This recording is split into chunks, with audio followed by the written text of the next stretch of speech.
Our story begins just a few days before the Best Master exam at the Beast Tamers School. Over there, Junior and everyone else already have their first beast, while the teacher says everyone's free to take a breather. Folks are buzzing about how nervous they're getting for the exam day. Some are totally convinced they're going to pass for sure, while others think the zombie is looking like a nightmare. And then there are those who are like, hey, whatever. This guy is a space-time traveler, but he's been stuck in this body for just a week, digging through its memories, and it's pretty clear what kind of world this is.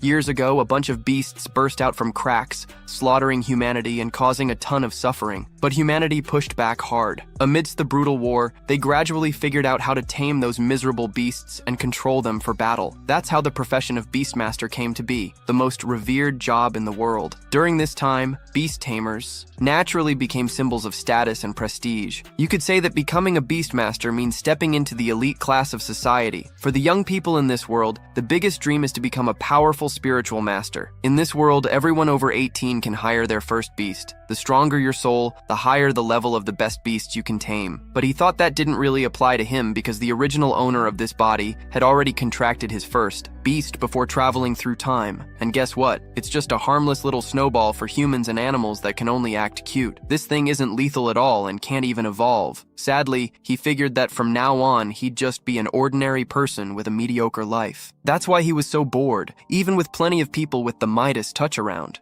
They could hire beasts and might even destroy the world. So he summoned that cute little beast, and suddenly, this guy comes up and calls him Lin Ze, telling him not to mind seeing a beast master. He could live a pretty nice life as an average office worker. In the end, it's not that bad since he doesn't have to take any risks. The guys start laughing, saying he shouldn't worry about becoming a beast master. The worst thing he could do is sell ice cream from a little cart outside a mall, right?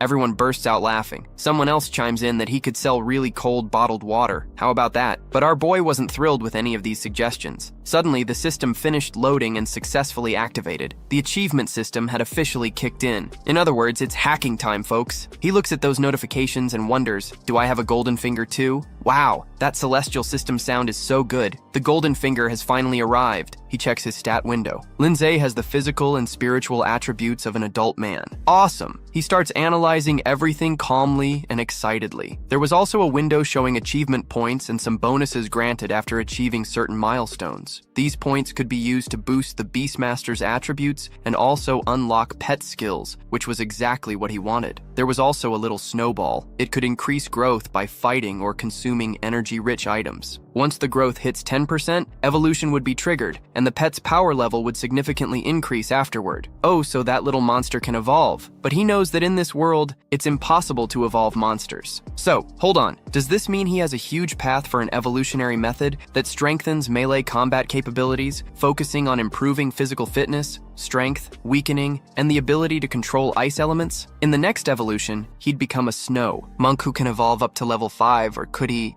Queen's Route, an evolutionary method that strengthens affinity with the ice element, focuses on enhancing magical set skills while weakening melee attributes. The next evolution is a Crystal Spirit, which can evolve up to king level. I like this one even more. So clearly that little snowball can evolve. I wonder if there's a hidden evolutionary path too. He picks up his little monster and thinks, if they're putting it like this, there's no need to set up a stall to sell ice cream, haha. Was he really thinking that? He's about to become a Beastmaster. Even the Queen's Route can evolve to king level. That's awesome. Just thinking about it makes him super happy. In the next evolution stage, Crystal 1, first, he'll try to use conquest points to upgrade the little snowball. But to evolve his pet, he needs some achievements. First, he needs to earn 200 points and also a spiritual crystal. After that, he'll need a strength spiritual crystal and 300 conquest points. But right now, there's only one available for him to collect. He then starts gathering spiritual crystal points, just like our dear Lingyu, right, dude? And now he starts using the achievement points. Finally, she managed to level up again. My growth rate is at 23%, and the evolution was successful. The growth rate hit 100%, so that means that monster can really level up. He spent 77 conquest points and has 23 left. Dude, what's the deal? The monster evolved, but there was no special effect, no change in characteristics. What a letdown. That monster is definitely a Class F pet. This really doesn't seem fair for him, but he still has to gear up and gather some spiritual crystals to unlock a new evolution path, 20 elemental essences, and a spiritual jade stone. Most people would never guess that little Snowball would need this formula to move a bit further.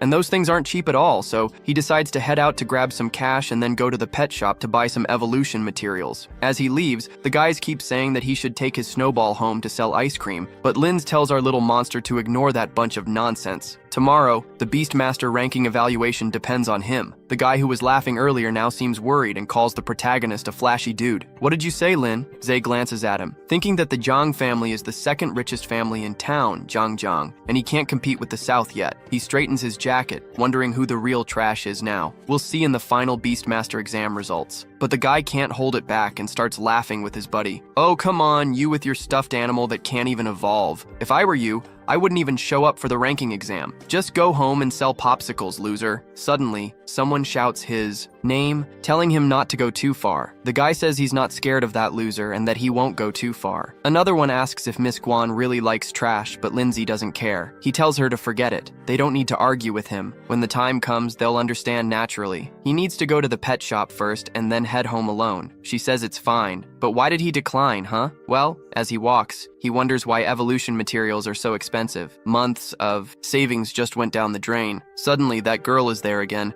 asking if he's back. Her mom told her to ask if he wants to have dinner at their place tonight, but he's not really interested in her. He says, "All right, I'll swing by later just to grab a bite." He's not showing any interest in her. Is he one of those protagonists? She runs her hand through her hair and starts saying that the Beastmaster ranking evaluation is tomorrow. Can he go with her? What does this girl see in this guy? He responds that he'll go because he needs to participate in that ranking too. She thinks that sounds great. All right, then they say their goodbyes, and she mentions that they'll meet up at the exam tomorrow. And she's expecting him to put on a show for those fools. A little while later, back home, he's still thinking about how expensive the ice element essence is. And jade? No chance, that's pricey too. He keeps staring at the little critter, thinking that when it levels up in the future, it's gonna be super expensive. So, he gives the crystals to his pet to consume so it can evolve. The pet starts to puff up non-stop, getting bigger and bigger. Is it really going to evolve? Suddenly, it starts to glow so bright that he can barely see, and he flops down. What's happening? Now we notice arms, hands, and even a goofy little hairdo along with its feet. Wow, that transformation was so cool. It grew a few inches. Wait, is it a he or a she? His pet looks amazing, really awesome, but it could have been even bigger, right? But let's see. That's the Ice Crystal Spirit, part of the Ice Crystal attribute, at stage 2. Its growth rate is at 10%. Successful evolution, check. Now, his monster is at level 1, rank 2, stage 2, actually improved by a whole level. A high school student has a pet that's as strong as the 3rd, 5th stage and rank 1. This guy already has a pet at rank 2. Suddenly, she starts rubbing against him, and he feels everything getting so cold. And wow, even his room is freezing now. It seems like its strength has also improved drastically. He looks at his system's window and thinks that if it weren't for this system, he'd never have fed that. Little Snowball with such expensive materials. That was definitely a smart bet. Then, he starts to extract and gets his rewards. A spirit crystal, a strength crystal. Those spirit crystals can boost spiritual strength, and strength determines how many and what level of pets you can contract. In other words, it directly increases physical strength. That's super important. He takes it all in and starts to notice the change. His whole body begins to crackle, exuding a terrifying aura. His physical strength jumped from a 1 to a 2. His spirit ramped up from 0.8 to 1.8, and his spiritual power boosted from 80 to 180. He's also got 123 achievement points. He punches the wall to test his strength, thinking that he can't feel that constant chill he used to have around that little pet. Man, this guy got so strong that just one punch shattered the wall. If danger strikes, he's got the skills to survive, and he can level up even more. Look at that. His little pet is getting sleepy and is clinging to his leg, but suddenly he starts activating all his achievement points to try to evolve that pet a little more. Now the growth rate is at 100%, but before, it wasn't even ranked 2, stage 2. Wow, what happened there? Alright then, rank 2, phase 4, growth rate 24%. A new evolution. He watches his spirit pet, thinking that tomorrow is the test day. He's definitely going to surprise everyone. During the assessment, a little while later, here they are. The girl is being all lazy, asking if he's ready, but he says yes, after all. Today is the day he's going to show everyone what a real Beastmaster looks like. The other girl smiles, noticing that this guy is more motivated than before because a while back, she thought he wasn't even going to participate. He grins and says that people always change. Two girls point at her. Oh, that's Zhang Jin.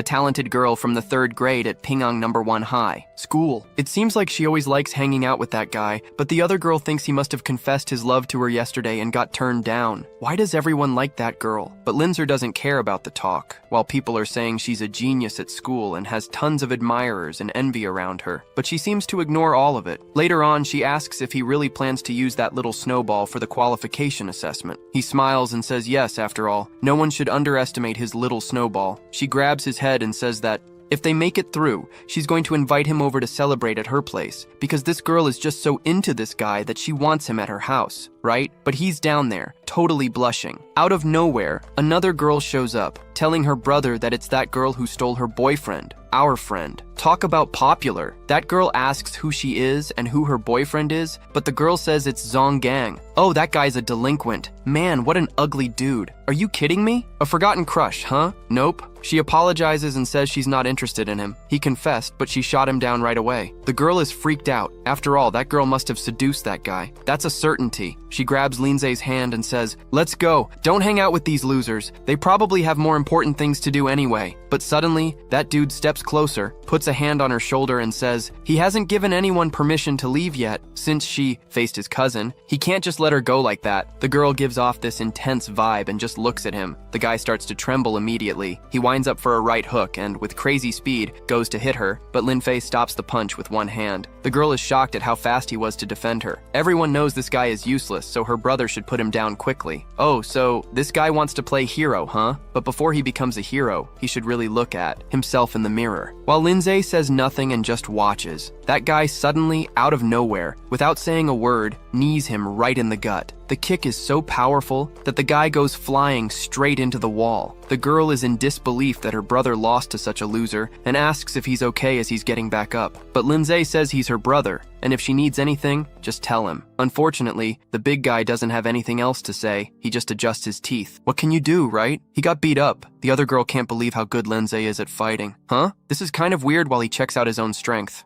He didn't expect his strength to improve so much after enhancing his physique. One guy still getting up is getting even more furious. That guy is looking for a fight. He starts pouring power into his fist and charges at Linze. Linze just tightens his fist, and suddenly he starts unleashing his spirit beast while both of them watch to see what will happen. Out of nowhere, a wolf bursts from the portal. It's a ghost wolf, like a rank 2 beast, stage 1. The guy starts claiming that even 2 high school students couldn't compete with his rank 2 ghost wolf, but actually, his pet is only rank 1, stage 7. Now the girl starts sweating. After all, even though she's pretty confident, the chances of winning are nearly 0. But if there's no other way, then it's time to fight. She begins activating her spirit beast. Suddenly, Linze steps in front and she realizes he wants to use his Snowball. He smiles and tells her to relax. After all, no one's going to get hurt here. Or almost. The other girl smiles too, thinking this guy must be crazy. How can someone with the lowest rank in school fight against the number 1? Then the guy yells for his spirit wolf to charge full speed. Laser also tells his spirit pet to do the same. Just as the wolf is about to close in, a powerful freezing force starts to freeze its entire body. Amidst the icy mist, Linze's spirit pet appears using ice domination. With just one strike, she completely dominates that fight and freezes the spirit wolf entirely. They both are now stunned. Whoa! Wait, where's the little Snowball? Is that thing in front of her? Linze explains that it's the little Snowball that evolved, while the guy is begging his dog to move quickly, but the dog is frozen solid. I guess it's not going anywhere, huh? Then Linze says it's now called the Ice Crystal Spirit. Suddenly, all that ice,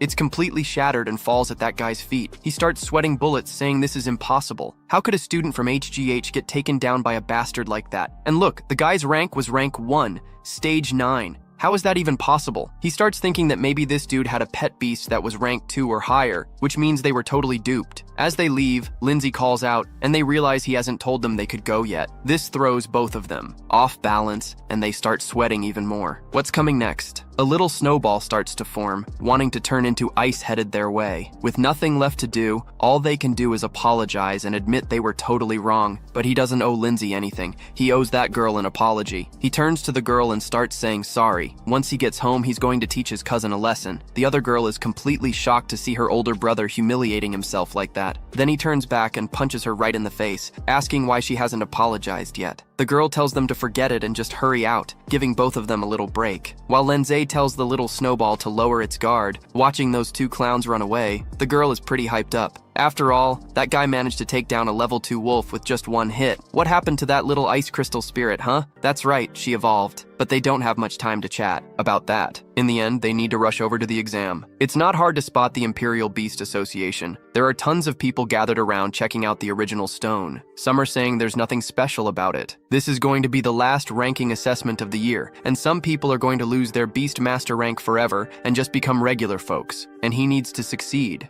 Suddenly, more people start pouring into the hall, chatting about how the evaluation for apprentices is happening today. Once everyone is in, they'll receive a small bronze medal with the words below: low, medium, and high. That's going to be the key to entering the Origin Stone realm. All they need to do is pick the challenge difficulty and get ready to face it. The tougher the challenge, the bigger the rewards. At the low difficulty, the beast's growth rate will be 5. At medium, it's 10. At high, 20%. And there's even room for a second beast. At the superior difficulty, that growth rate jumps to 30%. Plus, it opens up a second spot for a beast. It all sounds so enticing that some even dream of making it through the high difficulty. What level will Lin Ze choose? But before anyone starts picking their challenge level, the guy warns everyone that they need to match their own strength with the difficulty that suits them best. Otherwise, they might not make it. Back home, that shocks the girl, and she starts choosing her difficulty. 46 people went for low, 10 chose medium, 1 picked high, and another chose the superior level. Everyone's in disbelief because that superior difficulty is meant for experienced people over 50. It seems like the guy is still dreaming, but he's hooked. After all, everyone's been nagging him about it. They'll see who turns out to be right. No matter who it is, that guy won't make it into the Imperial Academy of Holidays this year. Everyone's stunned when they realize this guy picked the maximum difficulty available. Even the girl can't believe it. How can he possibly win a tournament at that highest level? If he fails, he won't get another shot this year. Oh, he tells her to chill, that he knows what he's doing, while everyone thinks he's an idiot or just hit the wrong button. No doubt about it, he's not gonna make it. This guy comes in hot, saying he didn't hear what was just said. You were supposed to carefully choose your difficulty level, but that decision was made after he thought about all your skills. In other words, he thinks he can tackle that higher difficulty all on his own, right? He's definitely thinking he can make it. This dude walks away thinking that today's youth are just so arrogantly self-assured, and he's already given his advice. Now, the choice is up to him. With everyone having made their picks, he's about to announce the start of the first qualifying test. Then, the power of the stone kicks in. A stone shines and emits a bright light. Suddenly, it starts pulling everyone in at once and distributes them onto a map that was on the stone. As this guy wonders what's going on, he realizes that Lin Ze really did make her choice carefully. This is pretty interesting. Let's see what happens next. Then, he's teleported and finds himself in a completely different place. He gets up trying to figure out what kind of place this is. It seems they've managed to enter the virtual realm of the Origin Stone. Then another guy shows up, saying that any injuries sustained in the current world won't affect you in real life, including the death of your pet. Well, that's something, right? So that means there's no need to worry. The system issues a notification. He's achieved an accomplishment that hasn't been claimed yet. The victory in the first battle is to defeat the Phantom Wolf. Whoa, he scored a win and a reward from a fight he didn't even know about. That's awesome. That reward is worth 100 spiritual crystal achievement points. These crystals are used to boost achievement points. Now, he's leveled up his spiritual attributes from 1.8 to 2.8, while the little Snowball is at rank 2, stage 1, getting close to being promoted to rank 2, stage 6. This time, the odds of winning are looking much better. Suddenly, the door swings open and they hear a roar from inside. Out comes a beast. Oh my, this is the first time I've seen a lizard mixed with a flame toad, the rank 7. Even though it's really ugly, it's pretty tough. Lin Ze didn't think the higher difficulty would be that much harder, but why is that monster only level 1? As the monster puffs up its cheeks, out of nowhere, it starts spewing fire at Lin Ze, who is just using an ice crystal spirit, a little ice pendant. His pet fires. Several ice spears at the reptile's power. The two forces collide, and a thick, freezing blizzard appears. The first beast was taken down easily and turned into just an ice sculpture. It seems like his spiritual pet is much more dangerous. So the first level is completed, and now there are just 5 levels left. The challenge continues. The door opens again, and out comes a really strange being, wrapped in bandages. Looks like a zombie. That's the bandage monster. Some kind of undead level 1, stage 9. It smiles, thinking that for many, a level 1 stage 9 can be quite a challenge. But for him, a teacher, and the other people watching the fight outside, it's pretty nerve-wracking. And when we return to the fight, what do we see? Man, it's already gone to the grave. In the end, it's child's play for his pet. The folks outside can't believe how this little brat got lucky. So that means he held back his attributes, huh? Let's see how he does in a real challenge. Now he's already completed the second level of the challenge. The door opens again, but this time it's a gate, and out comes a strange being that looks like a mix of wood. That monster starts grunting. It's the level 2, stage 2, Tupi Plant Plague Beast. It's really a beautiful challenge, and everyone outside keeps watching the fight. That pet's only at level 2, and it's maxed out right now. That beast is tough at stage 2. Rank 2. Is he going to make it past this level? That monster rushes to try and get both of them, while Linze's beast isn't attacking yet, but it's having no effect. That dead tree has a really rough bark and thick skin, which can actually block ice. Then, that beast slams the ground, and its vines start to emerge and move faster and faster. Suddenly, the vines grab the protagonist's beast and activate the root strangulation, so since it's tied up, it can't escape. Then, the monster leaps toward the pet. Some guys outside think he's about to fail, when out of nowhere this one guy notices something strange. The monster got caught in a trap, and now its feet are frozen. Lin Fei activated an extreme ice domination. That way, he managed to trap that monster. Oh, so he thought he only had one skill, huh? No chance. Now the pet strikes again and shoots several ice stakes at the monster, but the monster manages to defend itself again. Still, it's trapped and they can keep attacking as much as they need to. Now he starts activating ice stakes from the front and behind. The monster begins to roar and gets hit by the stakes.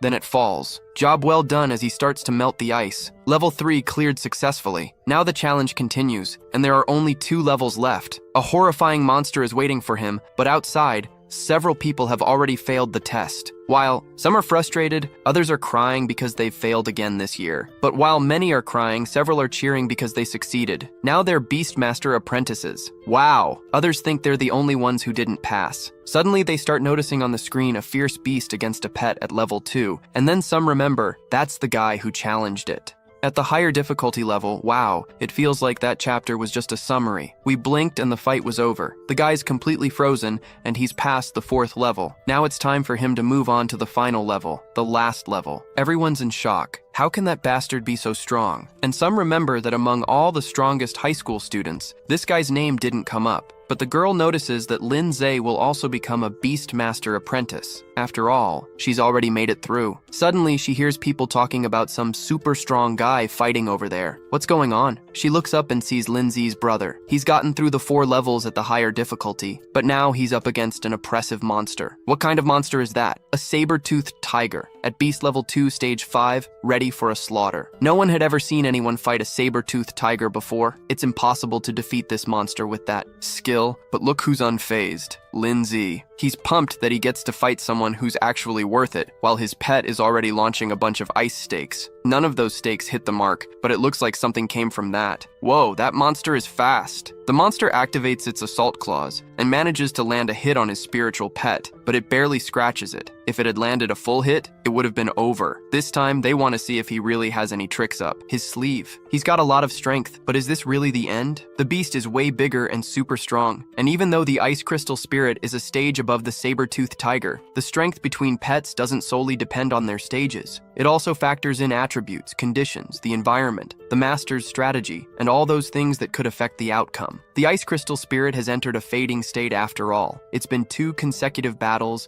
and the saber-toothed tiger is pretty powerful in a one-on-one. That monster's strengths are speed and power. If it keeps this up, it's gonna lose, and this fight needs to wrap up quickly. He needs to find a chance fast. The monster leaps as he tells her to hold on. Out of nowhere, he shouts that now's the time, and she activates ice spikes up close against the monster's claws. A huge fog rolls in. It all happened so fast that we barely saw what went down. His pet is on the ground, but so is the monster. Everyone's wondering what just happened. The monster starts to rise, wounded. So that guy actually managed to tie with a level 2 saber-toothed tiger. That says one thing. At least his pet is at level 2 in stage 5, and he had a few tricks up his sleeve. He keeps analyzing that fight while the saber-tooth starts roaring again, but his pet's already back, good as new, gearing up for another attack. She begins channeling power in her hands, releasing an incredible icy mist as the lion moves in. Then he activates his pet's power, freezing the lion's claws and drastically slowing it down. But it keeps charging ahead. We know that originally, the saber-tooth was a pet from extremely cold regions, which means it has cold resistance. Things are getting critical. Suddenly, the system alerts him that he's unlocked a new achievement just for using using skills 10 times. Now he has the ability to unlock pet training skills. The first is Arctic Chains,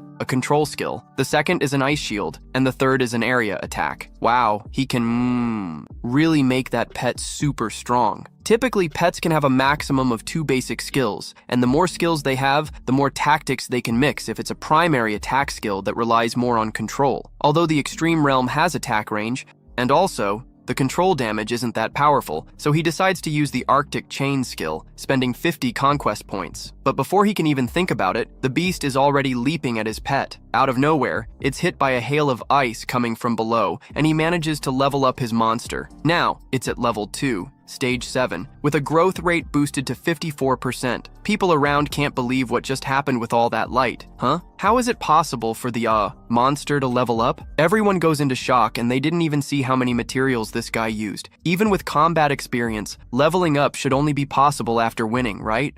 So, he commands the monster to charge in, and the monster goes again. He tells his pet to try the Arctic Chains. Then, several chains shoot up from the ground, wrapping around the monster completely. Now he's managed to trap that thing, and all that's left is to finish it off. Now he activates the power of the ice spikes and launches them all at the lion. As the lion roars, it's completely pierced by the spikes. Nobody understands what kind of skill this is and why this guy can use 3 abilities. That lion is tough though. Even totally wiped out, it's still standing. The lion roars, not ready to lose this fight, but it's unable to do anything. So, they move to the next round. After all, the monster wobbled and fell to the ground. Another level completed. Our guy successfully passed the apprentice assessment with a higher difficulty. This guy's really good, and look who else is happy, that girl. No one can believe this guy actually passed. Some think he even bribed the examiner. It doesn't make sense for him to pass at that age with that level of difficulty, but the instructor has seen plenty of talented young people before. But this is the first time he's seen an unknown guy like this, who suddenly appeared and became a celebrity overnight.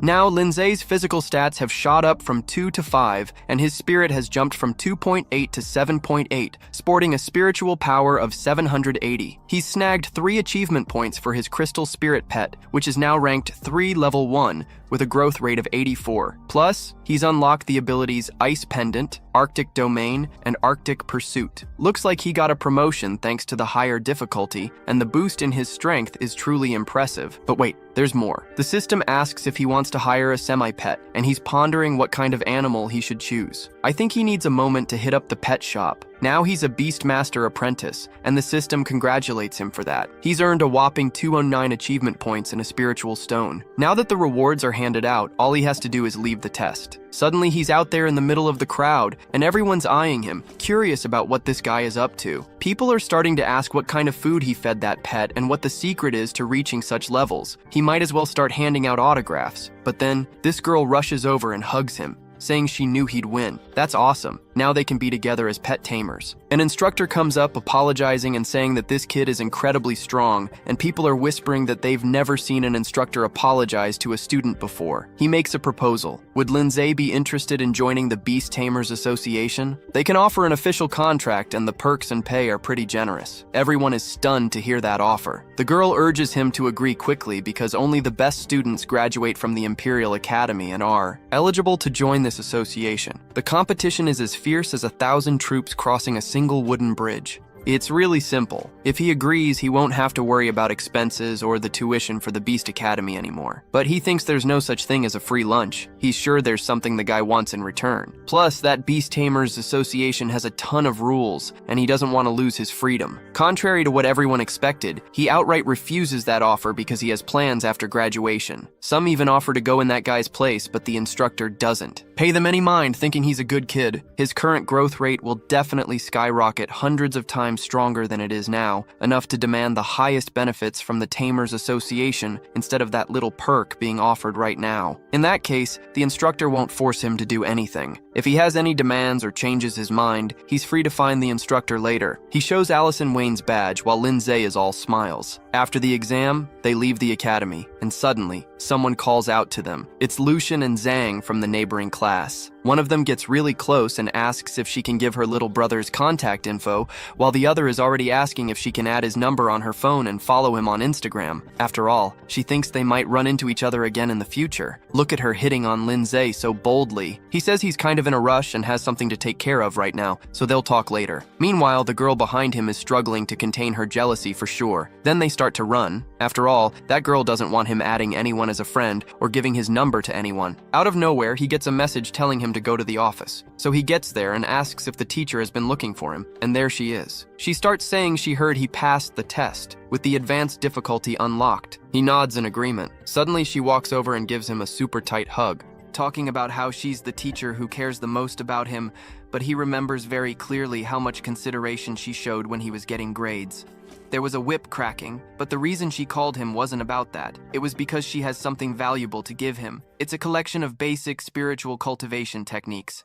In that book, some methods and foundational techniques for spiritual cultivation are documented. It's a must-have course for masters and beast apprentices.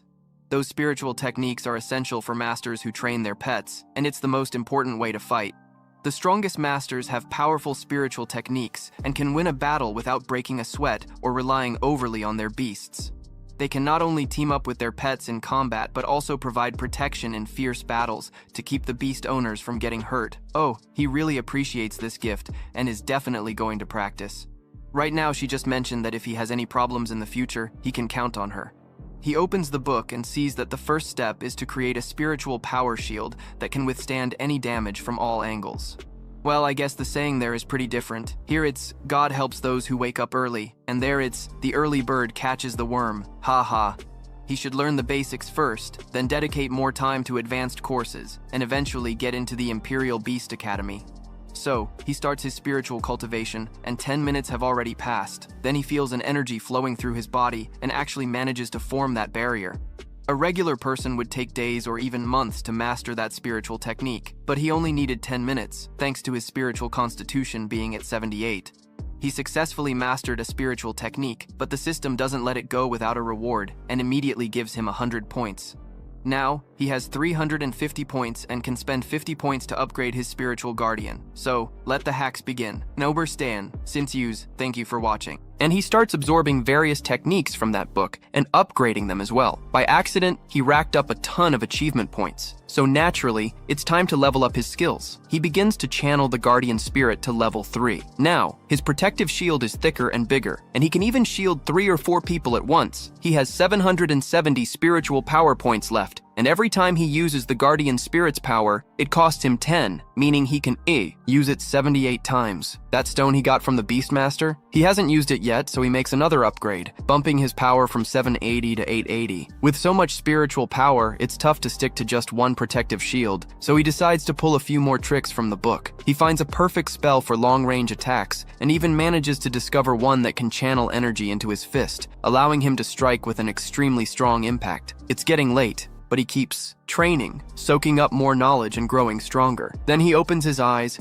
his energy channeled, and decides to give it a shot. He tests that power on the bedroom wall and notices it only left a scratch and cost him 10 spiritual power. Now he decides to test another newly acquired power. Is he really gonna do this on his own wall? He doesn't care and unleashes that power, spending 30 spiritual points. He notices he broke that wall. Ah, if I were the owner of this house, they'd see why I don't go outside. Then he tests the power on a tree. Now he's successfully learned 3 spiritual skills and is rewarded with a spiritual replenishment potion. That potion can rapidly restore all of his spiritual power. Since that power is really significant and has a high critical rate, he plans to use it at just the right moment. Every time he learns something new, he gets stronger. The system rewards him if he goes to the bathroom. Oh, the pet leveled up 300 times if he comes back. Oh, he earned 780 power points and used the paper rewarded with 1,000,000 potions. Then he quickly activated the remaining 150 achievement points, and now the spiritual arrow and the spiritual impact have been upgraded to level 2. Well,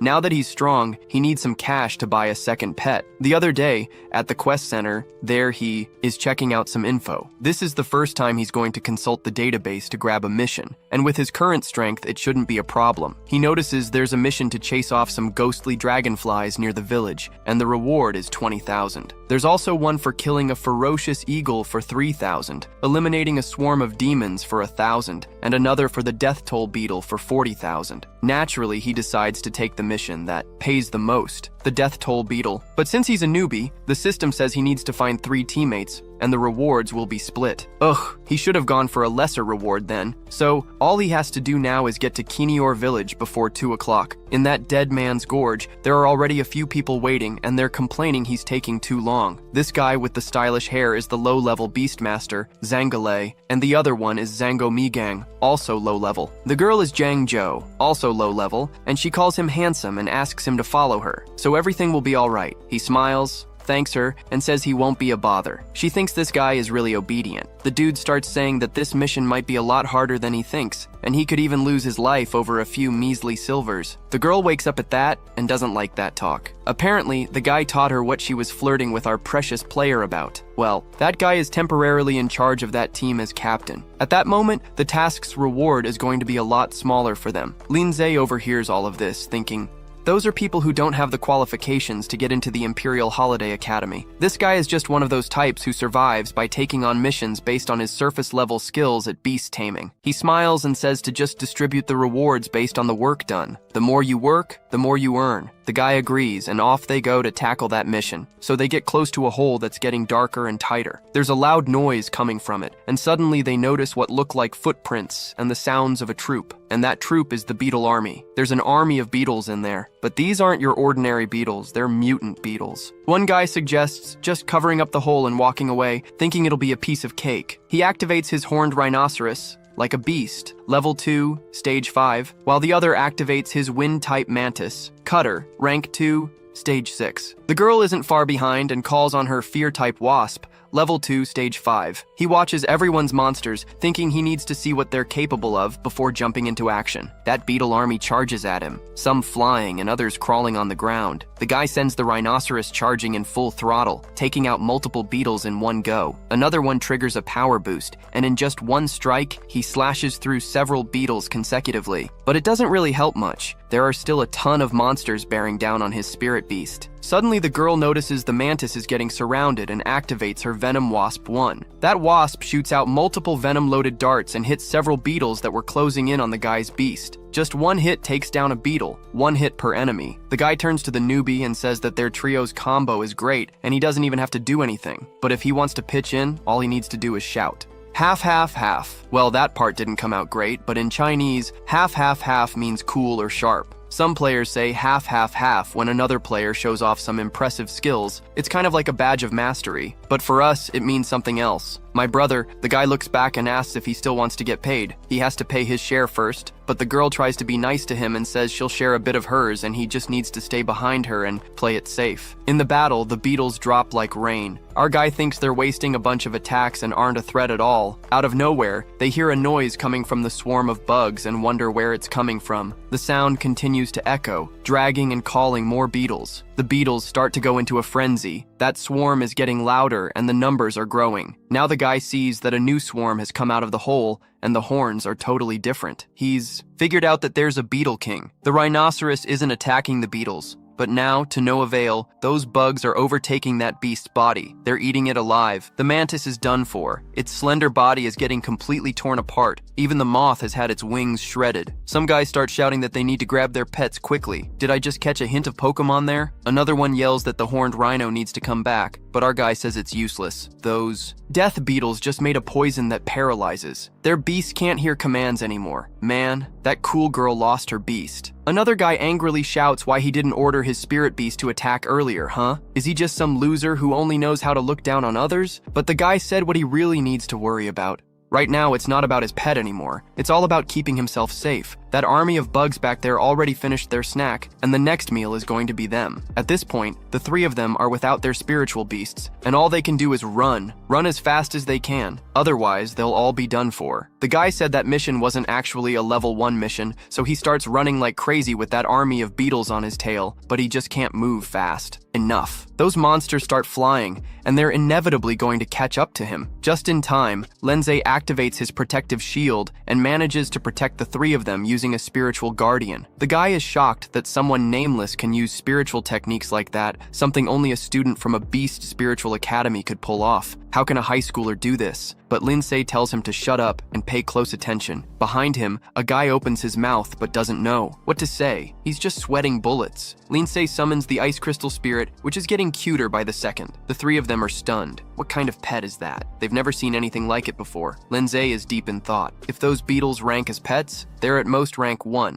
stage 7. But the advantage is, there are still a lot of them, and they're pretty weak, so fighting them off isn't really an option. However, his spirit is rank 3 and has a scaling ability. He activates Arctic Domination and manages to freeze several beetles with a single scaling attack. The power is so massive that it freezes the entire army of beetles. He looks at everyone and tells them to retrieve their own pets before it's too late. But there's one catch. They have to be willing to give up all their rewards. Man, am I the only one thinking he should throw in some cash? Girl, why would she share with him if he isn't doing anything? As for the others, maybe they're just not worth it. So their leader agrees, but only if he lets them grab their pets and get out safely. But that other guy says that spinning top he used was a threat to them. Does he think he's Linze, the legendary candidate who barely passed the hard test? But he's claiming he is Linze, and the girl believes him. After all, she's wondering how a high school student could be that strong. But the dude just brushes past her, totally skeptical, just because he said so. And that doesn't mean anything, calling the guy to hurry up and unfreeze everything. They need to get their pets. Out of nowhere, the other guy comes in and punches him right in the face. Now that he's gotten a reality check, the guy starts explaining that the strength he just showed is proof. They were too blind to see it coming. Then the monsters start to unfreeze, and Linze says time's running out and they have to move fast to grab the pets before the swarm wakes up. Still, that girl is worried about him, because when those bugs wake up, he'll still be there, and he smiles, thinking he's got a plan all lined up.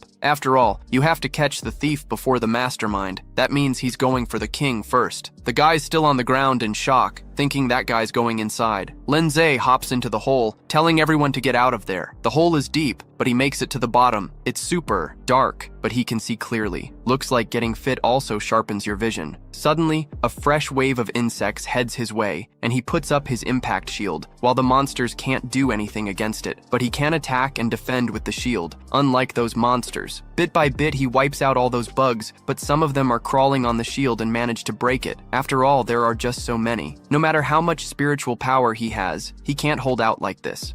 But he still has more conquest points while the bugs keep attacking the new shield he created. The ice shield's growth rate is at 10% and costs 50 conquest points. The area attack is also at 10%, but it costs 100 conquest points. He has 150 points left, just enough to learn everything at once. Awesome. Now his spirit pet has mastered the ice shield technique and the new frost ability. With this ice shield, his pet can move freely within the spirit guardian. The frost was exactly what he needed for area damage, but he first needs to gather ice elements from around, which can be used in conjunction with the Arctic Dominion. So he starts activating his ice spirit, and several monsters fall into his ice domain. That Arctic Dominion his pet unleashed turns all the bugs into mere ice sculptures. I'm starting to think this system of his is a cheat code or something, because that swarm of bugs was completely dealt with in a pretty easy way. Now, he wraps up his power using the newly generated one. The spirit pet gathers more power at its fingertip as more bugs rush in to bite them. It keeps expanding the frost domain, turning everything around into mere ice stones. Wow, that's some serious power. They managed to take down a total of 50 lethal beetles. The protective shield even broke. The move is so powerful, and the result is simply explosive. Now she has the high cycle ability and the Arctic Domination, the Frost Nova, and we can't. Forget about the Arctic chains and the ice petals. He starts to check out his system, remembering that pets gain experience in battles and can also be upgraded. In other words, this is the perfect place and setting for leveling up. The growth rate of his pet is at 89. So, in that dark cave,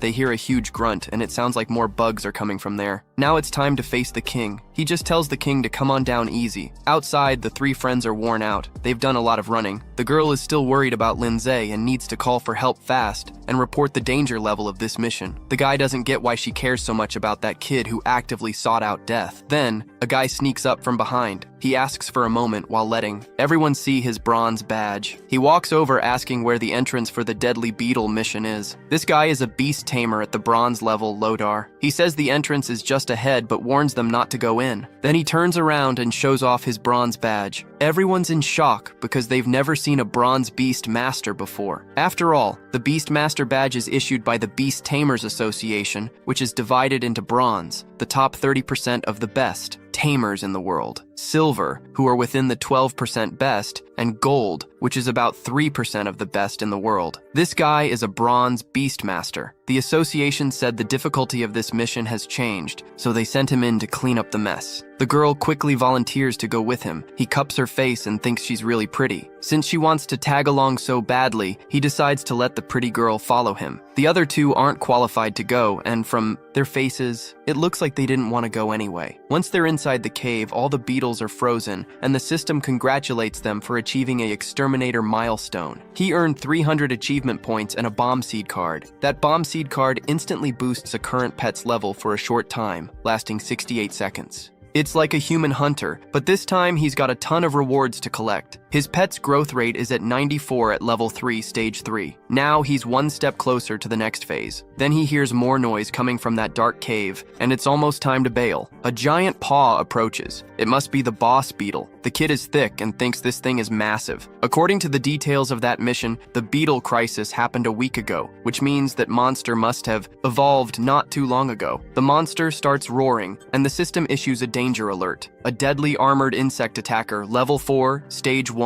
No chance. If he bolts now, he won't gain anything. And if he gives it his all, he might even turn a scooter into a Ferrari. But before he can move, a golem pops up with a rock attack from behind. That giant golem comes in swinging, and right behind it, there's a guy and a girl. She notices that Lin Ze is okay. Good thing she found him now, but Lin Ze is not happy to see this girl. He just asks why she's here and why she brought someone else. The guy butts into Lin Ze's fight and tells him to back off. After all, this is a pretty dangerous fight for someone like him. That's the deadly toll taker, the legendary Beetle King. The monster starts moving. That beast is a top-tier beast and only shows up once in tens of thousands of deadly beetles, and it has the ability to control it with insect flames. He knew there would definitely be one of those around here. He tells Lin Ze to stay put while he takes care of the monster, but Lin Ze yanks his cloak and says he came here to accept this mission, and that boss belongs to him. But the guy just calls him Kid and asks if he even knows who he is. Meanwhile, the monster doesn't care who's standing against it and soon attacks both of them, but it's stopped by the stone beast, making a pose like he's some kind of legend. Who the hell does he think he is to talk to him like that?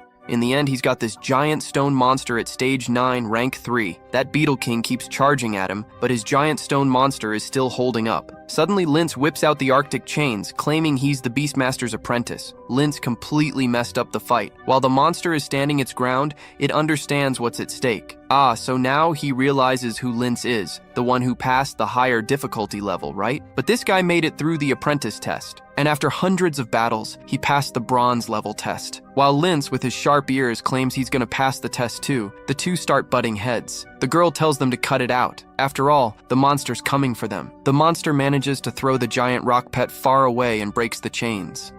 It's all that stinky brat's fault. He's about to show the difference between him and this so-called Linze. Linze himself starts activating his spiritual technique, and the current strength of the giant rock monster is at rank 4, stage 2. Now, with his arms infused with some kind of magical rock, it means there's indeed a spiritual technique in play. He leaps right at the monster, using his body weight to collide with it, causing a huge explosion. Once the dust settles, there's the giant insect sprawled out, and the rock monster still standing.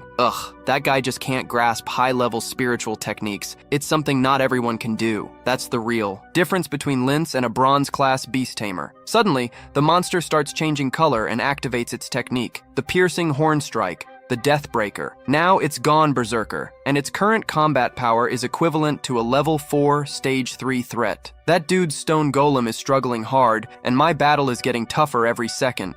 But while he's complaining, Linze taps into the Arctic Circle combined with some spiritual power. The attack hits hard and makes an impact, but that bug shifting attention away from the golem and going after Linze. As it gets closer, Linze activates the Arctic chains, but they're not strong enough to hold that monster back. He can't believe how easily the air chains got shattered, and just inches away from the monster grabbing them, the stone golem manages to stop it. They're even now. Even. Though the golem is pretty strong, the monster is too. Then, the monster turns around and charges at the golem, throwing it far away and smashing it against the rocky walls of the cave. In other words, one less enemy for that bug. After this, I don't think that golem is getting up again. The girl starts panicking. That bug is way too strong and it's better to run. If they stick around, they're done for. The bronze beast tamer starts making excuses, saying he'll spare the monster's life today and come back to deal with it later. But Linze is determined to take down that monster. He's going to go first and stay put. The guy thinks he's going crazy because even his powered-up stone golem couldn't do anything against that monster. Linze looks at him and says the difference between them isn't that he's learned advanced enhancement techniques, but the guy just doesn't get what Linze is thinking. So Linze activates his explosive card. The power emanating from him is absorbed by both of them, and then that guy yells out from the back when he realizes he can also enhance his spiritual techniques. How can a beginner beast tamer do something like this? But his spiritual pet, besides being cute, is now mega powerful. The guy asks the girl who this guy is. Well, now his creature is at level 4, stage 3, just for 60 seconds, and with the spiritual techniques he has, that should be enough. The monster is approaching, roaring, and he activates the Arctic chains, locking the monster down.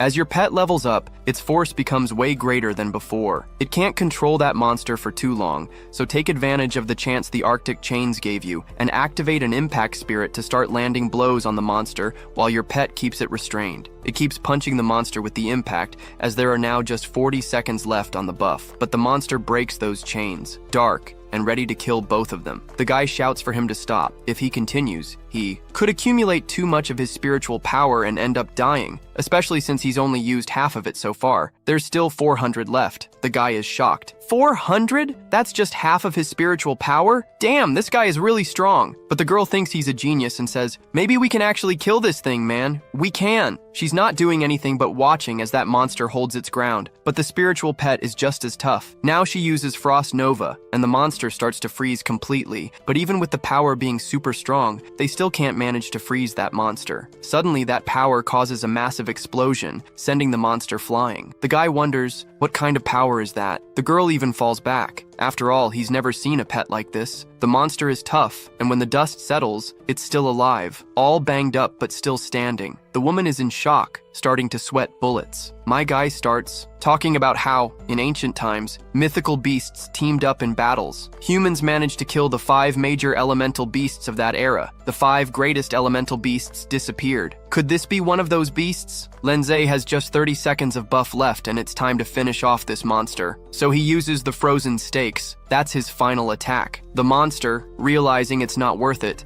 he starts running. But do you really think that after all this, Linze is just going to let him go? No way! The combo attack hits the monster square in its shell and leaves it all cracked up. Even smoke is pouring out of its body. Now he's finally managed to take down a king of the insects. The girl comes running in, saying that Linze is her Greek god, while the guy claims he really has some strong eyes. Now the explosive seed's effect wears off and his pet's level drops, but she's a bit unsteady, so he rushes over and scoops her up in his arms, telling her she really did a great job and that her growth rate is at 100%, but it needs evolution material, an advanced ice crystal to complete the new evolution. While the pet sleeps, he thinks that now, at 100%, he just needs the materials to evolve. After she rests up, he'll go gather materials to see what her new evolution will be. The system isn't stingy with rewards. He earned 500 achievement points, a revitalization potion, and an evolution material. That was everything he needed. The system really takes care of you, huh? Of course, it's Linze's system. And now this guy comes up to him, calling him brother. Seriously, the guy has some nerve, asking if he can take credit for killing that monster. The girl steps in front and says no way, because it was Linze who took that monster down. But the guy offers to make a deal. He'll give him 10 for 1. The reason he wants to do this is that the association sent him to take down the monster, and if he didn't,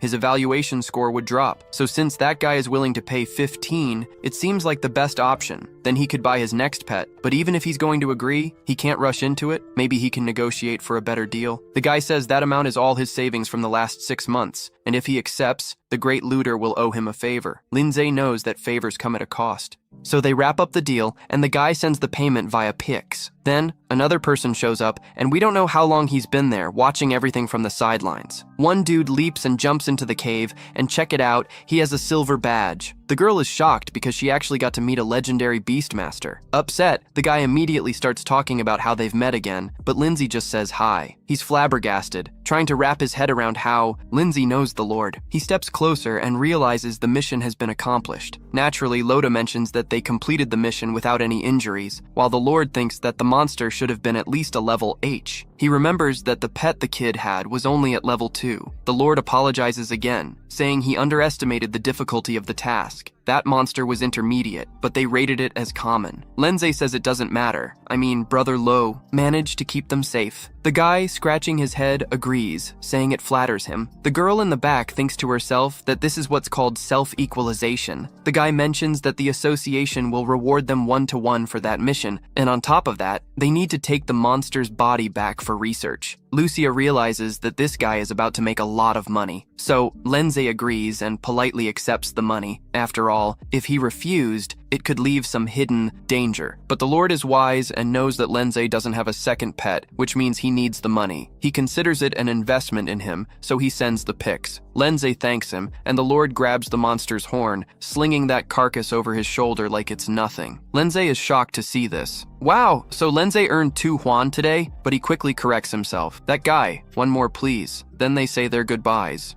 While Luda is about to send him some money, the girl can't believe she met 2 amazing people today. That trip was totally worth it. I think she actually met 3, but she doesn't realize it yet. She says goodbye, mentioning she needs to work really hard so that someday they can go on adventures together. He said that maybe, in the near future, there might be a chance for that. 2 pounds. That's how much he needs to buy a creature of class A or B. We arrive at the pet shop and he asks to check out the pets that are for sale. Then they head downstairs and she starts showing him the stock of animals. Everything's right there in the store. There are all kinds of animals, and they can take their time deciding which one he's going to pick. He starts looking at the animals, and apparently, the shop has a grade B, which should be the highest rating. He notices the bone snake, which has no evolutionary path, then takes a look at the mushroom. The snake is class B, and there's also a really weird creature, a flame imp, which has a hidden evolutionary path. But he knows that this pet isn't on the same level as the king or queen of snow. Soon enough, a vendor pops up, eager to sell her wares, and she mentions that he should really consider that fire imp, which is seen as an elite class B pet,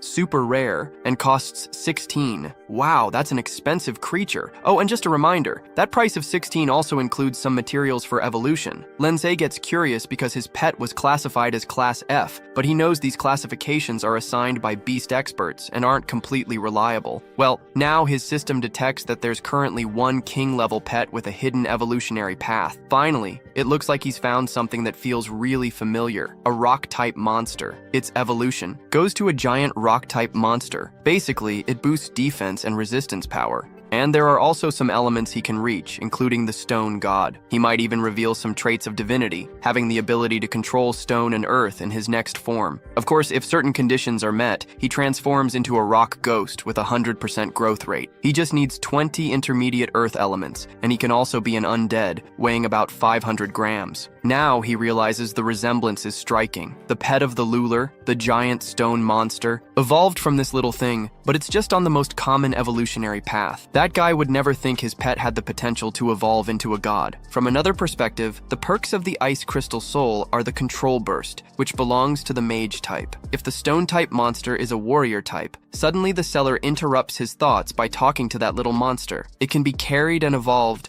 combined with simple, cheap materials. She decides to make an irresistible offer, 16 for 8. But after that, he needs to buy some materials too, and a few grams of undead powder. The girl points out that those materials aren't suitable for the stone monster he just got. And look, the essence of earth element is pretty pricey, and it's not worth using on a D-level pet. But he says he wants to buy it anyway. After all, it's going to be a gift for someone. The dude can't even lie. Wow, 20,000 gets deducted from his account. Ugh, these materials are so expensive. Mission accomplished. Now he has everything he needs. The Seal Pearl. He's just signed his second contract with his second pet and scored 300 more achievement points. So, a little later, that night, he's got all the materials gathered and needs that 100% growth rate from his second pet first. He has a total of 800 achievement points, and that's going to be enough for the first upgrade. So he spent 220 achievement points to level up the monster to level 2. The guy looks at that monster, which seems really weak and kind of silly. Who would have guessed it might be hiding some divine power within a hidden evolutionary path? He asks his pet to gobble up all those evolution materials so it can level up fast. Suddenly, that little rock monster starts devouring everything at lightning speed, but it left a bit of undead dust behind. The monster glances at the dust and says, "No way, I'm not eating that. Undead dust? No thanks." Oh, but it's going to eat it. He paid way too much for that. This monster sure is picky about its food, huh? The monster slams the ground and says it won't eat anything, and it looks like it's really angry. All that monster needs is a good lesson in manners. So he activates his other spirit pet, and she appears in front of him with a super friendly face, if you know what I mean. The little Snowball has recovered really well, and pretty quickly. The little guy is determined not to eat anything and charges at her, but it didn't last a second. It just got a light tap from that ice shard on its head and immediately backed down, starting to cry and run away. Man, what a hassle. It's like taming a stubborn kid. Poor monster didn't stand a chance to fight back and was forced to eat that undead dust. And it seems it actually tastes great. Look at that thing. The growth rate shot up to 100% and a black light starts to form. It begins to take shape. That little creature that was so small is starting to grow big. This is the first time I've ever seen a ghost rock monster. Wow, the design is really impressive. It has Earth Project skills, bullet launch, and crush impact. It's wondering whether to say yes or no to fighting since this rock-type monster can evolve into that, but the monster is still sore about having to eat that undead dust, and out of nowhere, it starts attacking and completely wrecks Linze's house.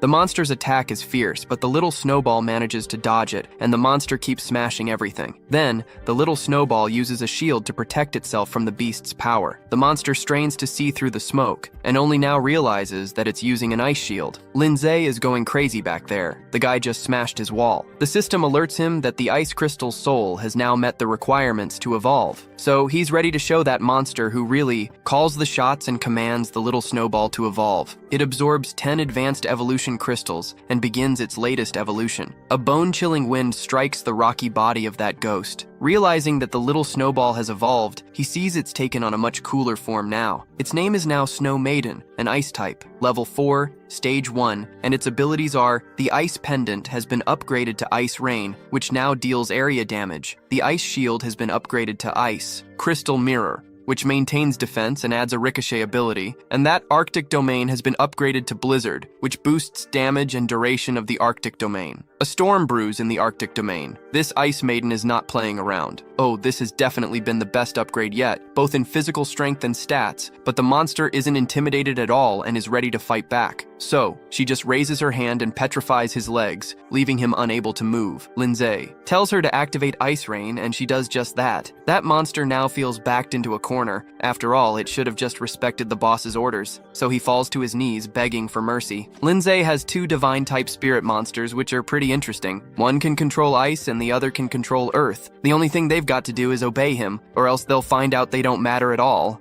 One of your pets signs a contract with another one. Linze continues with his question. Are you going to obey me, yes or no? While the monster trembles at its base, and since it can't speak, it just nods its head, doing so out of pure, spontaneous pressure, of course. As Linze says that it better never disrespect his orders again, suddenly someone knocks on the door. He goes to see who it is. Look at that. The neighbor has come to complain about the noise. It's late, and he's still making a racket, but the wall of his house is completely smashed. What happened? Linze apologizes and says he was just working out, but he'll cover the damages. The guy says it's not the first time, nor the second, it's the third. He also wants compensation for the emotional distress he suffered, at least 30 or 11 right now. Man, this guy is asking for a lot, huh? How much is that wall worth? The dude gives him a slap on the chest and says he has 3 days to pay. Otherwise, that otherwise sounded pretty serious, folks. In the end, the monster, Rocha, standing at 7'2", is right there. One guy takes a look and sees a right hook ready to hit him, but now it's trouble. The guy didn't even have time to react. That punch barely missed because Linze told the monster to stop. That was close. One swing, and that guy would have been 6 feet under. As he sweats, he wonders what kind of pet this is. That pet looks like a monster. Linze apologizes again and says he'll train his pet properly. He asks again how much the damages are. The guy starts shaking, stutters, and says they're even now, forget it. No payment necessary. Linze smiles and says a man of character doesn't worry about such small details, right? Now we can be friends. Night falls and his house is still a total mess,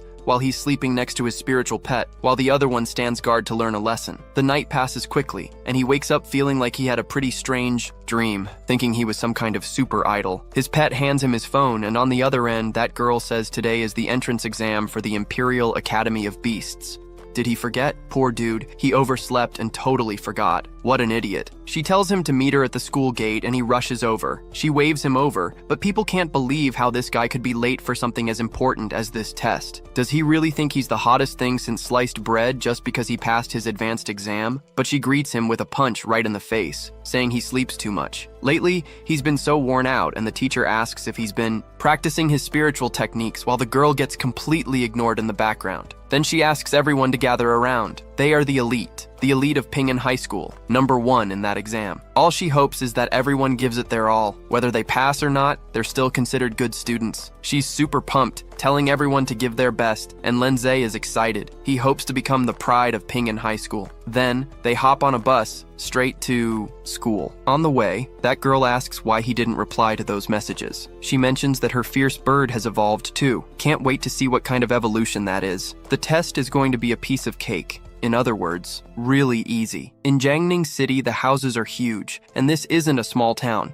It's massive, but it seems like Lin Ze didn't notice a thing. Poor guy. Seriously, I think he didn't see anything at all. Look at Ze's face. She looks at him and asks what he's staring at. Then she goes back to her seat, completely blushing, and so is he. A silence hangs in the air as their classmates in the back talk about the Imperial Academy of Beasts in Gingang. It's a huge, super luxurious academy. That's why everyone wants to go there. Some dream of living there forever. It wouldn't be too hard, right? Then this guy comes through asking everyone to make way amidst the commotion, saying that 17 students from high school. It's game time, Ping. They came to report in. Today, one of them just joined another team. The guy next to him is pretty chill, saying that 21 students from high school #3 showed up. That guy is Tan Yang and the girl is Gi. She's a total standout. She said she's the class leader and there's no chance they could lose against those guys, and she's right. So she introduces herself as the class leader from Pinggang High. Then I meet another group they call a bunch of hicks just because they're from a small town. Compared to Gin, Ping is way more remote than Gangxia, really far from everything and small too. This guy jumps off that statue, flipping onto the ground. That's the teacher in charge of the sign-ups. Last time, he ranked first. He congratulates everyone but warns them not to get too excited. The difficulty of the test here is totally different from anything they've faced before. The dropout rate is over 80%, which means only 10 people per group will make it. And those who pass the easy level, they're definitely getting eliminated. That's what everyone thinks. The guy who called them hicks earlier said no one from Ping High will pass that test. So the girl shouldn't worry, but she yells back that she's going to show him who the real hick is. Besides those two, who does the other girl think will make it? She's chewing her gum and spots a guy she thinks is really strong. She looks around to find more strong contenders and notices Lin Ze wearing some really weird clothes, but she's not sure if he'll pass or not. That girl starts sensing the strength of that guy. It's off the charts, and she knows there's something he's hiding. But the guy himself says no hick farmer is even going to come close to Ping High. All they have to do now is rest up and eat well. Look at this. Someone is drooling from hunger. They've got a huge cafeteria that's free for everyone. But in that cafeteria, there's a guy with eagle eyes who can spot anything.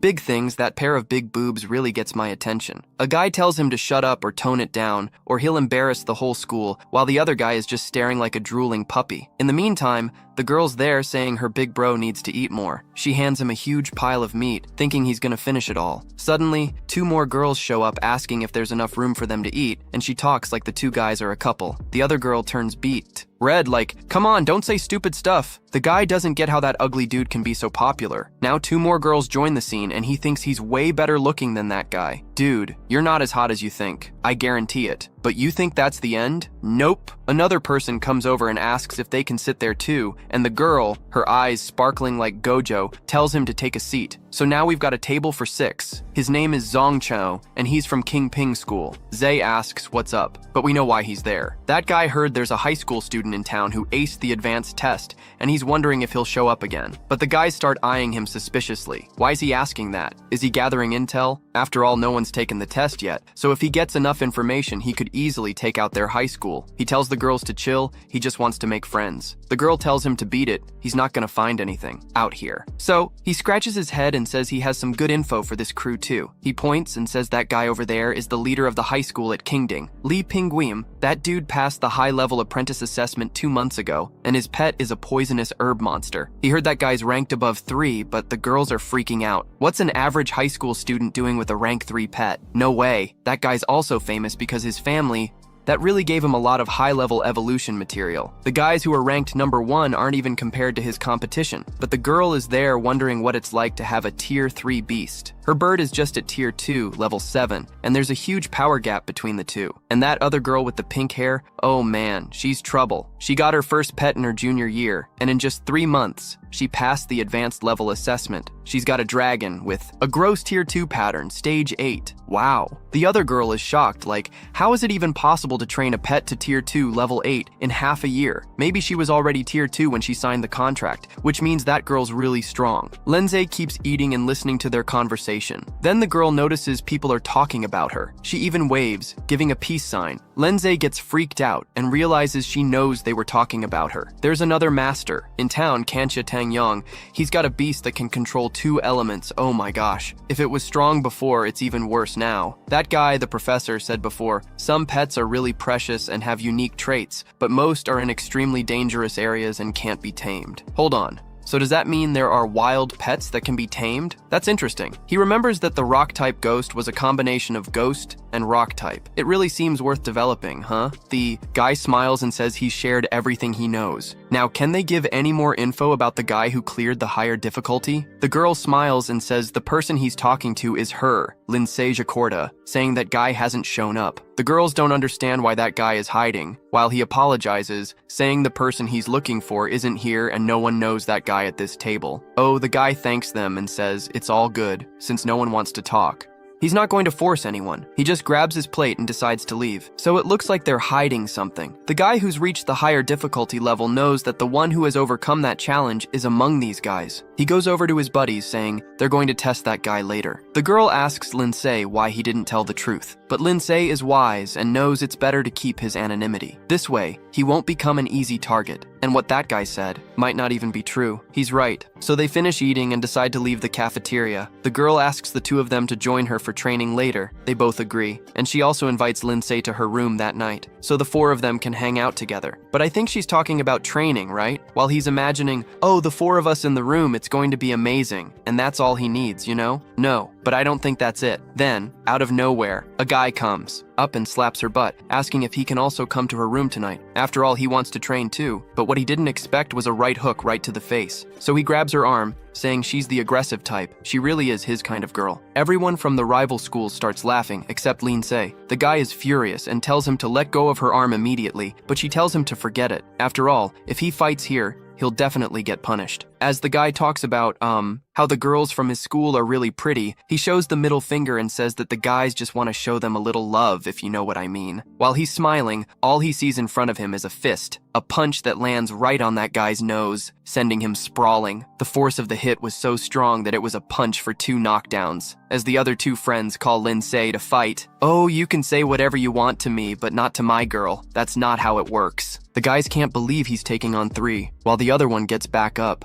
Linze said he's not letting them go just yet. This guy calls him an idiot and starts yelling for his creature. Then another person shows up and stops that guy in his tracks. And guess who it is? His brother? The guy tells him to knock it off since he's embarrassing himself. The dude realizes that the punch wasn't from just anyone. It was from someone who's reached a whole new level. But Linze insists that this isn't over yet. The guy says he'll teach his buddy a lesson when he comes back. And if he has one more complaint, he can come talk to him. Looks like things are about to heat up between these 2 twins. One's famous, the other is still a nobody. The girl tells him to leave and not mix with this riffraff. All right then, he takes off and asks that guy to keep things in check until the next exam. The guy just watches while the 3 girls gush about how awesome her brother is. He took care of that guy with just 1 hit. He looks calm on the outside, but inside he knows he's, found the infamous Linze. Then, sometime later, we see a bathtub overflowing with bubbles and the water looks really hot. Check out those 3 girls taking a bath. One of them asks for a back scrub. After all, that's the least she can do to thank her for the help with the training. Their pets are about to level up, so they'll get stronger and maybe even win. Then, another one suggests giving a massage as thanks. The first girl turns around and tells her not to mess around randomly. Well, I'm not sure where these girls girls are giving massages either. The next day, the master teacher gathered everyone together. There's a classroom, and he has some good news. The first group of candidates this year, based on their past performance, is the worst batch of students he's ever seen, and he's not expecting anything from them. He points his finger at those 3 losers, and the girl thinks it's all great. The guy says she's the one holding them back. The girl gets angry and says if she runs into that guy after the exam, he's going to see just how tough she really is. The next exam is coming up.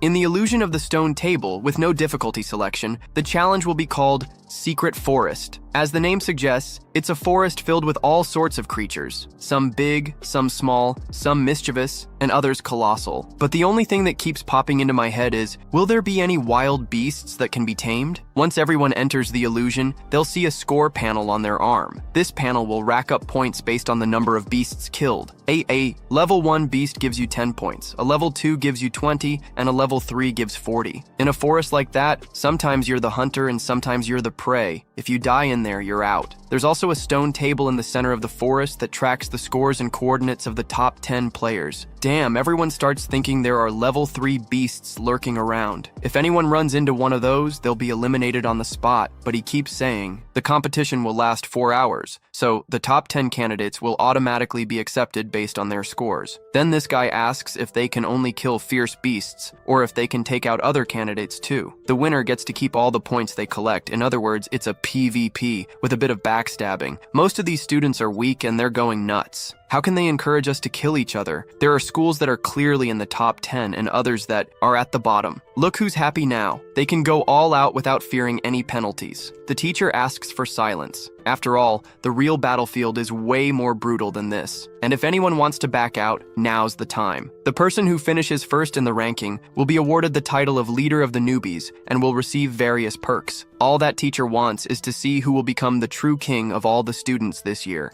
He's already got a few candidates in mind, 5 to be exact. The girl is worried. It would be great if she could find Lin Ze. Even if she didn't make it into the top 10, she can still help him out. I think she should really focus on her own safety first. Once you enter the illusion, call for her, Guanling. She's got to use the fierce magical bird's flying ability to find him quickly. They formed the team with him efficiently and coherently, which is just her style. The professor tells everyone to sit down and be silent. Now they're about to enter the illusion dimension, and there he is. Lin Ze, in a dense, dark forest. He looks around, trying to figure out where he is. Quickly, he notices the stone tablet on his wrist showing the remaining time, 38 hours and 59 minutes. In other words, he's got 3 hours and 59 minutes left. The arm info can only show his current position and score, but it doesn't tell him if he made it into the top 10 or not. So everyone will head to that central stone tablet to find out his ranking. That area is definitely going to be the most dangerous at the end of this stage. So if anyone goes over to that tablet and just moves blindly, their coordinates will still be displayed. Oh, that's going to attract a lot of players.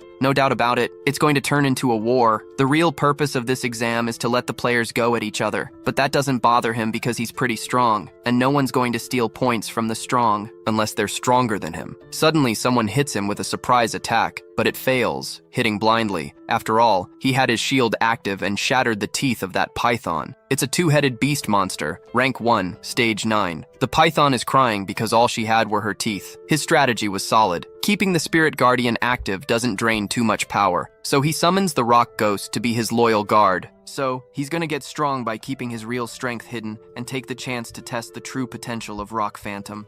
Before he even realized it, that python got all wrapped up, and knowing it had no chance, it bolted out of there. He tells the Phantom to forget about that rank 1 snake, since a rank 9 isn't worth it. He needs to kill the highest tier of each rank. Doing that will save energy and ensure he scores way more points. Now, all he has to do is keep testing his monster and face even fiercer beasts. Oh, and the Rock Phantom is ready to fight. The spirit of that pet is super aggressive, but there's still one thing that worries him. What about that girl? Is she gonna manage to find him? Meanwhile, a little further away, she's already taken out several creatures and racked up 30 points. She's got 3 hours and 40 minutes left. She asks her magic phoenix to fly around and scout the area. Then, he spots the board amidst the forest as she wonders where Brother Lin might be. That's it. That's all there is. Hope you guys enjoyed it. Don't forget to subscribe to the channel for more videos like this. Thanks for watching, and stay tuned for the next video. Our hero's pet beast is still on high alert like it's just out for a stroll, you know?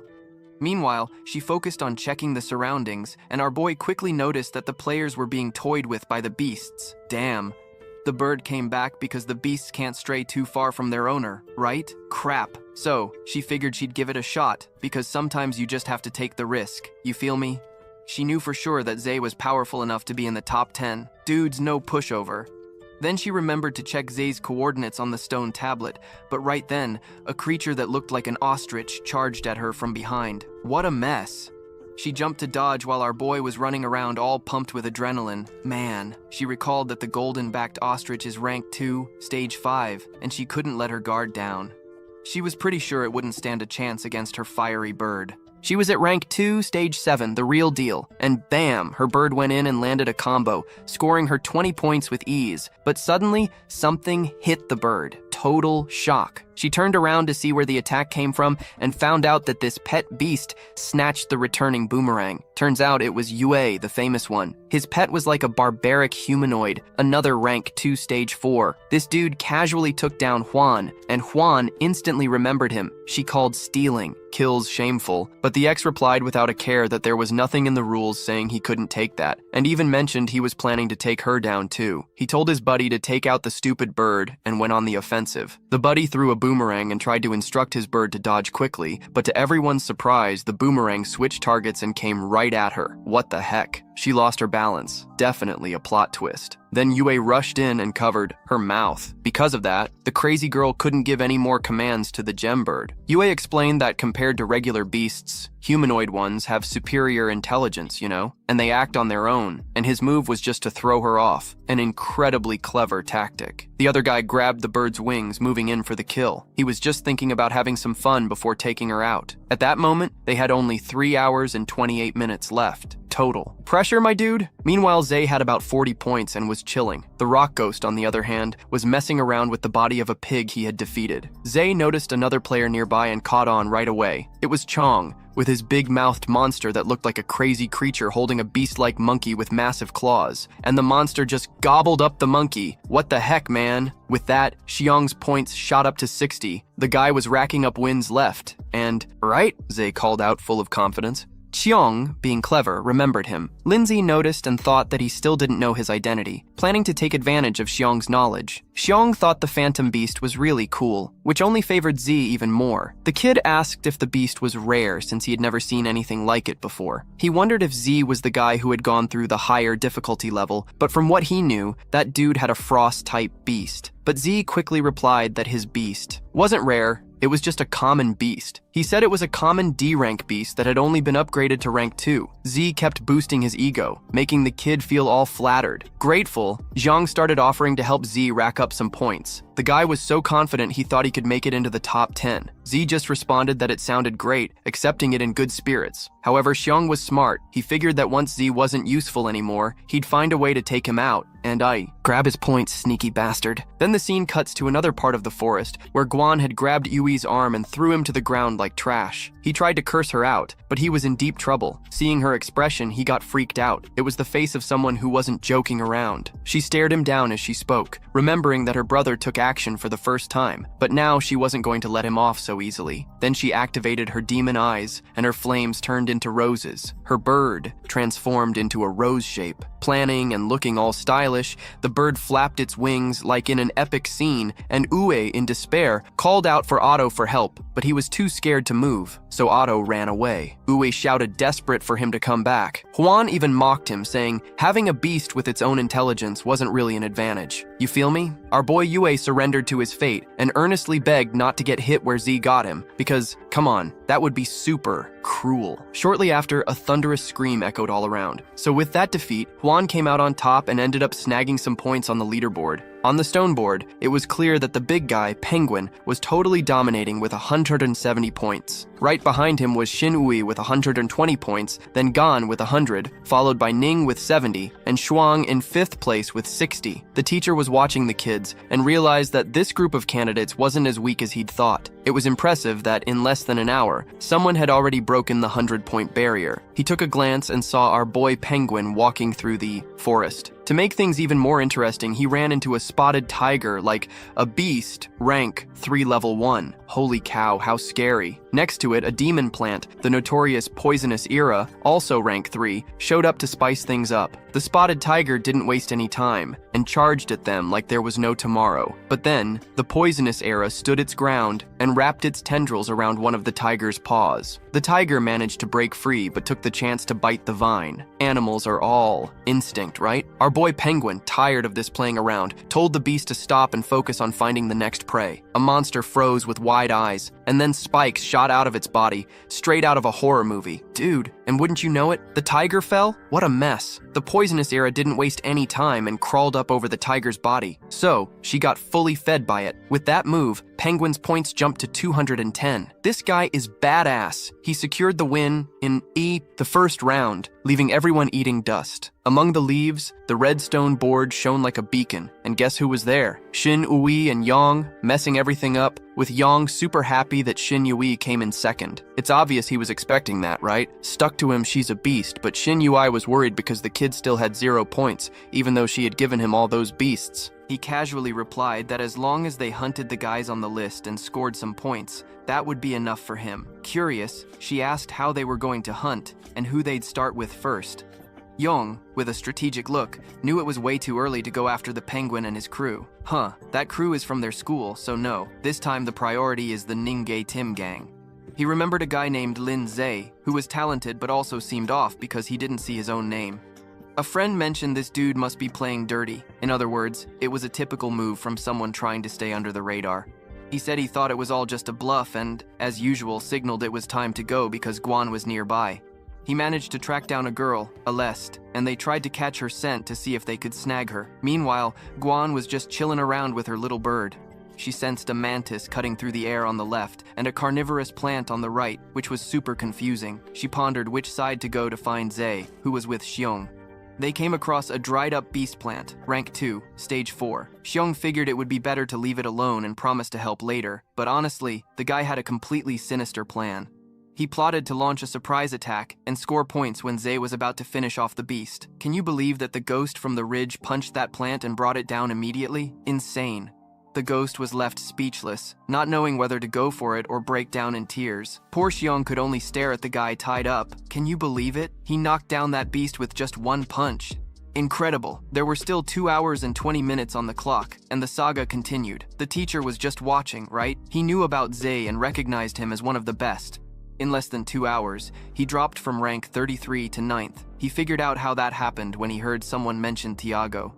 He remembered letting Ze attack first, but didn't expect him to take out the beast with just one punch. He was already complaining that he was left with nothing and asked Ze to share. Ze, already on the defensive, said that wasn't his intention. He calmly explained that because of the test that impacts their admission, he always makes sure to give it his all in every fight. Plus, he told Xiong that if he wanted points, the next target would be his. Xiong pouted like, come on, because he was planning to take out Ze and grab those points that were on the line. To spice things up even more, the system dropped a hint that a rare beast had been detected in the area. He figured that meant more points, and we all know everyone loves a few extra points. So, not too far from them, there was a golden tree trunk. They started heading toward the trunk. Man, Xiong was in shock. Like he couldn't believe they had actually found a real golden tree. He thought that would count as bonus points. But suddenly, the tree grabbed him while Ze made a sly jump to dodge the branches. The golden tree, besides being stunning, hung Xiong upside down. My dude, just when he thought it couldn't get worse, he opened his eyes and mouth and saw it was a dehydrated golden beast, like some sort of plant, a rank 3, stage 9, heavy-duty situation. He had no clue that was going to happen. Xiong yelled for his beast to come save him, but then he looked and saw his beast was caught as well. Oh my god! He kind of froze, thinking about what to do, and then realized the plant was draining all his spiritual energy. What the hell? So he told Ze to help out because things were getting ugly. But come on, Ze shot back that they agreed the next beast was his, right? No. Zhuan told him not to be like that because this beast was no joke. Then he suggested they team up to tackle the situation, but Ze just turned around and said he trusted himself and was going to bail. Poor Xiong didn't give up and kept begging for his life. Ze, are you crazy? My dude finally decided to help and asked what. Xiong was going to give him in return for his help. Xiong got all mad for him having the nerve to blackmail him. What's ridiculous is that he decided he had valuable information about others, and if Ze helped him out, he'd share it. So curious Ze asked him to spill the beans, and Xiong had no choice but to reveal it was about the penguins and Shini's unique spiritual techniques. But before he could say anything, he started begging for his life and for help again. Ze thought for a moment, wondering if it was like some rock enhancement skill that actually had real value. He called on his beast, a rock, and ordered it to use its crushing blows on the enemy's abdomen. The stone beast charged forward. It leaped when the branches tried to grab it. Then it sliced through the branches with one swift move. It was almost reaching the tree, but then a golden branch wrapped around its torso and pulled it away. More branches showed up, entangling the stone beast. Ze realized that his beast, Rank 2, Stage 9, was still getting its butt kicked by the weird creature. It was trying to break free, but it was a stalemate. No way out. He thought about calling the Snow Maiden to put an end to this ridiculous fight, but then he noticed a tremor. The stone beast was shaking. "What's up with that, my dude?" He teased the beast, asking if that was all it had. He told it to break free since there was no time to waste. The stone beast got angry, and the next move was shocking. At that moment, the stone was surrounded by dust, and it looked like it was about to get sad. A smoke started to rise from the key beast's head. Holy crap! And Xiong shouted that they were done for because the beast was nearly drained. They had an hour and 54 minutes left, and already 27 participants were out. He was curious about what kind of power a genius facing something nearly impossible could have. The smoke from the stone beast began to swirl and even looked like a dance. Ze was taken aback. The situation was turning around. The stone beast unlocked a new ability, a demonic spectral form that would last about 30 seconds. Xiong was dumbfounded, like, what the heck is this, man? Just as Ze had guessed, those with dual attributes. He's always got some special skills up his sleeve. He froze for a moment to see just how powerful that demon spectral form was, and the tree roared right then and there. It tried to stab the stone beast, but the branches went right through it, leaving it totally confused. So Ze, quick as ever, noticed that the demon spectral form, the stone, didn't have a physical body, which meant it could dodge physical damage and also wanted to take control of it. And on the screen, he saw the abilities. Had turned into stone projection, the crushing blow that wasn't available, and earth spikes. He ordered the beast to use the stone projection, aiming for the tree's eyes and abdomen. It activated its psychic power and, with an enviable force, sent the stones straight at the tree like it was the best shooting game, but with actual rocks. And the tree man just collapsed, taking Xiong down with it. Ze quickly noticed the rank had changed. Like, the damage it dealt was nothing compared to the dried golden beast. Wasn't that monster grabbing Xiong and running off with him? Just wrong, dude. He was freaking out because if his kid fell, he'd lose those points instantly. Ze, giving that killer look, took aim at the chaos unfolding, and the tree, now furious, shot branches like it wanted to start a new style of modern dance. Our MC, who wouldn't back down, summoned the Snow Maiden like it was a SOS. She appeared in front of him like a superhero, shielding our girl from the deadly branches. There was no way around it. He issued a command. No doubt about it. The maiden didn't hesitate and unleashed a snowstorm. Meanwhile, the 30 seconds for the stone beast were ticking down like the timer on an overly easy challenge. He called on the beast to use the crushing blow because after all that back and forth, it was time to go on the offensive. And just like that, while the tree was completely frozen, it was struck in the abdomen. The Snow Maiden kept up the support, forming a true gaming partnership. Ze then ordered the stone beast to activate the spectral form, because it was time to show what he's made of. Meanwhile, the Snow Maiden attacked with a cascade of threads, launching ice crystals at the tree that was still kind of frozen inside. And as if that wasn't enough, Ze raised his fist, ready to deliver the next blow. He struck the tree with a spiritual energy hit that was like an anime ultimate attack, and with that, the tree finally went down, crushed to bits like confetti. The system confirmed that our guy had won, and there was no doubt about it. With this victory, the rock demon leveled up to rank 3, which is hard mode, and Ze gained a new insane ability called phantom duplication. Then the protagonist explains that he did all this to protect our hero. He sends his beast back first through the system and is totally pumped because besides escaping, he racked up some points too. At the same time, Professor Ray, who's the go-to guy for all things cool, had his eye on him, but there was only an hour and 20 minutes left, and Ze had already accumulated around 180 points. The professor was shocked. totally freaked out. He went to check out the ice beast that the kid had summoned and could see it had divine rank potential, you know? He was left wondering how a kid managed to pull that off. Ze also learned that a rank 3 beast earned 60 points, and because of what he did, he could no longer stay low-key. Suddenly, someone popped up asking what was going on, and it was Xiong, looking anxious, thinking Ze had wrecked the wilted golden beast. So, Xiong, all curious, asked where the Snow Maiden came from. Poor Ze didn't even remember to think about her. So since Xiong had already seen the scene, he couldn't keep it under wraps anymore. He decided to play it dumb and said he had no idea what was happening, and that it was the girl who had defeated the golden beast. Xiong, realizing she was also a beast, figured if her master was the legendary Lin Ze, they were screwed. He started getting worried, thinking they might be next. As they were leaving, Ze was left speechless, and in that moment, he had the snow girl pretend to attack the pet beast. She looked confused, and the creature, Xiong, turned pale when he saw her aiming at them while threatening with some ice crystals. Man, the kid panicked right away and started crying, thinking that if he got eliminated, it would be a disaster. He'd rather sacrifice Ze and run for his life. The monster beast swallowed Ze, and in disbelief, he asked why he did that. Xiong, all tactical, replied that it was to protect him, you know? Then he told the beast to go back first, and when Xiong thought he had enough distance, he felt like he had escaped. He even scored some points with Ze inside the beast's stomach and, relaxing a bit, asked if everything was good now, but was surprised to see that Xiong was still holding firm. Feeling lazy, he created a barrier around himself, pondering what would happen next. After all, he expected Xiong to let him go fast. Then, Xiong panicked again, realizing the beast was still after them, and he was confused because the kid should have been digested ages ago. The beast's stomach growled, and out of nowhere, it puked Ze back up. Zhuo, astonished, asked how he got out alive, and Ze, totally chill, said it might have been the beast's digestion. Then Ze had an idea. If the monster was still chasing them, they could team up and take it down. Xiong was at a loss for words and thought Ze was kind of an idiot. So Ze casually said, it seemed like nothing was chasing them anymore, and asked about the exclusive spiritual technique he had mentioned some time back. Xiong suggested they check the stone tablet first to see if they made it into the top 10, and then they started talking on their way there. While walking, Xiong explained that the exclusive spiritual technique is a unique skill that only some really talented beast masters can pull off. This kind of technique can't be learned from a book because it depends on the physical makeup of the beastmaster, and since it's so rare, regular teachers don't even teach it.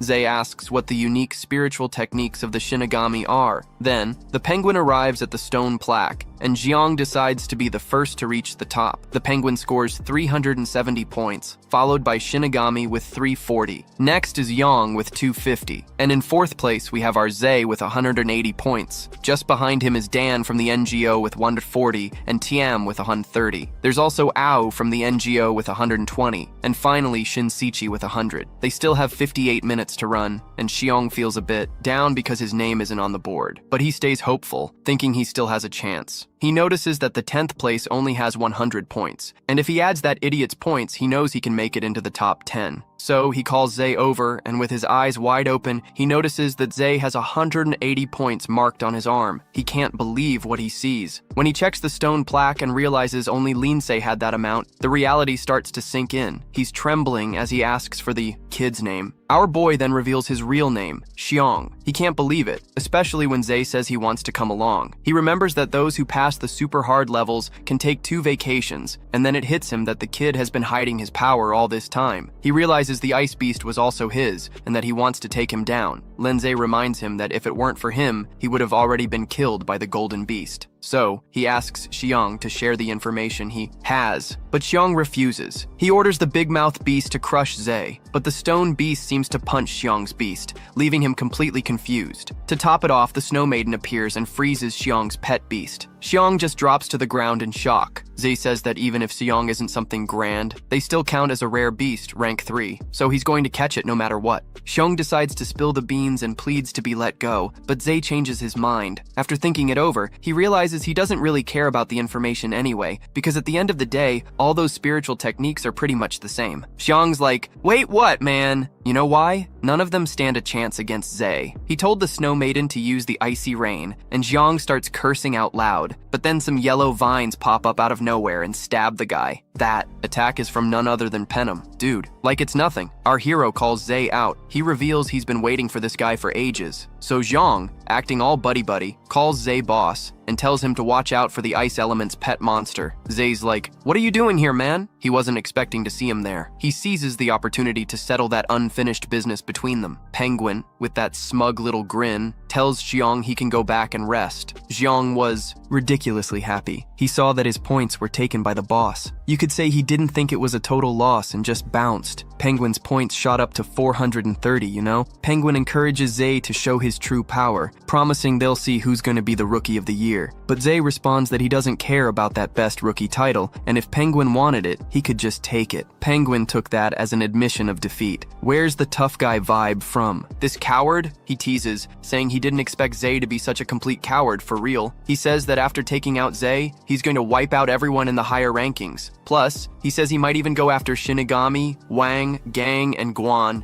Everyone. He got real fired up, confessing that the thrill of crushing them is addictive, right? But talking about Guan reminded Ze of her and the fear. He realized that ONG, Shinin, and Guan were all in the same area, which means Guan was in danger. Dude, then like a rocket, he shot off to the east, but Penguin, always in control, ordered his beast to block the way. The stakes got raised. Getting tangled up with the rock ghost and the barrier, Ze and Penguin didn't miss a chance to take a stab at him, thinking Ze was just some clown with a big name. He ordered his beast to drain Ze's powers out of pure malice. Ze, not having much patience, cursed the dude out. He really didn't want to play with Penguin. Then he had the Snow Maiden attack from behind in an epic move, and honestly, that left Penguin in shock. Dude, this guy's name is Penguin, but I'm just gonna call him Penguin. Bro, so 'cause it's easier, right? That's when the dude turned into an ice statue. What a mess. The beast from Poison Era didn't even see it coming and got caught off guard. And the Snow Maiden didn't waste any time turning it into an ice statue too. Then boom, the Ghost of Rock came in and smashed everything. Ze mentioned he already warned that he didn't have time to mess around with him. The melted ice, poor crushed voices. Someone stepped up and said that Ze's vitality was so strong that, seriously, he was still in the game. It was Lu Gong. He reminded Ze that he forgot to finish off Penguin and took advantage of that missed opportunity. What a clever move, man. He aimed at the right spots and sent his beast, which was an iron-armored dragon, like a rank 2 dragon, stage 9, to attack Penguin directly. The gang hoped Penguin's beast would come back, but they knew he didn't have that ability. He thought he had secured first place, but when he looked at his arm, where were the points? Nothing changed. He figured something was off. While his pet beast was confused with the vine moving around, he turned and bam, vine to the face. Totally confused, right? Penguin said he had no problem telling someone he'd already been eliminated. Then he revealed that his exclusive spiritual technique was mimicry synchronization. The gang, already fed up, sent their iron-armored dragon to attack. But when he saw there was no response, he checked and found his beast was stuck in the ground. And then poof, it turned to smoke. Meanwhile, our hero Ze was running like a madman, with the image of Xiang and the ONG putting his hand on his sister. If he did that, he'd hit the ground, but like, never. Meanwhile, Guan was just standing there, frozen in a bubble, and there was a young dragon with steel scales, rank 2, stage 8. She couldn't break free from the bubble created by a rank 3, stage 2 necromancer, specializing in ghosts and water. The mature ONG told Ing that he'd give her this task. If she got Guan's points, she'd become the head of a new squad. Shinigami, as always, asked why, joking that it could be because she's way too pretty and he doesn't have the guts to attack her, right? Angu fired back, saying he wasn't interested in other girls.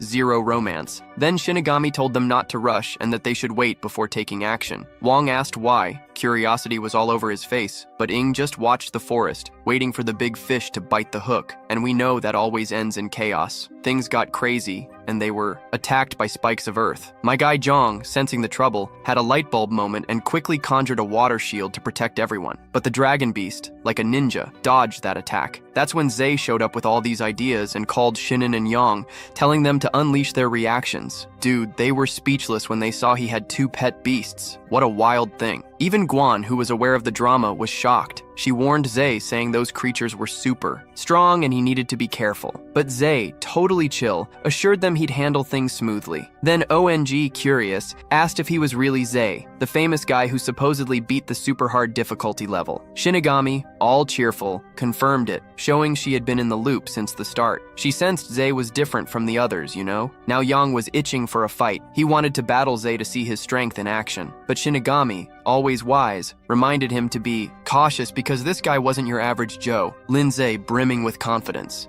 He said that if he won and gave the points to Shinigami, she would be the boss of the new class. And to top it off, he mentioned that he'd rather lose the points to her. So he told the necromancer to hold him back, because it wasn't working, bro. With that, he activated the water prison, and water swirled around Ze. But the dude stopped the water using the impact of his soul force. It was insane. And check it out, ONG was surprised to see Ze's spiritual technique was super strong. Just to make things even crazier, the stone beast rushed at him with no hesitation. Yang used the water pillar assault formation. Suddenly, a water spike shot up from the ground, ready for action. Then, he trapped the beast in the water prison, taking care of one of Ze's creatures. And, my dude, it didn't take long. Ze made the stone beast turn into a ghost form, and when he did that, the beast managed to escape the water prison way too fast. Then, Ze charged in, attacking with earth spikes. The necromancer also transformed into his ghost form. What a wild scene. Yang, feeling all-powerful, bragged that he was also immune to physical attacks. But Shinigami, feeling desperate, shouted at him to look behind. Man, he got caught off guard. The spikes appeared behind him, taking advantage of his slip-up. When he turned around, he saw the ghost clone and panic set in. Then Ze commented that it was a shame Yang wasn't immune to physical attacks. At that point, bro, it was the last straw. Yang got furious, you know? He ordered his beast to use the Death Spirit Seal, and that was it. With a powerful force, he unleashed a wicked attack and ended up sealing the stone beast and his clone, who didn't see the trouble coming. Ze, looking all annoyed, thought Yang was irritating. After that, he figured the Snow Maiden would have to step in. He told the stone beast to return to its normal form, or else it would be defeated. Yang underestimated Ze's ability, thinking it would be a walk-in, the park. Ze, with that impatient look, was ready to show his true power. Dude, it's about to go down. Shit's gonna hit the fan. Shinny was watching intently as he summoned the Snow Maiden. Then, Shinny realized that Ze wasn't someone they could face, and knew that if they kept going, they were gonna get knocked out of the game. So, Shinny had an idea and told them to stop, offering to have a chat. Ze, looking all suspicious, furrowed his brow and wasn't feeling it. She told him they all made it into the top 10 and that there was no need for more fighting, especially since they'd all be classmates after this. But the Snow Maiden was still ready for battle. Shinny told Young to free the girl, no beating around the bush, and ONG, a bit hesitant, responded that if he let her go and they teamed up, it would be even worse. Shinigami, in a panic, shouted for him to do what she said. No arguments. He followed the orders and canceled the water prison. So, Guan was free, and the drama was unfolding. The dragon beast jumped off its pet in a swift move. She thanked Ze for saving her. Ze made sure that while he was around, no one would dare touch her. Cool, solid. After that, he told the two that they could still save their sister, even if they got eliminated. Yugi, all fired up, was pissed about that statement and decided it was time to fight with everything he had. He then ordered Shinigami to attack first as part of the strategy, but Shinigami swiftly told Ze she had something that could please him. Ze just responded with a curious tone. Then, our heroine shares with our guy an exclusive spiritual technique, revealing that she could use her sensitivity to give him a boost and help unlock his unique ability. The protagonist replied in his usual style that, actually, it sounded like a good offer. Meanwhile, Yang, feeling pretty indignant, shouted that there was no way he was gonna help that idiot.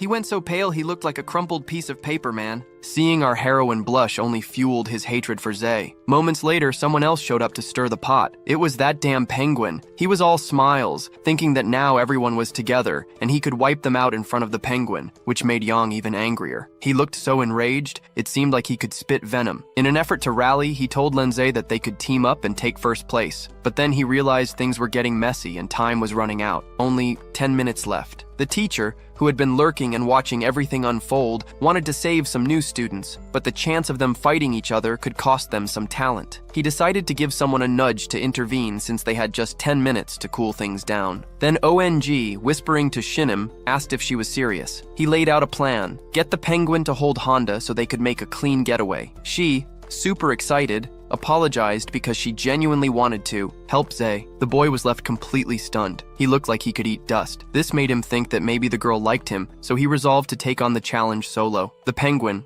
all cocky, dared them to fight together, but someone put a stop to the whole nonsense. That person pointed out they didn't even need to fight because everyone was already accepted, and there was a special challenge mission prepared for them. Wow, as if that wasn't enough, a portal suddenly popped up out of nowhere, and like something out of a movie, someone stepped through. Oddly, while the students stood out, the king teacher wanted to see how far they could go. He brought in the second-year students, who were all intermediate-level fighters. They would have to battle them, and whoever won would earn a unique baptism. But even if they lost, they could still enroll. Guan, dissatisfied, yelled that it was unfair since they were considered students and were about to face veterans. My goodness. That's not fair. On top of that, everyone has been through a ton of battles and their beasts were worn out. My brother. But Ze seemed all fired up while everyone was talking about going for it. The penguin, with a sad look, said it was a shame he couldn't take them out. But now they were classmates, so there would still be chances to fight. Yang asked them to ace the second-year test. Shinigami asked Ze if that meant they were allies now. She gave him that smile, but honestly, Ze just looked like he was spaced out. You know that type of protagonist, right? Then Guan, that clueless one, interrupted, saying his brother hadn't agreed to that yet. Ze really wanted the baptism reward since it would make him super strong. But man, he noticed they only sent 4 when there were 5 of them, which honestly felt like they were being underestimated. He told Shinigami that if they wanted to be allies, they'd have to team up with his sister and go after the seniors. Shinigami and Guan started, complaining that they wanted to be with him. He told Guan he was going to face them alone, and if 2 girls joined in, he'd have a better chance at revenge. Then one of the newbies asked if the argument was over. He wanted to know who was going to fight him, and bluntly said if they all wanted to come at him at once, he wouldn't care. Yang was pumped to fight him. He saw it as an opportunity to impress Shinigami. Tao, noticing the bravery, cautioned him not to be reckless. Then the guy summoned something crazy, man. A wind god's praise cutter, an insect type, rank 3, stage 8. Zango, all fired up, pointed at the penguin and said she was watching him. The penguin, standing firm, replied he wouldn't go easy on her just because she was a girl. And there she goes summoning a thunder lion, a beast type, rank 3, stage 9. She blushed when the dude encouraged her to fight with everything she had. Shinigami used her ninja eyes and got straight to the point, saying that among the 2 that were left, the girl was the weakest. Then this super stylish dude with a pompadour called Ze out for a fight, saying his hairstyle was giving off bad vibes. Are you kidding me? Ze, all chill, agreed, but asked him to be nice. Dude, hold on. Meanwhile, the girl with blue hair remarked that the freshmen were cute. She started venting, saying she hated girls who were cuter than her. A bit jealous, huh? And warning that she wouldn't go easy in the fight, both girls felt a weird vibe in the air. Back in the exam room, the drama was just getting started. Our boy Cho Rum and his buddy Siang were feeling down in the dumps, sad, and got eliminated. Sean, dealing with the blow, accepted it. It was rough because there were some real talents there, and unless a miracle happened, elimination was pretty much a guarantee. Poor Siang was crying like a little kid, totally uncontrolled. The gang felt like trash and still had burning cheeks from embarrassment. The teacher noticed some names standing out, and suddenly somebody tapped him on the shoulder. It was the cool teacher Wemby. He told the teacher to let the next candidates waiting in line with him go ahead. The teacher knew Gao just wanted to poach some students after all the effort he put into selecting them, but Gao, being clever, responded that his methods were pretty extreme, and that could cost him some talent. He mentioned he still had 10 spots left, and to him, it wouldn't hurt to give a few candidates who had failed before another shot. The teacher told Gao to handle it himself, so Professor Gao announced he had good news for anyone who didn't make it. After all, he still had 10 open spots, and anyone who could pass the test would be accepted. That got everyone hyped up, feeling more enthusiastic. Siang, catching the vibe, thought, "Whoa, a miracle might just be happening." She nudged Cho, urging him to try harder, and everyone became super determined. Meanwhile, in the forest,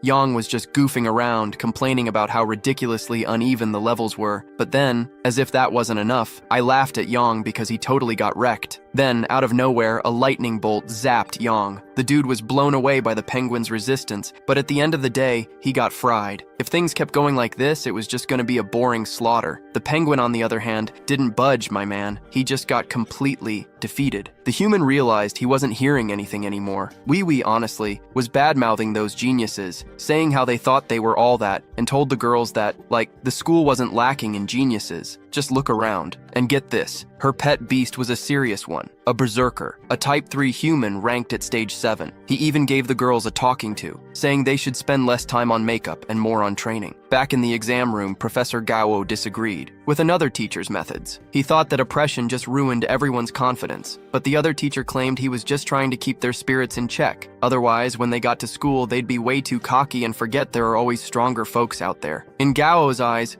seeing someone who wasn't affected by his methods was eye-opening. Zitian's pet beast was a flaming warhorse, like a Type 3 beast at stage 9, and it ended up turning into a frozen statue. The professor couldn't believe the turnaround. Ze called everyone over and announced that he beat the beast. Man, he was so stoked to have found a real gem. He'd seen lots of geniuses, but none like him. He started saying it was like seeing the 8 legendary prodigies of the Federation in their youth. Just inspiring. Gao even mentioned that at Ze's age, not even the 8 prodigies came close to this kind of strength. He asked the professor to put Ze in his class when the time came, but the other guy replied that wouldn't be fair, because anyone who placed in the top 10 should be put in accordance with the rules. In that moment, the system notified that the flaming warhorse had been defeated. 7 years without solid footing, and he couldn't believe he had lost. Guan was at a party only for Ze Shinigami's victory, even admitting he didn't expect him to be that strong. Aeyong was super frustrated. He noticed the brutal level difference, but decided that instead of wallowing, he would use that frustration as motivation for next time. Then, Tao jumped in, asking if Zetian had taken it easy. He just couldn't wrap his head around the fact that the unregistered student had wiped the floor with a veteran. Lin Ze, bolder than ever, asked if they wanted to keep the fight going. Tao was already irked, totally furious. Wow, Ze just kept grinning and asked the three if they were planning to rush him all at once. Tao called our hero arrogant and sent his praying mantis to attack. Then, out of nowhere, the ghost Rocha arrived, charged in, and blocked the creature with a confidence straight out of a movie. Gao, who was watching the whole mess, decided to step in and ask them to stop the fight. If the chaos kept up, the veteran would lose face, and Ze would just end up making more enemies than he already had. Believe it or not, he agreed. Shortly after, he announced that the test was over, but Tao wasn't happy about it at all. He started shouting for the teacher and kept complaining that Ze was the only one who passed the test, but also gave some credit to everyone who tried. Tao yelled loudly, pointing his finger at Ze, promising that they'd settle this once he registered. Ze, completely calm, said there was no need for that fight to happen. With that sarcastic remark, the kid just made Tao even angrier. Man, he shouted that he wouldn't forget this and bolted out of there quickly. After all that commotion, Ze finally received his baptism rewards. And check this out, his constitution jumped from 8 to 10.8, and his soul power soared to 1080. And this is the builder, so it jumped from 5 to 9. And the teacher, of course, congratulated Ze for his weight loss at the gym. To top it all off, the system reported that the initiation was successfully completed. Ze earned about 500 achievement points and now had 1,180 points left. The growth of the Rocha ghost went up to 33%. How about that? Meanwhile, the Snow Maiden grew to 12%. No doubt a nice improvement. When he returned to the exam room, the scene was totally different. The crowd surrounded him, and the looks were a mix of admiration, curiosity, and even a bit of envy. Right there, it felt like he almost had a fan club, and Ze couldn't help but think this always happened when he woke up to such vibes. A woman grabbed his arm. It was Jainin, who said she felt there was still some untapped power in the Rocha ghost. She also suggested that if he wanted to know more, he should talk to her after the exam. He replied clearly, "Okay." Then the teacher showed up. He asked for silence and announced that the top 10 students were officially admitted, and then declared Pinguim as the best freshman of the bunch. Everyone applauded, but the looks on their faces were like, huh, how's that? They started wondering how this guy managed to pull that off, and it was no surprise to anyone. Pinguim knew that Ze had done way better than him. Feeling a bit embarrassed, Professor Gao whispered that Ze deserved the top spot more. He thought it was unfair, but the teacher replied that you can't put all your eggs in one basket, right? Plus, the rules stated that the top place would be based on points, and Gao had to accept that. Then the teacher announced that those participating in the resurrection test should follow him. Those already in the top 10 could leave and wait for the entrance ceremony in 10 days. Gohan went over to comfort Chayan and Xiang, confident they were going to pass the resurrection test. Xiaomi wasted no time and went up to Ze. He admitted that he didn't have enough smarts to figure out who Ze was in the first place. He praised how our hero fought and made a proposal. Ze curioso asked what that guy wanted. Xiong started saying he wanted to be his subordinate. Ze was shocked by the offer. Xiong, all excited, said that his respect for Ze was like the ocean. Jose replied he didn't accept subordinates, and besides, Xiong hadn't even qualified for enrollment yet. What a mess. Xiong, being all confident, assured him he'd pass and asked him to wait. Pinguim, watching the scene, decided to have a laugh, and after that, everyone said their goodbyes. Juan took the opportunity to suggest they should celebrate, like spend an entire day in the city. Ze, who was also tired, agreed they needed to relax a bit, you know? Juan said he would be back tomorrow and they'd hang out in the city that night. How awesome, man. Ze, excited, agreed with her suggestion, which made her blush. But then Ze grabbed his phone to check hotel prices right away, because life doesn't wait, man. The guy just went pale. Who knows how he blew all his cash last time, buying evolution materials for that stubborn rock beast. Now the situation's critical because he only had $300 on him. Bummer. Then the girl asked what was wrong and suggested they go grab a bite first. Soon after, they ended up at this fancy restaurant where they could dine alongside the beasts. Ze was stunned. Wow, he didn't even know places like that existed. Dude. Guan then said she had been wanting to get into that restaurant for ages. Look at that, she had the brilliant idea to call her Beast too, since they had been battling all day. And Ze, of course, agreed right away. Guan was completely shocked. Oh my god, she could hardly believe that little Snowball had grown so big. Then Guan asked how he managed that. Linze just replied that his compatibility with the contracted beast was super high, but deep down he knew it was thanks to the system. Guan suggested it was time to place the order. Ze decided to dive into the menu, and oh man, he practically freaked out when he saw the prices. On the flip side, Rappa, the ghost of Rocha, was all hyped up, ready to chow down. Meanwhile, the Snow Maiden was giving the bird some love, and it looked like the little guy was totally into it. The waitress approached, all smiles, to check if they were ready to order. Guan, brimming with confidence, ordered a ton of stuff. 5 minutes later, the food arrived. It was hilarious seeing Ze. He looked so tense, his face was all worried. My brother showed up a bit later, and everyone just stuffed their faces. They were full to the brim, but Ze was still sweating bullets, wondering if they were just gonna bolt, which would be a total disaster because the bill came out to around 37 grand. What a blow. My brother, Aguan, had a light bulb moment and offered to pay since he had saved up some cash. And man, Ze was so relieved. Our broke MC was saved once again. After all that chaos, they decided to take a stroll. And Guan was there, admiring the city view with this super bright look in her eyes. She said she was excited to study with him. How cute. Meanwhile, Ze was just racking his brain on how to come up with more cash, but he knew taking on missions right now would be way off for him. They passed by a noisy shop where someone was laughing loudly. It was wild. A figure inside was totally blown away by the scene. It was a ring, my friend. And guess what? A four-armed freak was crowned the winner against a Titan kangaroo, a rank 1 beast, stage 3. The four-armed freak was grinning all proud. The referee asked if there were any challengers around and explained that if anyone could take down that four-armed freak, all the prize money would be theirs, but they just had to pay a 300 entry fee. Whoever wins gets the whole prize of 50 grand. So, Ze saw a golden opportunity to make some quick cash. He summoned his pet phoenix, the ghost of the rock. My dude came in strong. The referee started explaining the rules, and guess what? No spiritual techniques or spells allowed, just straight up hand-to-hand combat. Ze turned to Guan and asked if she wanted to watch the whole fight. Obviously, she asked if he wanted to actually participate, like really get in there. And he, being clever, said he wouldn't refuse easy money, you know? The system confirmed that the four-armed freak was rank 3, level 1, while his stone beast was rank 2, level 9. Then he got the brilliant idea to level up his pet. He put his hand on the beast, and my guy unleashed this powerful red glow, like he just summoned a demon. It got real. He leveled up to rank 3, level 3, but had to spend 780 achievement points. The higher the level, the more points he needed. That was a hassle. Guan, dying to know, asked how the beast leveled up so suddenly. Ze just said it was because the meal had been awesome. Nothing more. Guan, totally buying it, said they were definitely going to win. Then, the referee announced that a new challenger had appeared. Pressure was on for everyone to get up and applaud the courage of the new participant. He described Ze as this skinny kid with a red-haired stone freak, that crazy Ze. And of course, the guy underestimated them, thinking it'd be a walk in the park. Everyone burst out laughing, thinking the kid was crazier than a blind guy in a shootout. What a wild scene. Then people started asking where he had come from. The ghost of the rock let out a little burp, while the crowd kept mocking him. And get this, the four-armed freak rose up, looking like a sea ogre with 4 arms. And believe it or not, the owner's name was Gentile. He sent a message to Ze.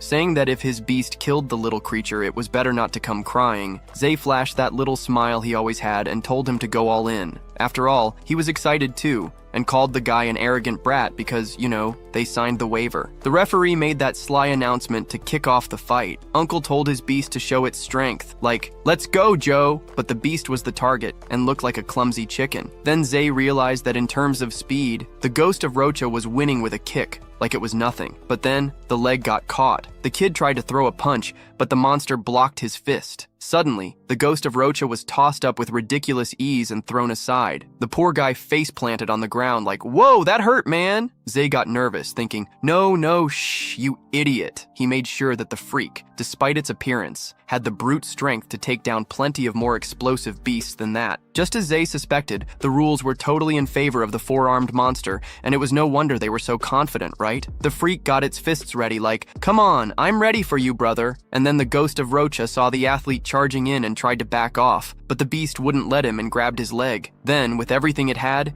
it punched the kid twice. Chu joked with Ze, asking if that was the best he could do. The whole crowd went wild, while Juan was just worried. Ze thought that if they let everyone unleash their skills, the ghost of Rocha would put on a show against this brute. But luckily, the rules were strict. It's all about toughness here. He realized that in terms of brute strength, he was throwing it away, especially against an opponent with four arms, and they had to fight it out in close quarters. However, the last time the ghost of Rocha took a beating, it unlocked a new form. If Kishio said it, then it was right. It was worth a shot. Either he unlocks a new form or ends up on the ground.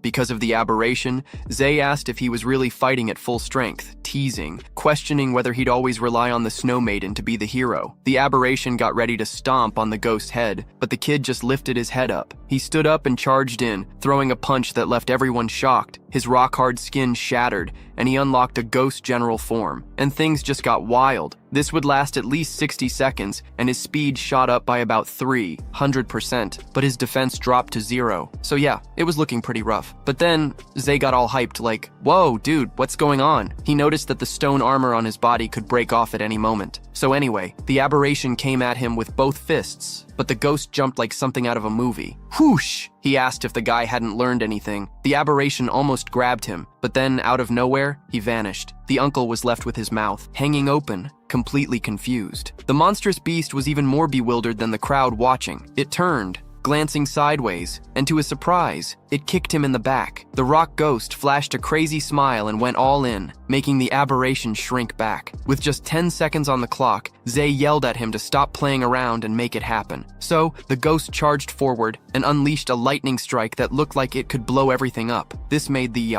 aberration fall, like in a comedy scene. Just like that, the ghost advanced to rank 3, Stage 4, and the lightning strike was his trick, but he could only use it in ghost general form, so timing was crucial. After that, the ghost general form just waved goodbye, and Ze was in shock. He couldn't believe that just happened. The referee then declared the big winner of the match, and guess what? It was the four-armed aberration. Damn, Ze was fuming, looking more like a ghost himself. And of course, everyone started asking why. Clearly, the aberration lost, and that was just ridiculous. Then some guy in the crowd explained that the kid had cheated and used a skill. Unfortunately, that's why he lost, right? The referee caught on to the violation. Man, the stunned crowd saw that the protagonist's pet beast had changed a bit, but some people started arguing that it just dropped the armor, so it couldn't be considered a spell, you know? Guan, fed up with all the unfairness, yelled that it was totally unfair. Gil, picking up on that, shot back that the guy wouldn't get away with the cash just because he pulled off a little trick. Then our boy Ze, already knowing the beast battle was lost, proposed a good old-fashioned fistfight between them. And the best part, if he won, he'd get the prize all for himself. But before that, don't forget to hit like on this video. And Ju, with that cartoonish look, asked if he was really challenging him. The referee, completely taken aback, started saying he couldn't believe the guy actually proposed a personal fight. He then announced that Jean, the uncle, was a former professional wrestling champion. The crowd erupted in applause, excited to see a real showdown. Ze, all pumped up, commented that this was way more thrilling than any beast battle. The poor farm ghost looked sad about the whole situation, but Ze, trying to cheer him up, told him he had won and promised to take care of the next one. Touched by our hero's words, the ghost had a heartfelt expression. Then, the uncle signaled to the referee. If he wanted to be the first in history to challenge his own Chiyu, he shouted to the crowd that if Ze managed to win, he'd still take home the cash. Look, the crowd was already getting hyped up for the showdown, starting to chant for Chiyu to wipe the floor with him and leave blood all over the place. But our dear Ze was still all confident and waved to Guan. Chiyu, acting all casual, baited Ze to come at him. Before he could really enjoy himself, someone asked Ginny if she had truly fallen for Ze. It was ONG. With all the sincerity in the world, she replied that it wasn't his business and that she only saw Ze as a brother. Yang, not getting it, wondered how Ze could be worse than that skinny kid. He emphasized that she barely knew him and definitely didn't want her to get hurt. The strong and sturdy guy made it clear that it was her problem and even told Ze to go rest early. She watched him walk away, clearly displeased with that conversation, stomping off while vowing she'd get over Ze someday. On her way, she heard a call for help. It was a woman with blue hair and at her feet, a defeated flame dog, like a rank 1 fire creature stage 2. In a moment of authority, he kicked the monster he was holding, sending it crashing to the other side. He asked the woman if she was okay, and then wanted to know where that vicious beast had come from. The woman, a bit confused, replied that there was no vicious beast around. Realizing something was off, ONG stood up and got into an attack stance. Out of nowhere, a guy jumped down from the roof. He asked who he was and if that beast was under his control. The man, completely relaxed, started explaining that if a beast was used by humans, it was called good. If not, it was called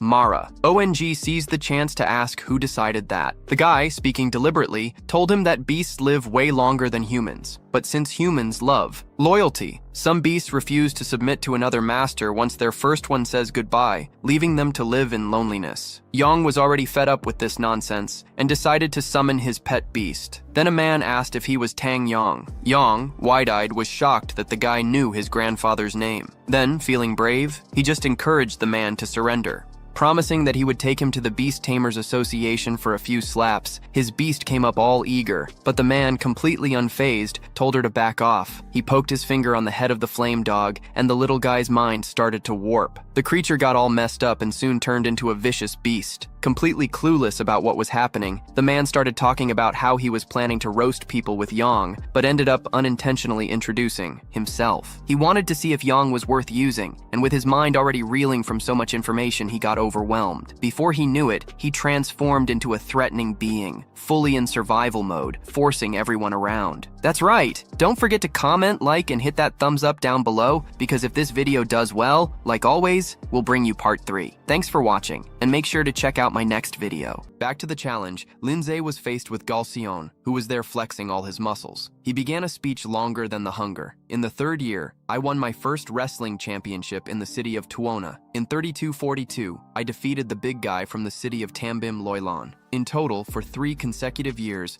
I was the wrestling champion in the city of Guanim, and my nickname is Twisted Bears. Hearing this, Lin Ze furrowed his brow and started to analyze the fellow. The average strength of a person is between 2 and 4, but this one must be between 4 and 8. Meanwhile, Sion finished his presentation and realized that Lin Ze was the calmest of all. He made a big mistake by pointing his finger at the ring and with an air of superiority declared, "So that no one says I'm intimidating you, I will let you hit me first. Go on, hit me." Lin Ze, the announcer, intervened with a calmness only he knew. "With my permission, go for it, but be careful not to hurt your hand." Lin Ze looked at both of them, put his hands in his pockets, and gave that mischievous little smile. Galcion, full of himself, said, "Look at me, everyone see me," he proclaimed. After a moment of expectation, Lin Ze replied, "Then I won't hold back," and bam! Lin Ze's punch struck Galcion's mouth, who twisted and blood began to spout like a fountain. The guy simply flew far away, sliding on the ground without stopping. Finally, he lay paralyzed, eyes blank, cheeks sunken, tongue out, and half-conscious. The announcer, just like the crowd, took a while to process what had happened. What the hell is going on? Galcion was taken down with just one blow, leaving everyone in shock. The two washing Jiguan celebrated the victory with high fives, but soon realized they had done the same thing. At that moment, they crossed their arms, closed their eyes, and turned their backs, puffing together. However, in the announcer's area, another issue arose. With his finger up, he shouted, "Wait a minute. Since I did not signal the start and Lin Ze attacked first, he violated the rules. Therefore, the winner is..." Upon hearing that they could steal his victory, Linze activated his cold mode. The announcer, already sweating cold, put a hand on his head. Oh no, I was confused. This young man did not break any rules. Thus, the winner of this round is Lin Ze. He was all happy. And she responded with a smile that shone brighter than a star. Upon leaving the challenge area, Lin Ze grabbed his phone, and at that moment, a notification popped up. He had received 50. With a big grin, he thought, finally, I have money to stay in a hotel. I'll finally be able to sleep in a decent place. Shortly after, he spotted Ruanino and Kat and Sing approaching. Linze, somewhat surprised, asked, "Hey, what's going on with you guys?" Without waiting a second, Kwashinge slapped him on the shoulder with a smile. "Good job! I didn't think you'd lock him down and defeat him." Anin, next to him, looked at Kwashinge with a curious expression. "We don't know each other well, do we?" Kwashinge, full of swagger, winked and replied, "But we've already formed a team. We've been teammates." Glimpsing at him, Ze raised his hand with a smile. "Soon we'll be classmates. So let me introduce myself again. Hi, I'm Gwashi-san. I hope we get along in the future." But Ani didn't seem excited about this at all, displaying his typical indifference. Linze went straight to the point. "So are you coming?" Kwashinge replied confidently, "Of course I am. I'm here to help you activate your unique spiritual art." Ane was like, "Unique spiritual art?" Then Linze quickly remembered he had a pending issue. "Yes," Kwashinge continued, "if you treat me as a friend, I'll help you with that." He didn't hesitate and suggested, "Let's find a quiet place to talk." They went to a luxurious building. More specifically, Linze took the girls to a room that had a giant bed. With wide eyes, they asked, "What are we three doing in the same room?" Linze, without beating around the bush, got straight to the point. "Let's get started." Shinji, already used to this attitude, nodded. "All right, let's get to the details. I have a psychic ability called perception. Since I was 7, I can feel a bunch of information that anyone normal wouldn't catch, like someone's breath, where the person is, and even some things that might happen in the future." Anin couldn't hold back and blurted out, "Wow, do you really have that ability? That's surreal." Shinji smiled with pride at the compliment, but was soon interrupted by the direct question, "But how can you help me?" Suddenly, she regained her composure, looked at him and said, "Close your eyes." He followed the instructions. At that moment, as she got closer, Kwatigi also closed hers.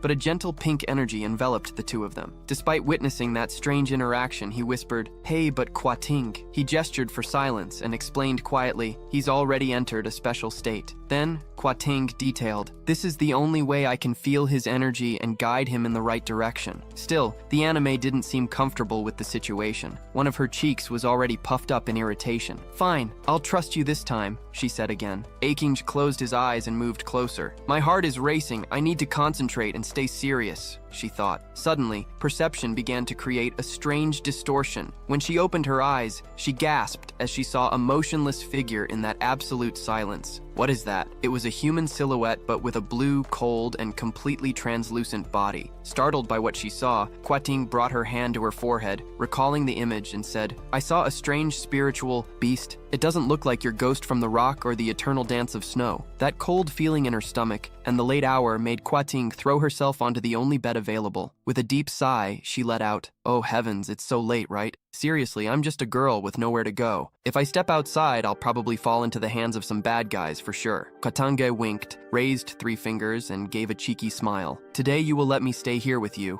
right?" The ease with which she made decisions left Linze confused, scratching his head. But behind Kwating, Anino seemed somewhat stuck. It was rare to have a moment alone with his brother. Before anyone could refuse, Kwating grabbed both of them and decided in the most straightforward way possible. "Thanks for letting me stay, okay?" And of course, what could they do in the face of such playful behavior? Like a cat playing with mice, the two just resigned themselves, questioning life as they went along. Cut to the room where everything was already dark. The bed had 2 pillows, and Linze had to open his eyes wide and lie right there in the middle. Even though they had their eyes closed, only half asleep, Kwatanga kept one eye open, like a sentry. On the other side, the situation was the same, always waiting for something fun. Used to sleeping alone, Linze looked like a ghost with how pale he had become, but he tried to focus on what Kwatang said earlier, unification. It was time for the ghost of the rock and the eternal dance of the snow to merge, and he needed to activate his spiritual fusion technique. The dark and silent corridor seemed to be setting the stage. 10 days later, it was finally the day everyone would officially become students of the Ninja Academy. Some students flocked to the bulletin board to check for updates. The classes were already divided. Let me take a look. A screen clearly displayed 4 levels of classification, and the newcomers were being grouped. In the distance, Linze looked at the screen in search of his own name. Linze, and found his name in Class 1, alongside Ruanim's name. Then the two exchanged smiles of joy. "Awesome! awesome, bro! In the same class again! How wonderful! Haha!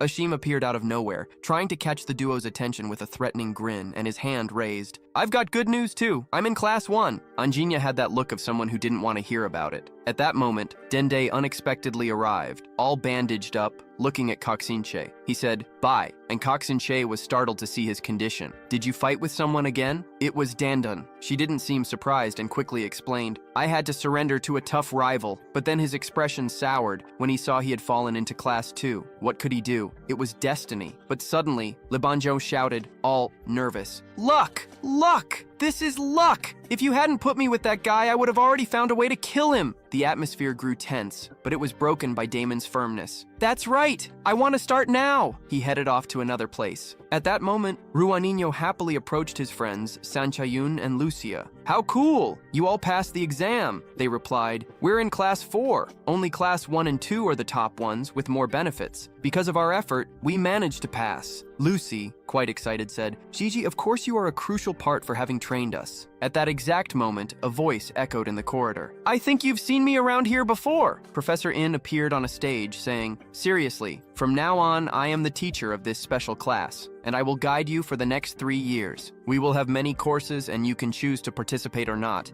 but you are required to attend and can never stop training, from time to time. We have capability assessments. Those who don't pass will be sent to a regular class." Looking at the crowd in front, he raised a finger and added, "Seriously." Moreover, the top 3 in the entrance exam will receive a special scholarship of 100,000 coins. Hearing money, Linze became alert, but the first to react was Ruanim, sitting next to him. "This academy, Jianim, is awesome. These scholarships are high. If we get one more, we could even buy a new high-level spiritual crossbow." The teacher continued his speech. "In addition, the school will offer various activities and combat practices that we can explore after classes. And there's one event I want to highlight, the simulated battle. Behind the building, there's a virtual combat pavilion that accommodates thousands of students. In these simulation battles, everyone will gain real combat experience and improve their skills with crossbows. And of course, there are the virtual eggs. The opponents will not just be students, but also beastmasters from the Federation. They captured the ranking, and great rewards are given there. More importantly, it's the key to selecting bronze, silver, and gold levels. Hearing this, Lin Ze thought, "I need to find a way to elevate the rock ghost and the dancing snow as quickly as possible." Back in the classroom, Lin Ze summoned the rock ghost and the dancing snow. With his finger poised, he activated the unification, hoping it would work. But the two stood there, mouths agape. The system fired. Unification failed. Insufficient compatibility level. Today marks the start of a new school day. The teacher was already ending the class, and Linze and Ruanim happily left the room. He was still thinking, "Let's hop into the virtual battle to train more." The door to the classroom closed behind Linze, and suddenly a group of excited students appeared, wanting to invite him. A senior in a blue dress was the first to arrive. "Linze, hey, want to join our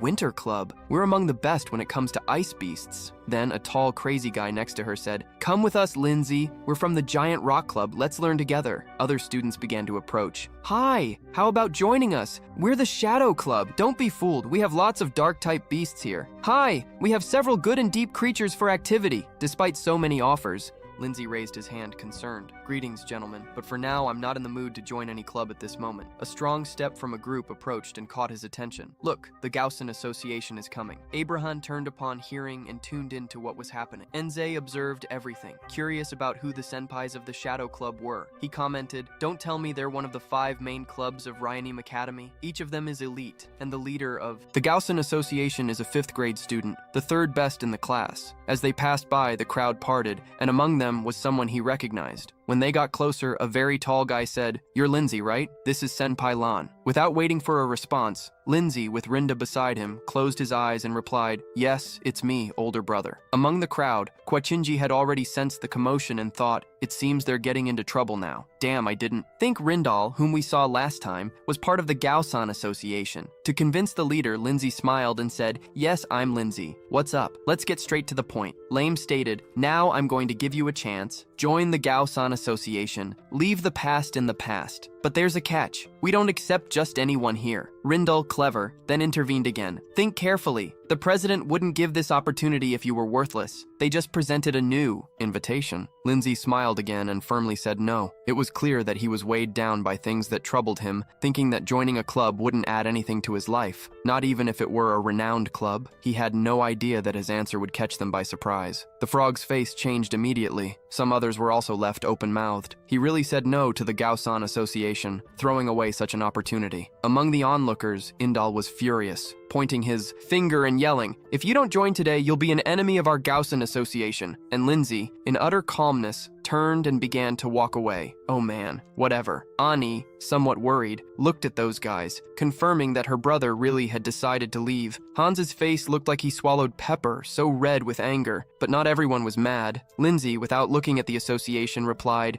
"The sister, they have true strength. Let them use that to change my mind." Soon, the scene shifted to another place, tinged with a mysterious blue. Some students were seated in a lotus position, behind the large pillars, watching those who were meditating with their eyes closed. A niño with a soft voice said, "We have already found our place. The answer is with you." "All right, let's get started," said Rua Niño, closing his eyes with renewed determination. "I need to keep pace with Linze's development." Meanwhile, Linze became more serious and focused. A little later, he opened his eyes. The purple space around him began to distort, and gradually, an almost complete screen appeared next to him. The screen displayed his personal information: name, Linze, gender, male, level, student, combat points, 1 victory, 0 ranking, 573 out of 620. Upon seeing this data, Linze was surprised, stroking his chin. There are so many people in this virtual battle. He pointed to the screen and, with a little smile, began to formulate his goal. "So, my objective will be to enter the top 10. At that moment, the screen confirmed that the matchmaking was complete. Since it was new, time went quickly. Matchmaking successful. The battle begins in 10 seconds. Linze, get ready. The space began to open up, revealing a vast plain, and Linze spotted the shadow of someone not too far away. A thought popped into his head. It must be a rookie. Looking ahead, his eyes met the kid, still confused. Linze's opponent made an initial assessment. "You're looking everywhere. It's your first time in a virtual battle, isn't it?" Linze, shaking his head uncertainly, confirmed. Just because of that, a dangerous smile appeared on the opponent's face. "Today, I'm going to make you realize what it is to be defeated," he said as a light appeared in his hand. "There are always some rookies starting the course. Today, it seems I've gotten lucky. I already know how this works." He opened his hand, and something was about to appear. It was a giant boar with huge tusks like 2 swords. As soon as it was summoned, it opened its mouth wide and let out a roar. On the computer screen, the creature's information appeared. A boar with steel tusks. Beast system, 2nd degree, 1st stage. After showing an imposing presence, the summoner emphasized, "Let's go all out." The rival looked quite dangerous. Linze squinted, and his hand began to glow. He thought to himself, 2nd level, but only at the beginning. That's why they paired me with a rookie like myself. The creature he had summoned was the Ghost of the Rock, with a stern expression. The boar quickly got up, snorting, but the Ghost of the Rock didn't react. He just seemed tired of everything. The rival, still full of confidence, pointed to the sky and shouted, "I'll show you the age difference between us." The difference was glaring. With a light kick from the Ghost of the Rock, the boar fainted, rolling over on its back, while the opponent could only watch in disbelief. The opponent was terrified, holding his head in confusion, not understanding how this had happened. The Ghost of the Rock continued to defeat numerous spiritual beasts of the other participants. Among them, one stood out, humanoid, 2nd level, 3rd stage. With this victory, Linze's rank rose to 573. With red eyes, the Demon Eye attacked another challenger, a wild Linze, 2nd level beast, 6th stage. The ranking rose to 572, thanks to his 2 attributes. When he exhausted his earth power, he instantly switched to demonic power. Columns of black earth began to erupt from the ground. The first creature to receive a blow to the face was a rotting tree, a plant beast, 2nd level, 9th stage. The ranking increased to 548, 325. This endless process only ended when the Ghost of the Rock collapsed in exhaustion. Thus, after 2 days, the results showed that the Ghost of the Rock had risen to 3rd level, 7th stage. The Eternal Snow Dance reached the 4th level, 2nd stage, with a rank of 99. Finally entering the top 100, Linze stood with his arms crossed, watching the Ghost of the Rock resting in the virtual space. New thoughts emerged in his mind. Without showing any emotion, the 2 days of intense combat had propelled the Ghost of the Rock up 3 stages at once. Let's call it a day. He must really be tired, confirmed the demon's eyes, filled with exhaustion. Even before being withdrawn, a giant announcement appeared on someone's screen. Today, a super rookie entered the top 100 in just 3 days. Comments began to flood the news network.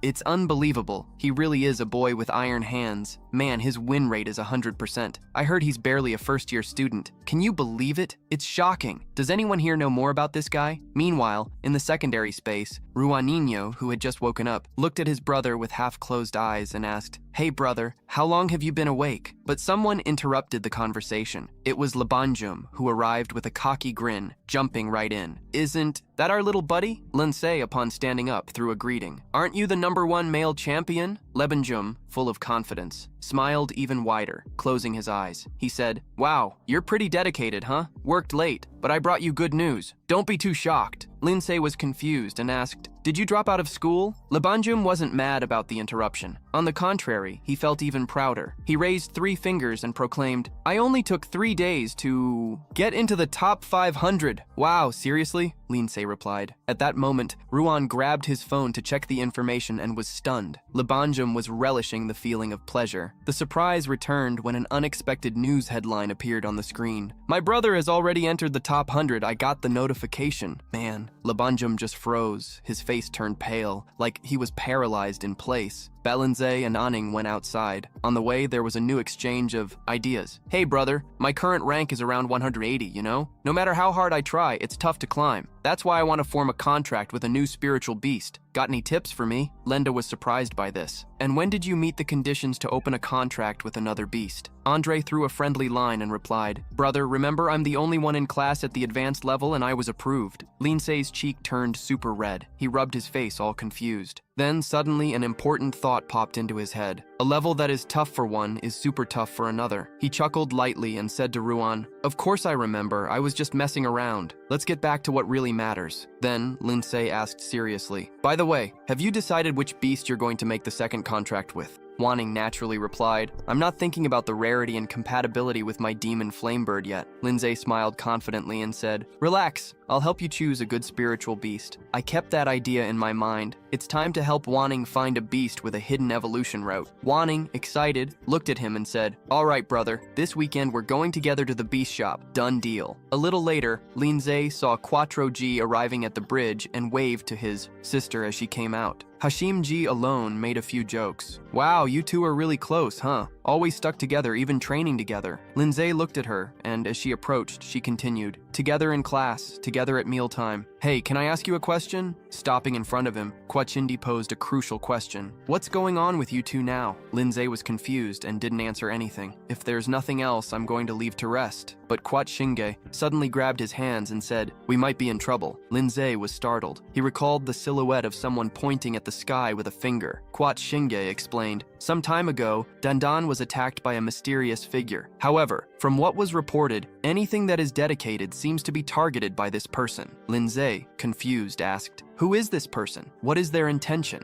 Wakens shook his head. "I don't know. What we do know is that he is quite strong and has a strange technique that transforms beasts into demons. In short, I came to give you a heads up to stay alert." It was already late, so Linze said goodbye, signed off, and thanked. "Thanks for the concern. I got it, man." With a thoughtful expression, Quatinji showed the anxiety he felt. "The demonic transformation I saw came from Ruanim. This is directly linked and is causing me a great unease." The next day, in the simulated combat area, Linze positioned himself in Lotus and began to meditate. "Today, my goal is to enter the top 10. He entered the virtual field, and this time, the Snow Maiden came out for combat, ready to attack with her ice. He quickly climbed the rankings. Meanwhile, elsewhere, a mysterious man was reviewing information. Lin Ze, first-year student, 18 years old, simulated dual ranking 100, win rate 100%, spiritual clues, attribute, ice and unidentified stone, unknown special ability. He picked up the phone and continued the investigation. The mysterious guy smiled intriguingly. "This is interesting. I need to find him soon." New information arrived on successful pairing. The system sent him to a desert where a new rival emerged. The opponent was completely hooded, with a skull symbol on his face. Linze stroked his chin and commented. The opponent, without saying a word, summoned his beasts. The first was a strange brown turtle, caiman, spiny land turtle, 4th grade, first stage. The second was a horned bluefish, Water Dragonfish, 4th grade, 1st stage. At that moment, the rival spoke, but Linze just smiled and raised his hand to the opponent. 2 against 2. Now that's fair. Then, the Snow Maiden and the Rocky Demon entered the battlefield. Her cutting thread and his pressure dominated the sand. Seeing the opponent's spiritual beasts, Linze frowned and thought, 2 4th-grade creatures. It seems that those who enter the top 10 are all experts. I wonder how strong those up there are. Noticing the change in the rival's face, he said, "First, hello, you are Lin Ze, right? I didn't expect you to get this far. Not bad." But then, he pointed at him with his finger. "Before, you were just a weakling who could barely win and get into the top 10. You're going to be one of the truly strong ones, and then you'll be ready to work with us." However, these words did not impact Linze. He closed his eyes, scratched his ear, and said, "Don't decide for others, no more nonsense, let's start this." The rival raised his hand high and changed his tone. "Let me teach you something. There's always a sky above the sky. There's always someone stronger." At that moment, the water dragonfish launched a giant column of water, unannounced. But this was always easy for Linze. The Snow Maiden instantly froze everything, turning it into ice. But in the blink of an eye, the ice broke without warning. The Ghost of Rock exploded with fury, eyes glowing red, and astonishingly, the spiny turtle launched blades of earth with its spikes. The Ghost of Rock, feeling disturbed, decided to transform his whole body into demonic mode. But the turtle's charge stopped abruptly. The Snow Maiden created an ice shield, blocking everything. A simple movement pushed the turtle backward. Then the Snow Maiden realized she had another enemy. The water dragonfish created a massive whirlpool, trapping her. Meanwhile, the turtle made another charge. The rock ghost launched spikes of earth, but the turtle was so resilient that it turned the demon's attempts into mere toys. The turtle kept trying to attack the Snow Maiden, then she grew serious in a peculiar way. Her hand transformed into ice, and with agility, unleashed a freezing storm, which the ice shards struck the water dragon, while the turtle had a quarter of its shell frozen. The opponent saw and applauded. "Not bad at all, you really have talent." The rivals' beasts worked together in synergy. "Looks like I need to make the Snow Maiden and the Rock Ghost work better together." As he predicted, this rival extended 5 fingers instead of 1, and his voice turned serious. "Now the real fight begins." After that, the spiky earth turtle connected and blended with the water of the dragon. When the mixture reached the right consistency, the mud gathered and formed an even larger, more imposing turtle than the previous one. The opponent, with arms wide open, exuded confidence. It was as if he were dancing in everyone's face. Ze, witnessing the scene, felt a bit lost, like a boy who lost his cell phone. He thought, "Wow, this skill is so powerful that it's opening my mind to a new level of combat." The giant turtle, with all its weight, coiled and charged at the target, like an out-of-control tractor. This time, the one trying to block was the rock ghost, but he could only raise his hand before being crushed. It was no use. His body was crushed like paper in the trash. The tension in the air was palpable, like when you forget your cell phone password and feel anxious. Linze gathered all the energy she had in her hands and shouted, "Extreme frozen field!" The Snow Maiden formed within this field, which trapped the rival and unleashed a brutal spiritual impact. But the opponent, full of bravado, laughed and commented, "Ha ha, my shell is tougher than any spiritual beast." He further stated that the frozen mud was as hard as steel. "Resilience is this crazy guy's strong suit, kid. You're still at the basics. You have a lot to learn." He said this with a big grin. Then, the rival sent thermal pressure of water, and it was like a volcano. Eructating, the water dragonfish launched a blast of scalding water forward as if they were in a dance-off. Linze, clever, identified the trouble and prepared to block. There, the bastard fish even released hot water that melted the ice. The turtle wasted no time and charged forward, looking like a thunderbolt, ready to explode. Linze thought, "Crap, I can't use the icy field again so soon." And in a pinch, he launched a defensive technique, sending his companion to take cover behind him. Then, boom! A huge explosion occurred when the attacks collided, and guess who got screwed? It was Lin Ze, who flew away like a ventriloquist dummy. The opponent was there, arms crossed as if he were just watching the show. He praised, "Man, you did well on that, but you're still a bit out of the game." Nevedanza Eterna was angrier than ever, but Lin Ze tried to calm her down. He said, "Relax, it's all good. No need to freak out." In the meantime, it just confirmed that he was okay, even after the beating. "Yeah, we lost, but there's still time to train and get stronger," he said firmly, yet his ranking dropped to 10. "Hey, kid, you're about to get booted out of the battle in 30 seconds. There was still the ghost of Rocha who was sucked in by the opponent. Earlier, the mysterious trickster gave some encouragement. "Look, in the decisive moment, you sacrificed your life for the good of the team." That made sense to the boss, which is why he chose you. He then extended his hand and made an invitation. Linze, join us in the symbiosis group. We're going to unlock your potential and help you level up. Linze was a bit suspicious. The symbiosis group sounds more like a little student club, you know? I want to know what your true intentions are. But the guy just demanded, look, Linze, just answer yes or no. Time's running out. What's your choice, dude? Linze thought, I'll beat him myself without relying on anyone. Before leaving, the opponent announced his defeat. It spread like wildfire. The newbie quickly reached the top 10,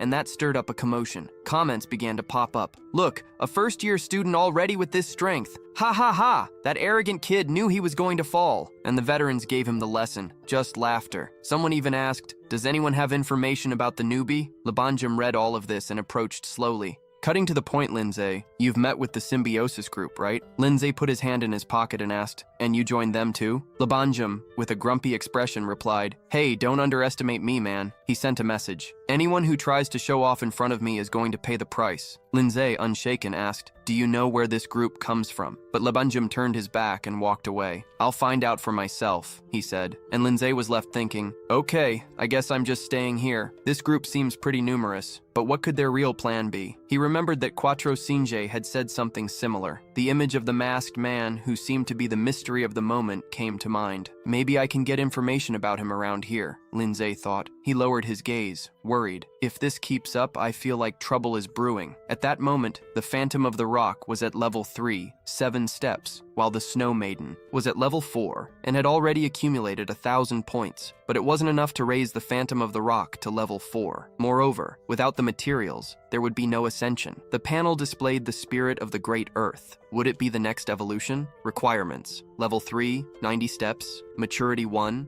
0, 0, X, 1, 3, 0, and 3 spiritual condensation stones. Doing the math, Linze realized, if I'm going to buy all this, I'll need at least 400,000 coins. And at that exact moment, someone shouted, Big Brother. It was Su Xian, who poked at his brother's psychological wound. I saw that you were defeated. Is that true? It seems someone surpassed you, huh? Linze put his hand on his forehead and remarked, I'm not invincible either, Su Xian. But he quickly changed the subject, asking, do you know how to get superior earth essence and spiritual condensation stones? Salsone looked shocked and said, those things are way too rare, man. How many do you need? Linze fired back. I need 30 superior earth essences and 3 spiritual condensation stones. Salsone's face went pale as if he had seen a ghost. Man, even if you were to steal, you wouldn't find all that. But suddenly, a brilliant idea struck. Wait a minute, brother. I know a place where you can get those materials. I'll take you there. Done. Обновленный текст Lumina площадка. 14-17 октября 2022 года. Без оценки. Linze smiled excitedly. Call me and I'll go with you. Salsone was like, it's now or never. Together they headed towards the mountain. Lijum was just rock, no greenery around. There, Salsone led Linze to a crack and began to tell the story. Man, before the ancient wars, these cracks appeared everywhere. These openings can lead to other worlds, and it's said that our spiritual beasts come from them. Not only that, the Association of Beastmasters and other academies has already mastered some of these entrances. Thanks to them, they've managed to keep the resources, but there are some zones that are sealed to this day. Many have entered to gather resources, but never returned. That's why some cracks have been locked up. He pointed to a larger and closer crack. Lin Ze got straight to the point. Seriously, do you really think that if we enter this crack, we'll find what we need? Pulling out the manual that had been passed down through generations, Salsone smiled confidently. Of course, strong people have confirmed this, man. He traveled far to gather this information, dude. Inside this secret realm, there is indeed earth essence and spiritual condensation stones. Linze, excited, patted Salsone on the shoulder. Thanks, let's go together. And so the atmosphere lightened. Both moved towards the destination, ready for the adventure. And there the crack was right ahead, like a door to another world. Then both approached the crack as if preparing to face a brawl. Leaning in, Linze seemed to have already made a firm decision, like a rock. But suddenly, Salsone pulled him back, worried about the situation. Big brother, stop thinking only about adventure and think for a moment. If there's a danger of that proportion inside, it's going to be a bind. Linze looked at him, and yet his determination didn't waver at all. As long as I can grab that material, I don't care about the risk, man. If you're scared, you can go back home. Being the carefree guy he was, Linze found himself facing an internal battle within Salsone. After a while, Salsone clenched his fist and shouted, I'm going too! We're in this together! I'm sure we'll achieve great things and get rich! Hearing this, Lin Ze gave a thumbs up, a big grin on his face. Soon, with firm determination, Lin Ze was the first to jump into the crack, followed by Salsung. As soon as they appeared on the other side, Lin Ze was already standing, while Salsung was on his knees, out of breath. Suddenly, Salsung spotted some shining stones,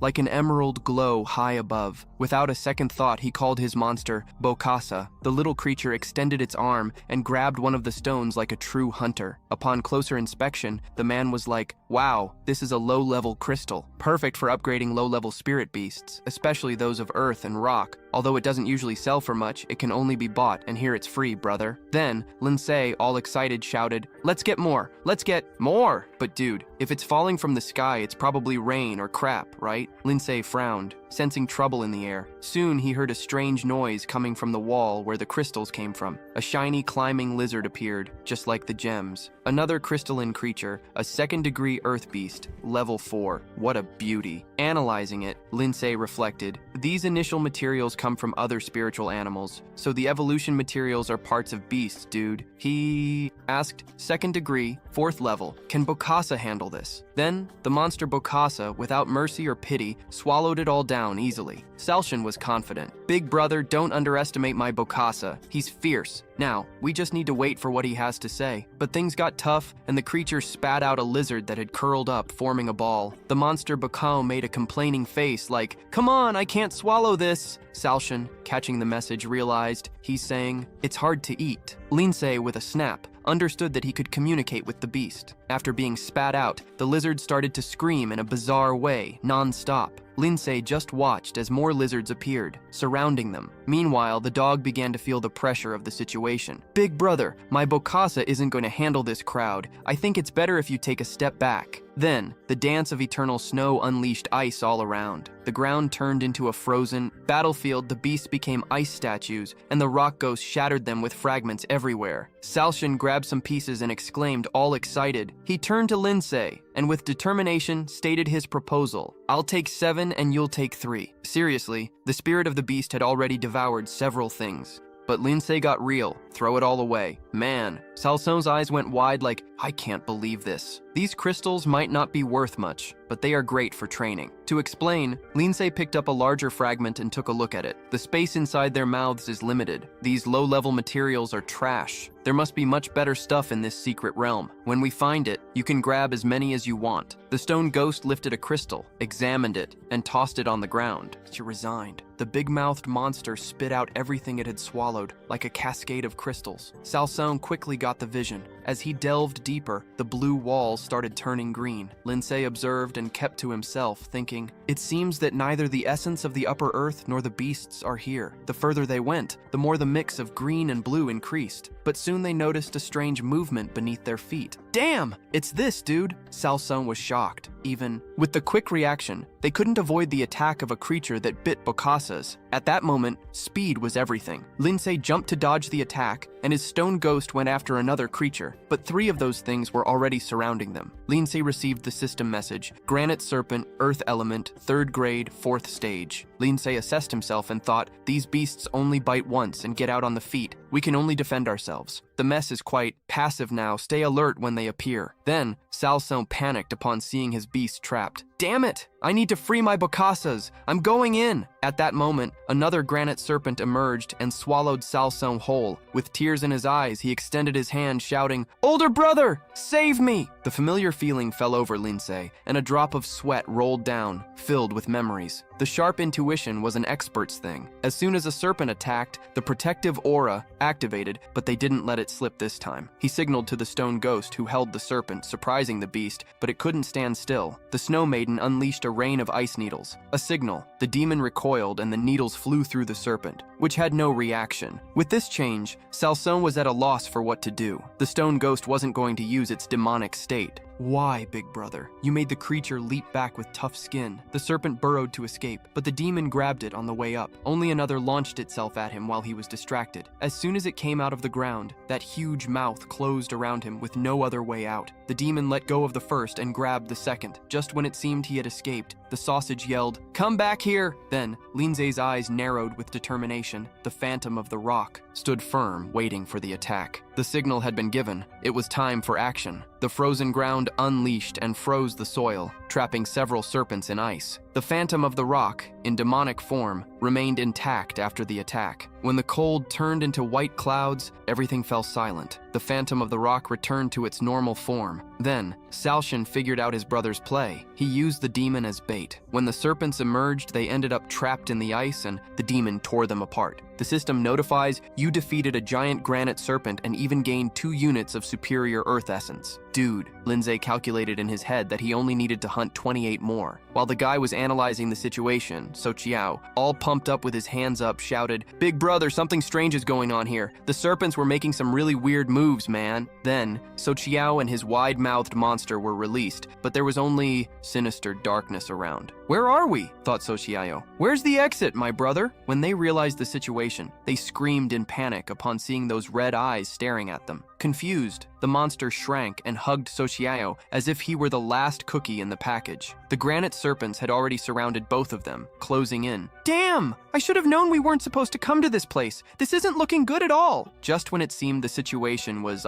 going south, a light descended from the sky and the serpents were distracted. It was a hole made by Lin Ze. "Big brother!" the two shouted excitedly. "You came to save us!" Dude, the serpents barely had a chance to close their gigantic jaws. With a strange smile, Linze pointed. 28, that's enough. This should suffice, he thought. So Xiao down below gathered courage and said, "Big brother, I knew you wouldn't leave me hanging." But as soon as he said that, several granite serpents appeared. Out of nowhere? Attention shot up, panic took hold, and tears began to roll down like rain. "I'm going to die, it's all over! Linze, do something!" he pleaded from above. Linze, all zen, calmly responded. She understood the play, reached out her hand, and began to concentrate energy. Thousands of ice arrows started to appear in the air, ready to strike. Meanwhile, Suxian, still traumatized, hadn't recovered from the scare. Looking at the wide-mouthed monster, he asked, "Do you think we're going to die here?" "Bro, say something!" The ice arrows began to fall and struck the serpent all at once. Then, the system made the update. "You have received Superior Earth Essence X2. Despite keeping calm on the outside, Linze was thrumming with joy on the inside. The young serpents were weak, but with this, he already had 9 of the 30 he needed. Finally, Suxian re-emerged from the hole along with his beast. Breathless, he collapsed on the ground, exhausted. "Linze, I'm alive!" Wow, the adrenaline rejuvenated the boy. With tears in his eyes, he clasped his hands together. "Linze, older brother, you're like a blood brother to me." But in a sinister twist, a giant serpent appeared and tossed them through the air. Linze screamed, "Suxian!" Panic took over, and he could only lament, with the calm that was already to be expected. Linze quickly gave another order. The rock ghost teleported next to Suxian, holding him, and with one motion, threw them out of danger. They fell with a thunderous crash. Then, the rock ghost looked ahead, where a giant granite serpent was blocking the exit. The beast raised its arm, ready to attack, while Linze, all calm, was there with a little smile. "The eternal dance of snow, rocky demon. It's time to show what you've learned in training." The rock ghost positioned his fingers while the eternal dance of snow prepared. 1, 2 steps. But just when they were ready, the monster decided to attack first. The target was the rock ghost, who activated transformation mode. While the eternal dance of snow dodged, she raised her hands and condensed her icy power. An ice field exploded, trapping the giant serpent and limiting its movements. The rock ghost saw the opening and launched himself upward. Indignant, his eyes sparkled and his body transformed, resembling a meteorite, causing chaos. When the impact rolled, the serpent's head shook. He emerged from the other side with a muscular and shiny skin, while the system displayed the updates. 3rd-degree rock specter, growth of over 24%. He cleared a nest of large, enormous snakes. Reward, 500 accumulation points, Superior Earth Essence X10, and Spiritual Condensation Stone. Chun, Linze's confidence received an upgrade. Man, he raised his fist with that big grin. With those 30 materials, the rock specter could finally evolve. After investing the points, he met the requirements. Soqiao was even happier and shouted, "Older brother, you are amazing." He set off in search of treasure. "We're definitely going to find a lot of good stuff." But amidst the happiness, a strange voice cut through the mood. A guy in a green robe appeared, clapping slowly. Wow, what an incredible battle. He was a mysterious figure who had nearly given Damon a run for his money. He raised a finger and said, "Linze, you've truly impressed me." The young man frowned, worried about this appearance. "Who are you, and how do you know who I am?" "Man, you didn't even introduce yourself, and you're already talking a lot." The other one fell silent for a few seconds and then let out a somewhat strange smile. "Who am I? You've surely heard of our group." Linze grew suspicious, recalling another member of that so-called symbiosis organization. Just then, before he could respond, Soqiao shouted from behind, "Hey, are you also part of the symbiosis organization?" Linze turned around, surprised. "Wait, you know about him?" "Soqiao, obviously I know. 2 days ago I was tasked by the boss to investigate this organization. They attack those with spiritual beasts and take the creatures away. Their philosophy is to liberate the beasts. They say that true freedom is symbiosis." Linze's face turned serious, and behind, the guy, a creature with a strange aura, resembled a rock specter. Soqiao's conclusion was spot on. "It's the extremist association for beast protection from the symbiosis organization." The guy began to speak about how, since the catastrophe hundreds of years ago, several beasts had descended upon their continent through some dimensional rifts, and look, those that could be tamed by humans.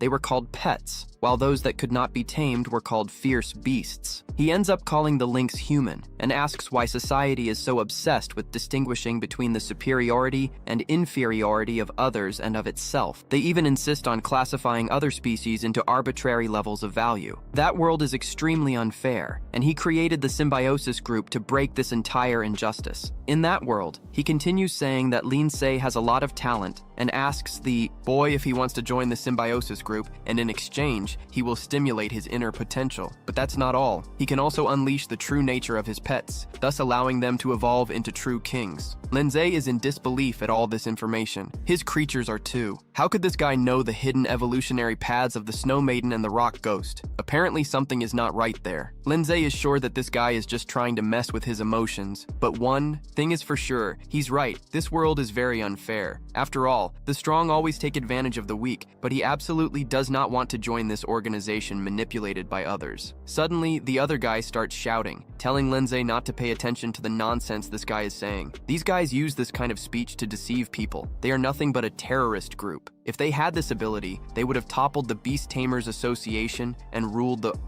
entire world of beast tamers a long time ago. The guy there agrees. It seems this guy doesn't believe him. Well then, very well. He waves his arm and his beast starts to tremble. He takes the rock giant, snake-like, classification 2, stage 7. He begins to caress it, and suddenly, a light starts to appear, and the monster begins to transform, getting larger and larger. It starts to roar and shake, accumulating a lot of power. Everyone is in shock. In fact, Linze stretches out his arms and tells everyone to watch closely as he shouts for his pet to break free from its chains and be reborn. That pet is now monstrous, revealing its true nature. This is the first step towards evolution. A rock snake, rank 5, stage 1. Wow, Linze. In shock, that snake monster's rank increased by 3 levels. A spiritual technique that can summon fierce beasts and pet beasts. There's no doubt that this guy was the one who attacked Tan Yang. One guy points his finger and sends his monster forward to show what it's capable of. Now the monster starts growling, and several stakes shoot up from the ground, breaking everything there. The Snow Maiden manages to protect our group using a crystal mirror, but suddenly, the chubby guy starts to hug the rock ghost,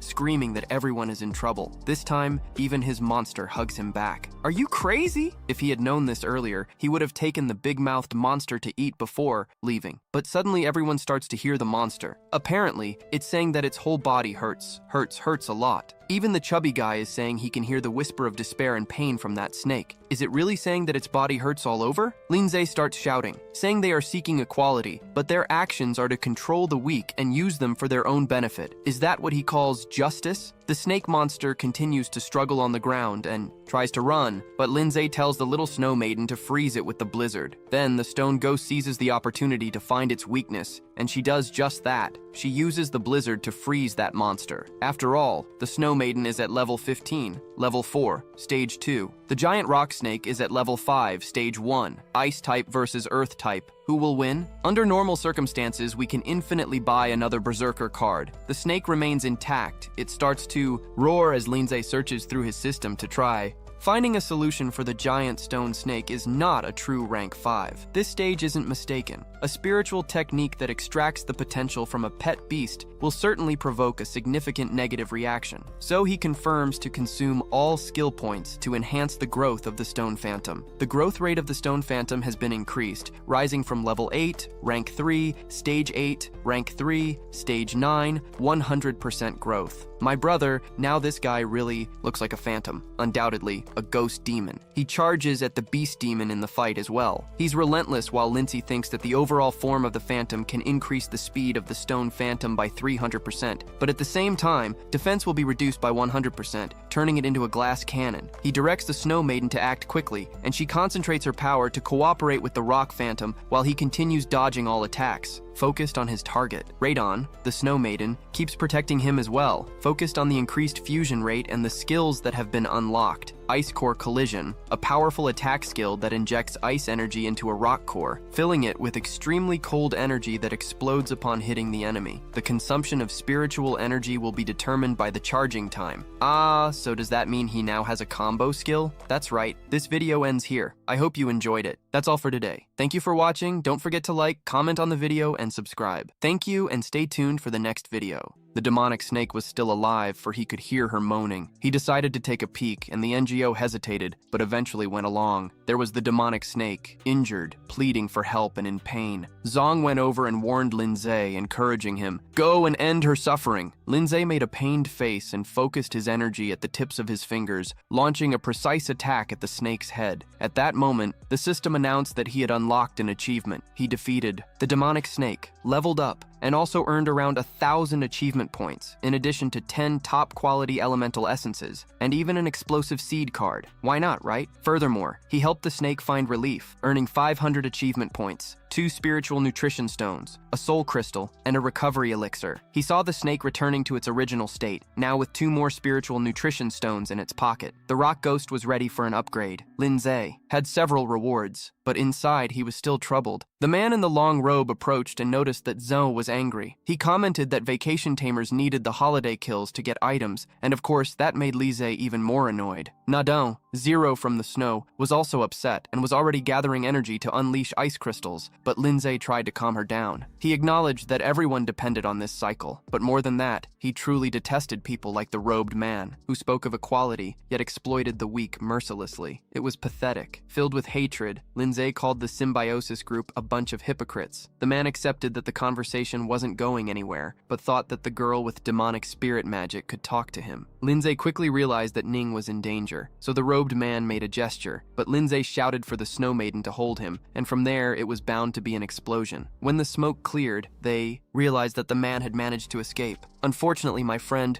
meanwhile, at the Holiday Tamers Academy, Jungling Ninjutsu was freaking out and asking the students if they had seen Ning. The students were in shock at the tension he was displaying and noticed that the guy was nervous. Yang, feeling bothered, decided to leave the edges to ask Ze what was going on. Ze, in the eye of the storm, told her that he had seen a man attack Yang and that the next target could be Ning. Then Gina remembered Ning, who had said she was going to the virtual battle hall. Ze rushed there immediately and decided to stick together. Yang, completely lost, didn't understand what was happening. Zong, on a mission to explain everything, left Yang speechless. Young was furious because he hadn't been informed earlier and he bolted out to help because he didn't want that to happen again, right? They were all looking for the like that you still haven't left on my video. Dude, are you kidding me? So just drop the like already. Everyone was searching all over for Ning, and then Pinguim, clever as always, overheard everything and said he knew where she was. Pinguim dropped the truth. If they wanted Ning's location, they would have to beg, and only if he was in a good mood. He was going to help. Are you kidding me? This guy has no shame. You see, Zai? Already irritated, she grabbed the guy's collar and laid it out straight. What's up, man? What kind of phrase is that? Asking him to speak up already. With that, Pinguim was left with no choice and confessed he had crossed paths with her earlier. He heard Ning's friend, Zhang, saying they were on their way to the pet store. Then it hit him that he had gone along. But when Zai couldn't contact him by phone at all, he completely lost it. He soon assigned Sean the mission of notifying the school for everyone to go out looking for the girl. Meanwhile, Ning was starting to regain consciousness, but she didn't even know where she was until she saw the ground and an object lying on it. That triggered her alarms. Then some tough-looking guys approached and asked if she was awake. Ning, not holding back, shot back asking who they were and why they were kidnapping her. The men, mocking, said this wasn't a kidnapping.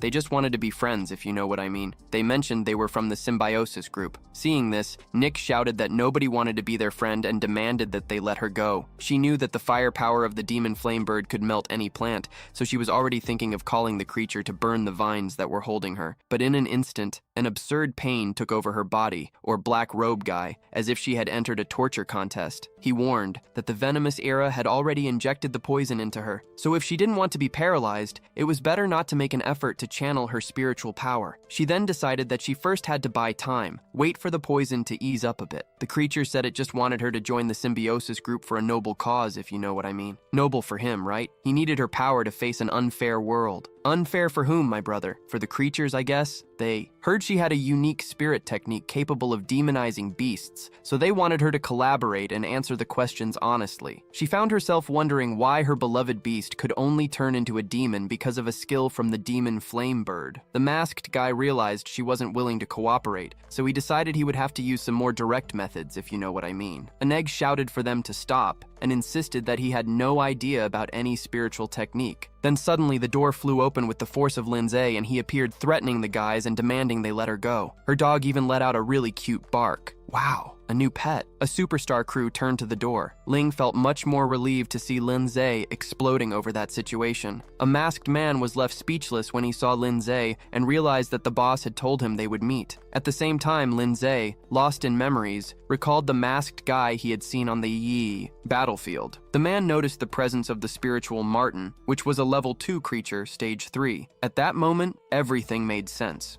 Lin Ze had managed to find him because he was using a skill called Spiritual Scent, which tracks the smell of a target, regardless of imposed obstacles. The fresher the trace, the more effective the tracking. The masked man came to his senses and realized he had alarmed a bunch of people. Wow, now this guy is in deeper trouble. So, their choice was to join forces to defeat Linze. And to spice up that story even more, the poison ivy started roaring, and no one informed Linze about the poison ivy. Demon, which had a poison capable of blocking spiritual power. The demon lunged at Linze, but he was quick and dodged the attack. Then, the Snow Maiden and the Rock Phantom counterattacked together. They reminded Linze that this wasn't a simulated battle, and that injury or even death could occur. See, that was a real battle. The masked man used a combined skill of water and earth and made things escalate, creating a hellish sandstorm. He already considered himself the top dog, saying that his pets were level 4, and that Linze was no match for them. He threatened Linze, telling him to behave or the pain would increase. The intense heat immobilized the Snow Maiden, so it was time for the Rock Phantom to take control of the situation. Linze jabbed at the masked man, who couldn't believe that his pets were the only level 4 ones. Before all this, the Rock Phantom had already been eligible to evolve, you know? But, because of the desperation to search for Ning, he ended up not consuming that spiritual nourishment stone. Well, our dear Ze failed in that preparation, right, my friend? So, he decided to let the Rock Phantom eat the stone and evolve. At that moment, the system notified that the evolution conditions had been met. The Rock Phantom evolved into the Earth Spirit, and Ning thought that her brother's pets were leveling up at an absurd speed. She also noticed that the Mud Turtle had become afraid to charge forward. The masked guy was bewildered by that situation. He had never seen a warrior turtle act like that. How come? There shouldn't be restrictions among creatures of the same type.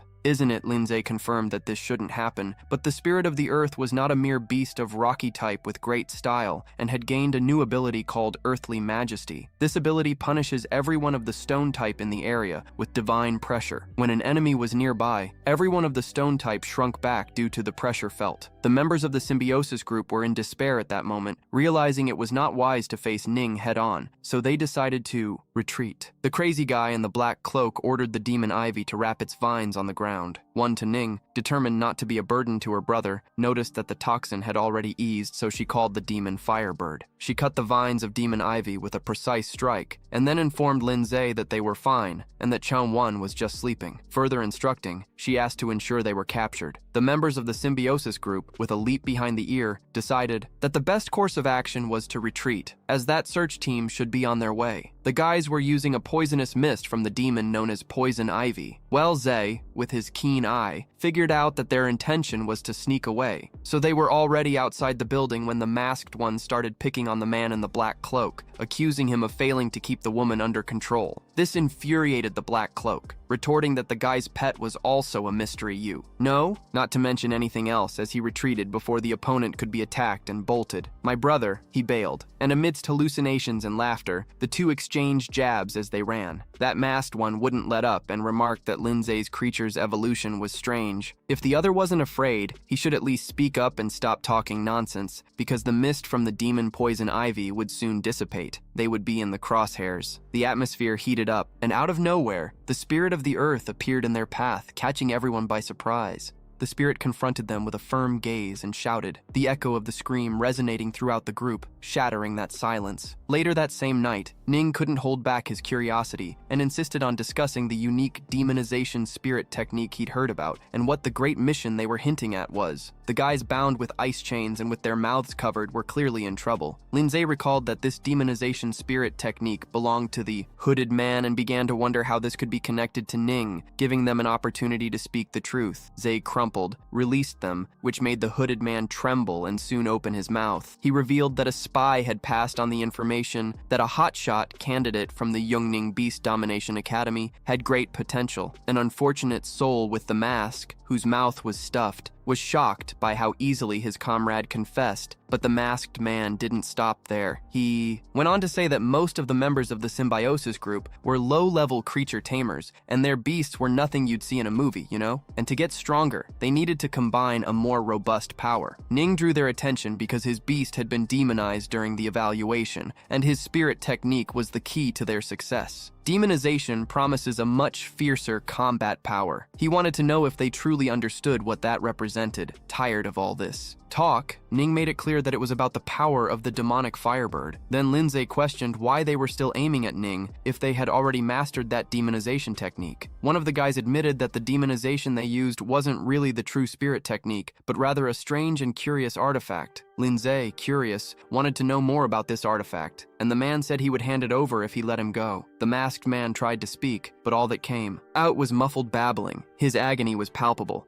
My brother, then Linze, wasted no time and slapped him in the face. Take that! Shut up! The blow led to a bump on the unfortunate man's head, who became dizzy, and Ze was furious, thinking it absurd that they still had the audacity to negotiate with them. These guys are locked up, right? They have no bargaining power there. So he ordered the Snow Maiden to conduct a body search. The guy froze when the Snow Maiden touched him. In the end, he revealed that he had an artifact in his pocket. The IEE. Snow Maiden remembered that she had obtained the fragment from the fisherman hundreds of years ago, when the interdimensional rift appeared, along with the invasion of the strange beasts. Back then, mysterious crystals emerged. These crystals are known to contain a type of powerful energy, being used as materials in the evolution of pet beasts and possibly for other purposes. Ning asked what it was, since he had never seen that in the Encyclopedia of Strange Items. The strange items refer to supernatural artifacts that have unique powers. They appeared during the Great Cataclysm, a consequence of the rift that collided with this world. Their functions vary. Some have an enormous internal space, far beyond their apparent size, serving to store rare and precious items that can enhance the combat power of tamers and also of their pet beasts, like spiritual herbs and ores. You know? According to the system, the crystal was primarily used as an evolution material. The other uses were limited to creating demonized beasts. At that moment, Ning's demonic flame bird started making noise. It seemed very interested in the material, which could be related to its evolution. So, Zai decided to pass the crystal to Ning, thinking it was some kind of evolution material. Shortly after, he turned his attention back to the masked figure and commented on the bird's demonization ability, the demonic flame. But before he could finish, someone interrupted him. It was Shin, and she asked if everyone was okay. Yang, Jian, and Yang accompanied Linze, who replied that they were fine and that the suspects had been captured. The suspects, however, assured that they weren't well. No, the guy was in a jam, right? Just now they explained that Xiaomi 1 was calm, only affected by the dazing fog of the poisonous demon, and would wake up as soon as the poison dissipated. At that moment, the spiritual mastiff, a type of beast, walked towards the entrance, as Yun Yang, the captain of the 23 search team from the Beast Domination Association, made his entrance. He ordered the area to be sealed off and to check on the injured. He approached Linze, who asked who he was, and he introduced himself as Yun Yang, the captain of the 23 team from the Beast Domination Association in Ningguang City. He had heard from the director that Lin Ze was an outstanding student among the freshmen of that year. He thanked him for the information about the symbiosis group and expressed his intention to request a reward for him. Lin Ze shook his hand and also commented that he had taken on the case and might need his help in the investigation. Lin Ze was fully on board with that. Finally, Ian informed that he would send someone to take Lin Ze to the treatment center for another evaluation, just to ensure there were no internal injuries. One of the captives began to resist, not wanting to leave the mask behind. Later that day at the treatment center, Xiaomi 1 finally opened her eyes. Ning recounted everything that had happened. She had only felt a knot in her head while walking and suddenly found herself there in the center. She expressed her gratitude upon realizing that Zai noticed something was wrong and came to her aid. Ning felt a weight in her heart for involving that girl in the mess, but deep down she knew it wasn't solely her responsibility, as Zai and Yang were also in the sights of that symbiosis group. Shin's mind was spinning like a hurricane as she reflected on what was happening. Did the approach of the symbiosis group towards Ning have any connection to the demonic spiritualization technique she had seen? What intrigued her the most was the scene she had witnessed earlier. It was time to have a serious talk with Zai and Ning when they left the room. They walked to a hallway. Sean and one of them started talking, reminiscing about the time they helped the two explore the potential of their spiritual techniques. However, the mention of that time caught Zai off guard, and Ning, who was also there, said he had only noticed some shadows but didn't share everything. In reality, what he had seen was Ning displaying demonic characteristics, with demonic beasts bowing at his feet. Xiaoyang apologized for the strange scene, as he hadn't imagined it would be so impactful. He had devised a plan to research and better understand everything before sharing. Ning, in turn, commented that he had only heard rumors about demonic creatures. Shan Yung then explained that these creatures belonged to a special branch known for their rapid growth. However, these beasts were known for their violent and cruel nature. After being domesticated, many tamers often lost control and became cruel themselves. The sale of these pets eventually became prohibited. Some materials regarding the evolution of these creatures were also under strict confidentiality and rigorous control. Zai, who had been in contact with a man who owned a demonic beast, remarked that the man seemed to keep a cool head. However, there was a story of a tamer who was consumed by the power of his own beast. The situation of the symbiotic group seemed like a case of a beast that had a negative reaction to the power it received. He turned to Ling and asked how she had demonized the demonic flame bird. Then Ling began to explain that this ability was acquired after a fierce beast evolved into a demonic flame bird. This bird was at level 2, stage 7, and after that demonization could reach level 3, stage 2, but would only last for a minute. So, with her current spiritual power, she had the ability to use it once a day. Leon had already witnessed members of the symbiotic group demonizing fierce beasts, and the results were always unstable, accompanied by significant setbacks.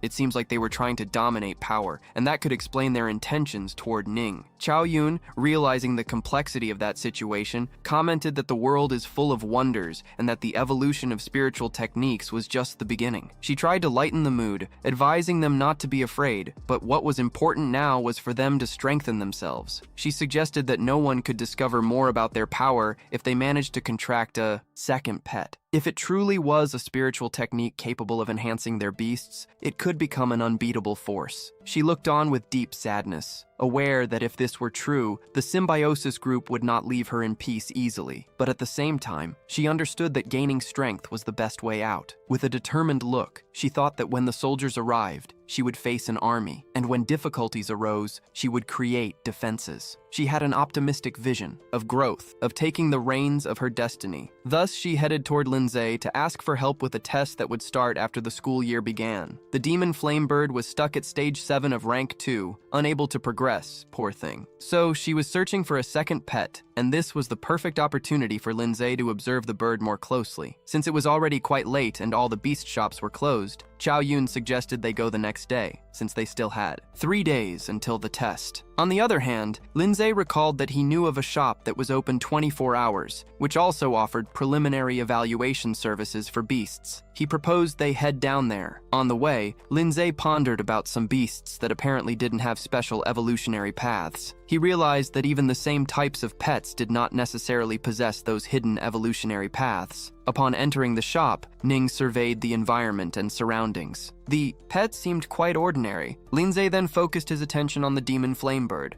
Then he touched its beak and immediately identified its possible evolutions. One of the subsequent evolutions would be the path of the burning feathered eagle, which would enhance its basic attributes toward agility. The other proposed evolution was the crimson flame eagle, with the potential to reach rank 5. But there was also the path of the demonic phoenix from the fires of hell, which sought to awaken an ancient internal lineage focused on flame control. And, my friends, the next stage in this evolution could take the bird to rank 9. Currently, the path of the flame bird was the demonic phoenix from the fires of hell, and Linze wondered how Ning had activated this path. Initially, the flame bird was supposed to follow the trajectory of the burning feathered eagle, while the hidden form was linked to the demonic type, as having already begun evolving as the demonic phoenix from the fires of hell meant there was no turning back. Unfortunately, they could either let the bird continue evolving or force a training regimen with a second pet so that the evolution of the demonic flame bird would culminate in a crimson flame demon owl. A growth rate increase of 100%, 3 crimson flame bird feathers, and 5 intermediate fire elemental essences were necessary,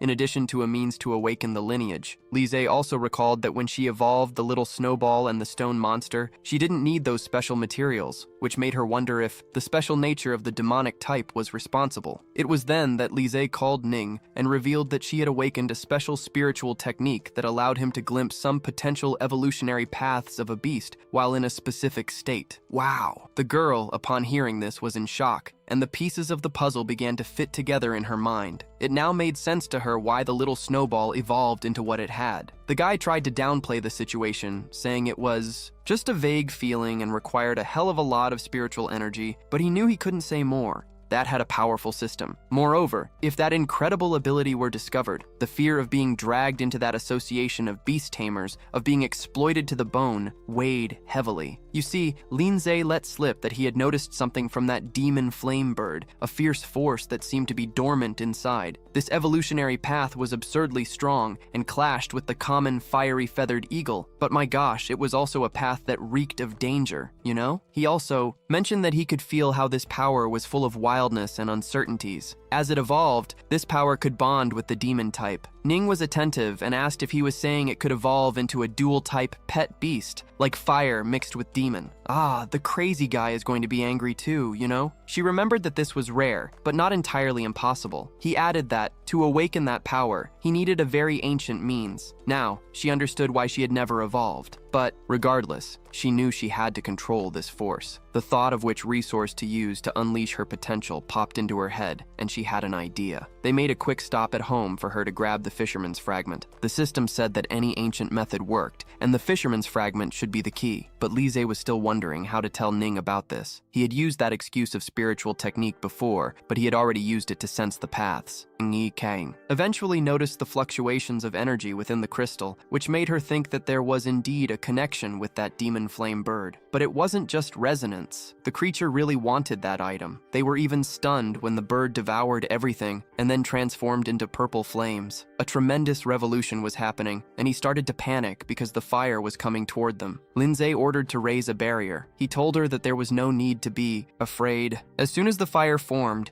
he revealed the newly evolved form of the demon flame bird. The demon flame owl, crimson, of fire type, level 3, stage 1, nobody opened their arms as if welcoming a great friend, too happy he had successfully evolved. Ze promised that he would take a look again when he evolved next time. She, all affectionate, gave him a pat, but soon her expression changed. She realized that the situation was not good. The room had turned into a disaster zone. Then the scene cuts, and they finally found the hotel receptionist, who warned them that next time they trained with their beasts, it would be better to send them to a professional training place. And the bill for the destruction of the room? Ah, that had to be paid. The bonus that the Beast Taming Association had given was gone in the blink of an eye. Once this guy destroys the wall, the next time this guy has already burned the room. Furthermore, he felt he needed to earn more money, and quickly. But if he kept breaking things like this, he would need a lot of money indeed. Meanwhile, in a sinister warehouse, the leader of the symbiosis group was there, touching a huge purple crystal. A member arrived and informed him that 2 of his guys had been captured by the search group, and he, already knowing, asked what they should do next. The answer was clear. Pass the message for everyone to refrain from any action for now. The right time would come, and those people would come to them on their own. Meanwhile, Linze was training calmly after the Secret Realm trial had ended. 3. First assessment of the new semester was about to happen. If the class did well, they could earn a scholarship of 100,000.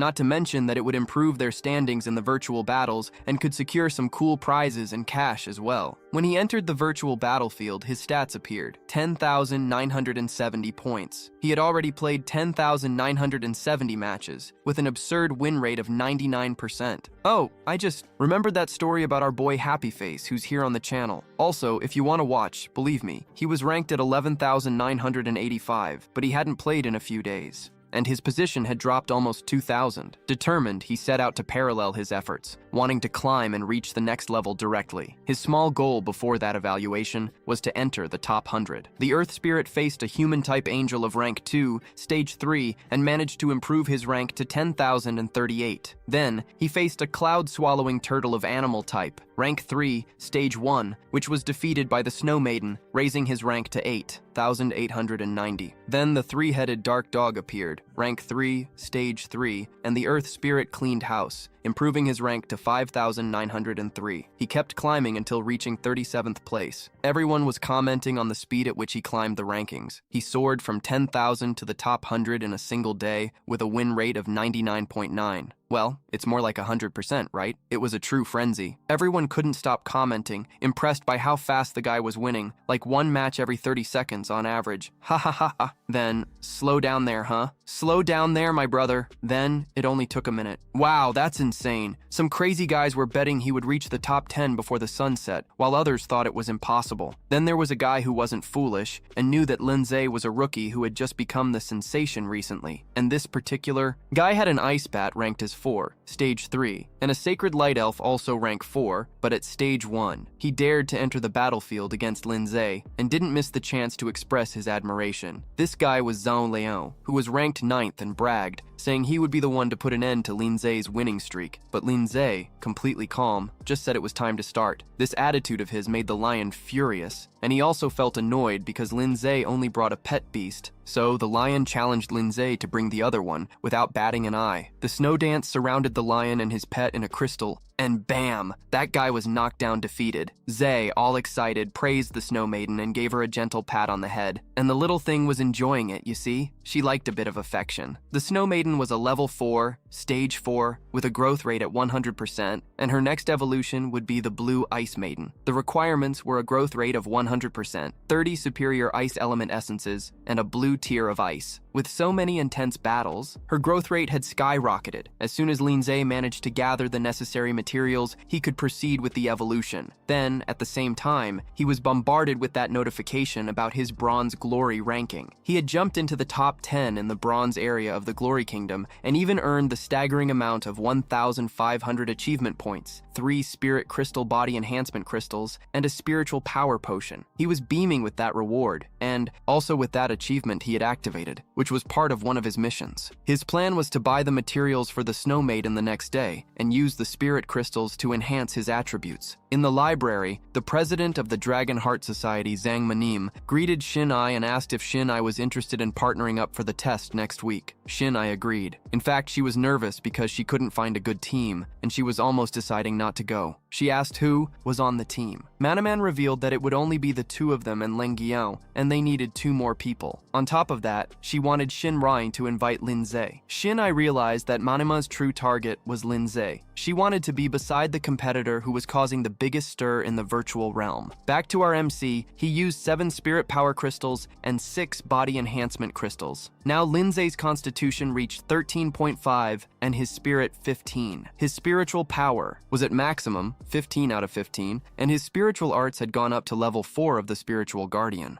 He had a level 3 spiritual arrow and a level 2 spiritual impact. His pets were the Snow Maiden and the Rock Phantom. In total, he had 4,500 conquest points. His spirit level increased and his spiritual power limit also rose. He was happy after all. The potential of the Snow Maiden, along with the Rock Phantom, would be even further enhanced. The power of martial arts would also get a boost. He went to the shop and right away asked the receptionist for a blue ice tier. The attendant informed him that the last one had just been sold. This item was quite rare, and the next air reinforcement wouldn't arrive for another month. Too long, man. To make matters worse, Geen was also in the shop. She approached and asked if he had found a team yet, to which he replied that he had not. Then, she saw an opportunity and invited him to join their team. Manhwa came forward and said she had heard a lot about him. She introduced herself as the president of the Dragon Heart Club and a second-year student. With her was the vice president, who was also in her second year. Our guy chatted with the senior, but soon made it clear that he did not intend to form a team. Linze thought it was too complicated to split the rewards with a team full of strangers, you know? If he brought Ning along, he knew it would be smooth for both of them to enjoy the secret realm. Ginny asked if he didn't want to go to the secret realm. She said that, to ensure safety, the tests organized by the academy needed teams of at least 5 people. He was shocked by that rule, and Ginny suspected that he was thinking of going alone. Then, Leon intervened and asked if he had tried to buy the blue ice tears earlier. She showed him the item and told him to join their team, promising to give it to him as a reward after the test, along with 10 more ice-type materials. Wow, Linze was stunned by that offer. It was too tempting, but he felt a bit weird, you know? Then, Leon added that they would give him an extra share of all the rewards before he could weigh in.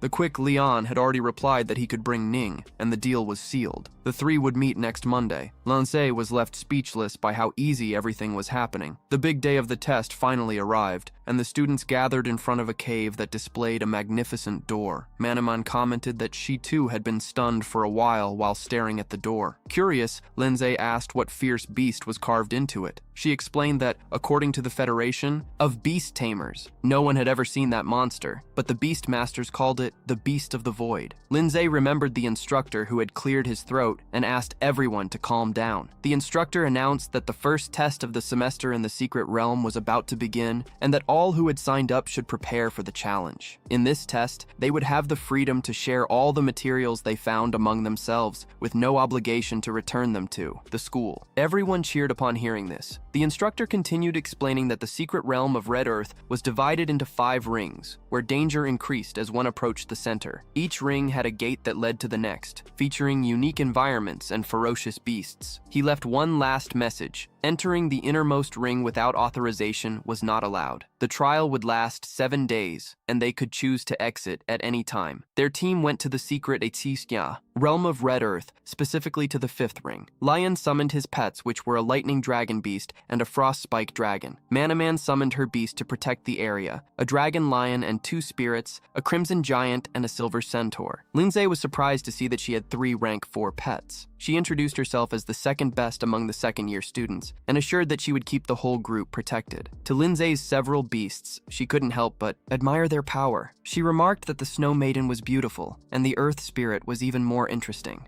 What made the creatures seem shy? Ning asked Shinny if she wasn't going to call her pet beasts. Shinny simply declared that she possessed a secret artifact, a hairpin in the shape of an X. Ning found that rather strange. Then Shinny told her that the hairpin was a spatial item, and the mist she had inside was an artifact known as the Spirit of Mist, a combat item. With that, Shinny could connect and have protection, as well as attack with an equivalent to a rank 4 crossbow. Nagino was astonished and also amazed. It really seemed like a very powerful artifact. She thought it must be incredibly expensive, but Neiman mentioned that Shinny was the heir to an impressive family, so she probably owned really cool and costly items. Linze and Ning were surprised to find that a wealthy person was so close to them. However, Linze thought that before increasing his strength, he needed access to spatial artifacts as soon as he got the chance. Lion then suggested that they move forward. On the way, they encountered a mummy that had been defeated. It was a fierce rank 2 beast of that area, with a total of 15 killed at once. Many human footprints were around, indicating that a formidable team had passed through. Zine said that this situation spared them from problems with the fierce beasts, and so they continued on. Lanya and Manhwa lagged a bit behind. Manhwa noticed that Lanya seemed thoughtful. Elian revealed that she had never seen Zai or Ning's pet beasts before. This surprised Manhwa, especially since Elian, the supposed pet beast, didn't even recognize those creatures. Manhwa suggested that the 3 pet beasts could be extremely rare and perhaps had never been seen. Lanya wasn't sure about that. The evolutionary path of beasts was still a mystery, and some large families had their own methods of breeding their own beasts. The secret about that pet beast breeding was typically confidential among the beast masters.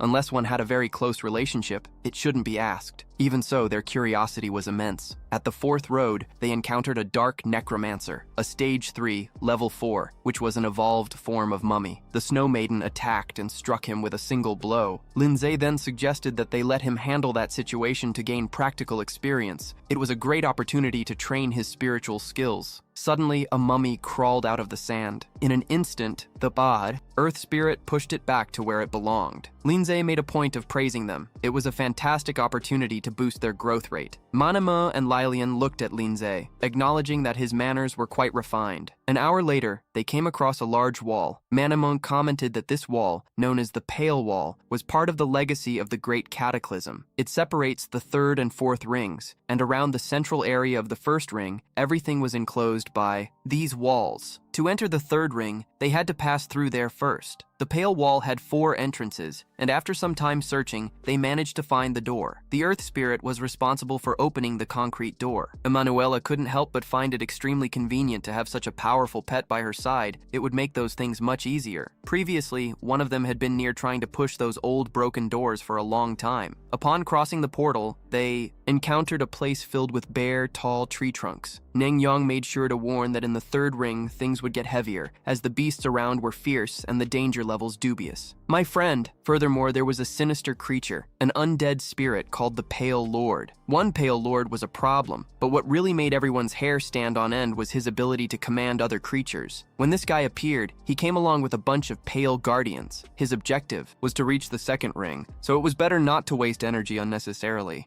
Manaman suggested that they avoid getting into trouble and move quickly, but she lightened up, commenting that most of the time, the Pale Lord spent most of his time sleeping underground and rarely showed his face. So, with a bit of luck, they wouldn't have to count on him. The three quickly responded together that it could be tempting fate. At those words, she laughed, asking to ignore what she had said, and felt confident that nothing bad would happen. Still, the atmosphere grew tense. Suddenly, my friend Manhwa noticed a strange movement in that forest, and shortly afterward, a Pale Guardian, a level 7 undead, appeared. Are you crazy? As soon as she opened her mouth, the creature showed up. My brother, nobody turned pale, and Manhwa's words became reality. The quick animal affirmed that it had no intention of considering its own doom. Shinny questioned what they should do, suggesting running as an option. Linian made it clear that the Pale Guardian was fast, and these undead beasts did not know what fatigue was. Engaging in a duel in the jungle didn't seem like a good idea in his view, so the best approach would be to face the challenge head-on. Thus, they took their positions for battle. The lightning dragon was agile and tore apart the approaching skeleton. Manhwa summoned his giant crimson spirit,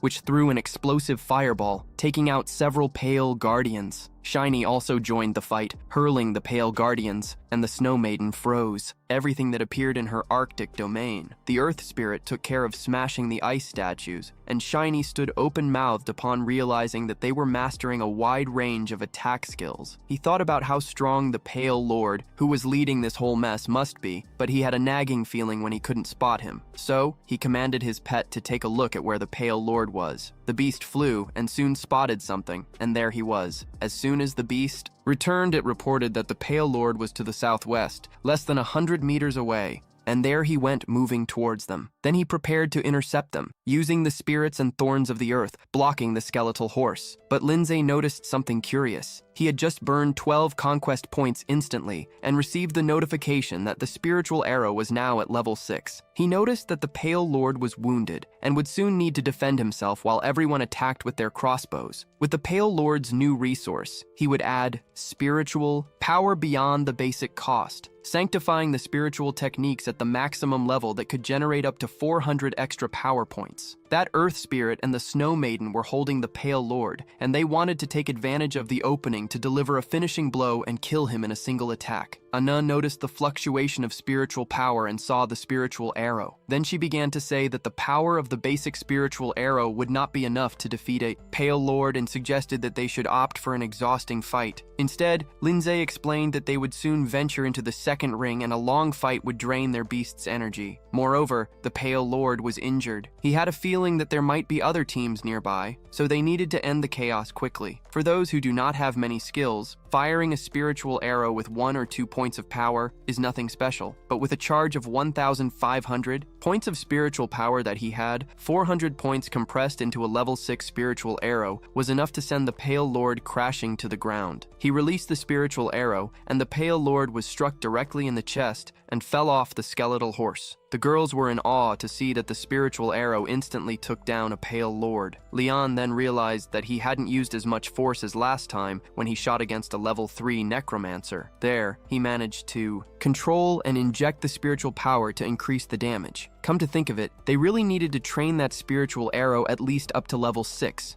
Lin Ze, even as a freshman, started to question how this was possible. However, some skeletons tried to escape, but Lin Ze noticed them. He began unleashing a barrage of icy rains and stones, like a fireworks display, finishing off the last remaining Pale Guardians. Manhwa was left in shock, unable to believe that everything had been resolved so quickly. Ning, Chan, and Han were super proud of Ze, and he quickly told them to run and gather the trophies because it was time to bail. Tao's reaction was one of such surprise upon seeing him there. At that moment, everyone turned their heads to Tao, who immediately accused them of dishonesty, claiming there was some cheating involved in stealing the prey from the Gaoshan group. Manhwa recognized Luan Han, the member of the Gaoshan club. She casually commented that it was quite a coincidence to find him there, but then Han shouted demanding they stop sucking up and return the spoils, with his friends helping to apply pressure. He insisted that all the materials left by the Pale Lord should be handed over right away. Manhwa questioned whether they were really suggesting that the Pale Lord should belong to them. One of the guys reminded him that, in fact, stealing someone else's prey within a secret realm was prohibited. He then reinforced that he was sure the Dragon Hilt Club hadn't forgotten this rule. Calmly, Manhwa argued that it was simply an unwritten rule. Moreover, she pointed out that there was a clause stating that if the prey escaped, the hunt was considered a failure. So, from the moment they let the Pale Lord escape, he was no longer theirs. Immediately, Sydney jumped into the conversation, sticking out his tongue and mocking them, saying it was hilarious that they couldn't keep their prey and were now trying to get it back. He was furious, right? The guy was offended and threatened to shut her up. But quickly, one of his companions interrupted him, advising him not to be so impulsive. Still, On didn't buy the idea of just leaving him alone. He reaffirmed that the Pale Lord was clearly theirs when his partner asked what the plan would be.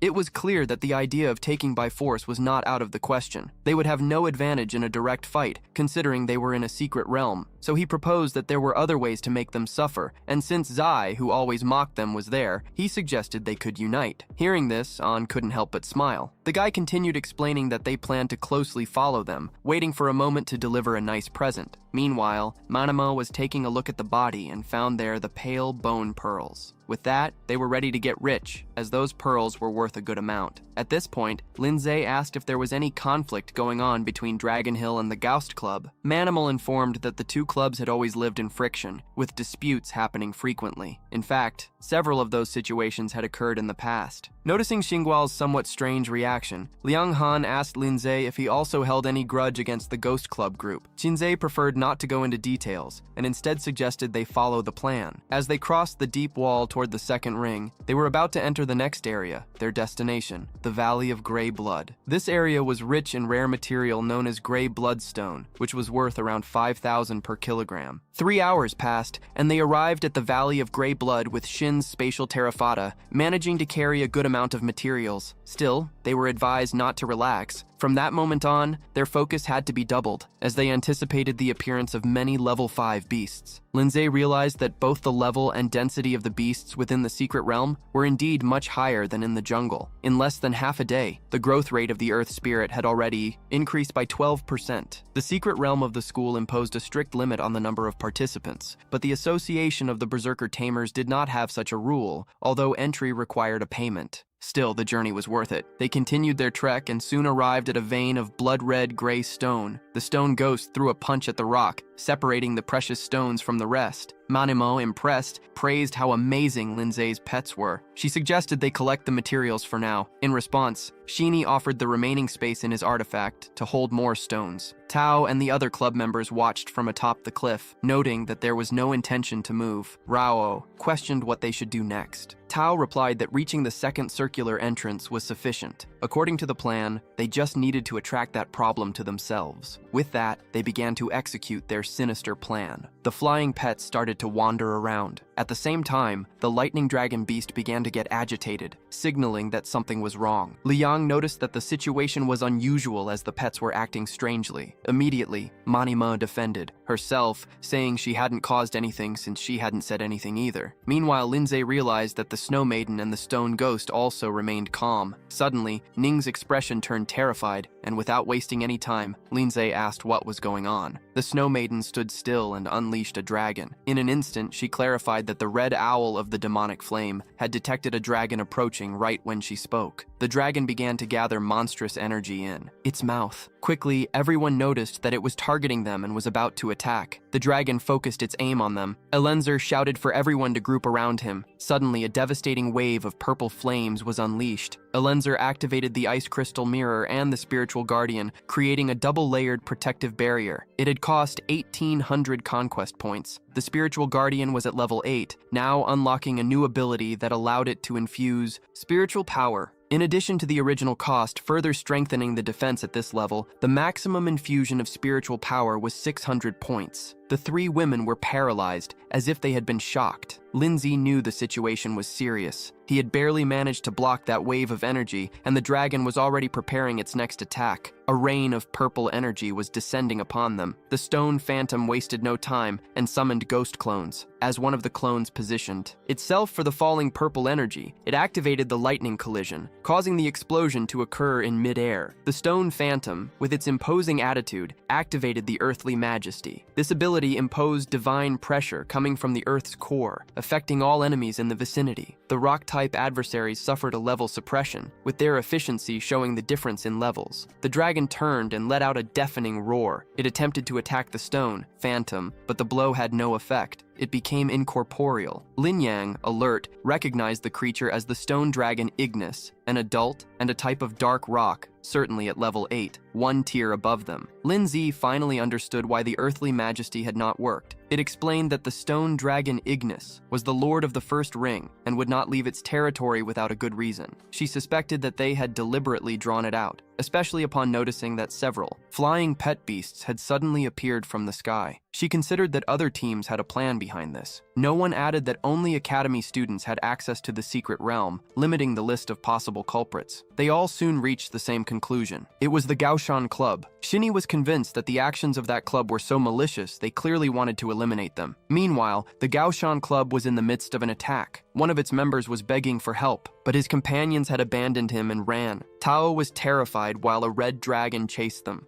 He ran as fast as he could, screaming as if there were no tomorrow. Well done, no one noticed that situation. He reported that the other stone dragon, Ignis, was chasing Glupakal-chan. Its location wasn't far. It was heading towards them. This could only mean one thing. They had deliberately drawn the stone dragon Ignis there. Leginhan, ever shrewd, began to piece things together. They had found the male dragon. The creature that was chasing the Club Gaoshan was the female. Dragons were generally solitary creatures, except during mating season. During this time, male and female dragons stayed together until the eggs hatched. The reason they appeared in the second ring was that they chose that area to cover their eggs or the ground. It must have targeted the dragon eggs, as they were connected to their parents. The dragons pursued them relentlessly. Meanwhile, Tao was completely lost in that situation. He froze upon seeing the other dragon in front of him, while the members of the Dragon Heart Club were still alive. This realization only heightened his fury, and with things in this state, he decided to take them all down with him. He quickly warned Lin Ze that Ritao was trying to lure the dragon. Without thinking twice, they pummeled him. Ao was speechless, unable to process that Linze had actually done that. But in the moment of distraction, the dragon attacked, and Linze realized it was too late. The dragon eggs had been stolen, and the dragons would no longer spare them. They were in trouble. Meanwhile, Lanium called upon the dragon Ice Thorns and Ice Spikes simultaneously. The beast dragon Blitz Relampago joined the attack and unleashed a devastating electric storm. The dragon was hit squarely, and the intense pressure created fierce winds that exploded outward. However, as soon as the attack ceased, the beast dragon Blitz Relampago let out a shrill scream. The dragon slowly turned its gaze towards him and countered with a devastating breath of fire. The beast dragon Blitz Lightning was instantly turned to stone. A few seconds later, the dragon shattered it, and then Lengyung spat blood. My friend Ling revealed that all of this was the result of the backlash from the death of one of those pet beasts. Lengyong, with an expression of urgency, warned that the dragon had used that blood mist, Ignis, which is the most powerful ability of a stone Ignis dragon. The situation was sinister. It was also seen that there was someone with a high level of resistance to these abnormal statuses. Any creature that was not stronger would become like a stone statue as soon as the blood mist collided with them. One of the pet beasts was already petrified from the waist down. Within seconds, the little beast was completely transformed into stone. Manhwa, in critical condition, was spitting blood. If that continued, it would be a catastrophe. It was a matter of time until the situation became even more complicated. Ning's demonic flame, the crimson owl, was struggling with all its might to escape the spreading mist. It dodged between the two gigantic dragons, a task that was absurdly insane. No one helped Lengyong to get up, but the reality was harsh. The crimson owl would not hold on much longer. Today was not a viable option. In speed, it was impossible to outpace the two enormous dragons. At that moment, Manhwa had an idea. She pulled out a beautifully decorated bell and announced that she would hold the dragons while the rest fled. Jimin recognized it immediately. It was the sinister artifact known as the Bell of 1,000 Layers. When activated, it would trap anyone, but the cost was very high. The user would become paralyzed, unable to move. Manhwa calmly said that sacrificing herself was preferable to everyone being doomed. A heavy silence fell over the group. She stared at Lin Ze with a firm look and asked why he was still hesitating. She insisted that he take the others and leave, and even made sure to guarantee that Lillian would deliver the blue tear as she promised. As soon as he escaped, Lin Ze felt incapable of leaving his friends behind. Now, more importantly, he couldn't believe he had come to this point, so he summoned the Snow Maiden and the Rock Phantom, activating the fusion of spiritual art. A strong wind rose, making visibility difficult in the midst of the storm. The Snow Maiden and the Rock Phantom merged, bringing the cold giant Absol to life. At rank 6, stage 2, he would last 60 seconds. Manhwa was left dumbfounded at the sight. Shinny was on the opposite vibe, appearing excited. It was the same pet beast she had sensed before. Chulengion's unique spiritual technique recognized that the aura emanating meant that it was definitely, at least, rank 6. Still, against two rank 8 Ignis and Rock's dragons, the situation didn't seem to favor them. But our protagonist had not yet given up. He activated an explosion seed card. The crystalline blue body of the cold giant Absol began to glow, emanating waves of intense cold. My rank rose to rank 8, my friend, stage 4. Good lord, the guy is so overpowered. She also noticed that this explosion seed card would last about 60 seconds, but she wasn't stunned, unable even to process how he had jumped from rank 4 to rank 6 and was now at rank 8. Are you crazy, my brother, in such a short time? Everyone was wondering if that card was some kind of rare artifact that would elevate the rank instantly, without wasting time. Lin Ze commanded the cold giant, Absol, to take out the two dragons. The giant launched into the air, rising with explosive strength, and then, my friend, he activated a special ability called Absolute Zero. This ability caused brutal ice damage that deeply froze any enemy it caught. The two dragons were thrown against the ground. One of them screamed in fury, trying to get up with panic in its eyes, but without giving the creature time to recover, the spirit of the ice giant Absol attacked with the technique called Ice Ground. Binding of Absol Arctic.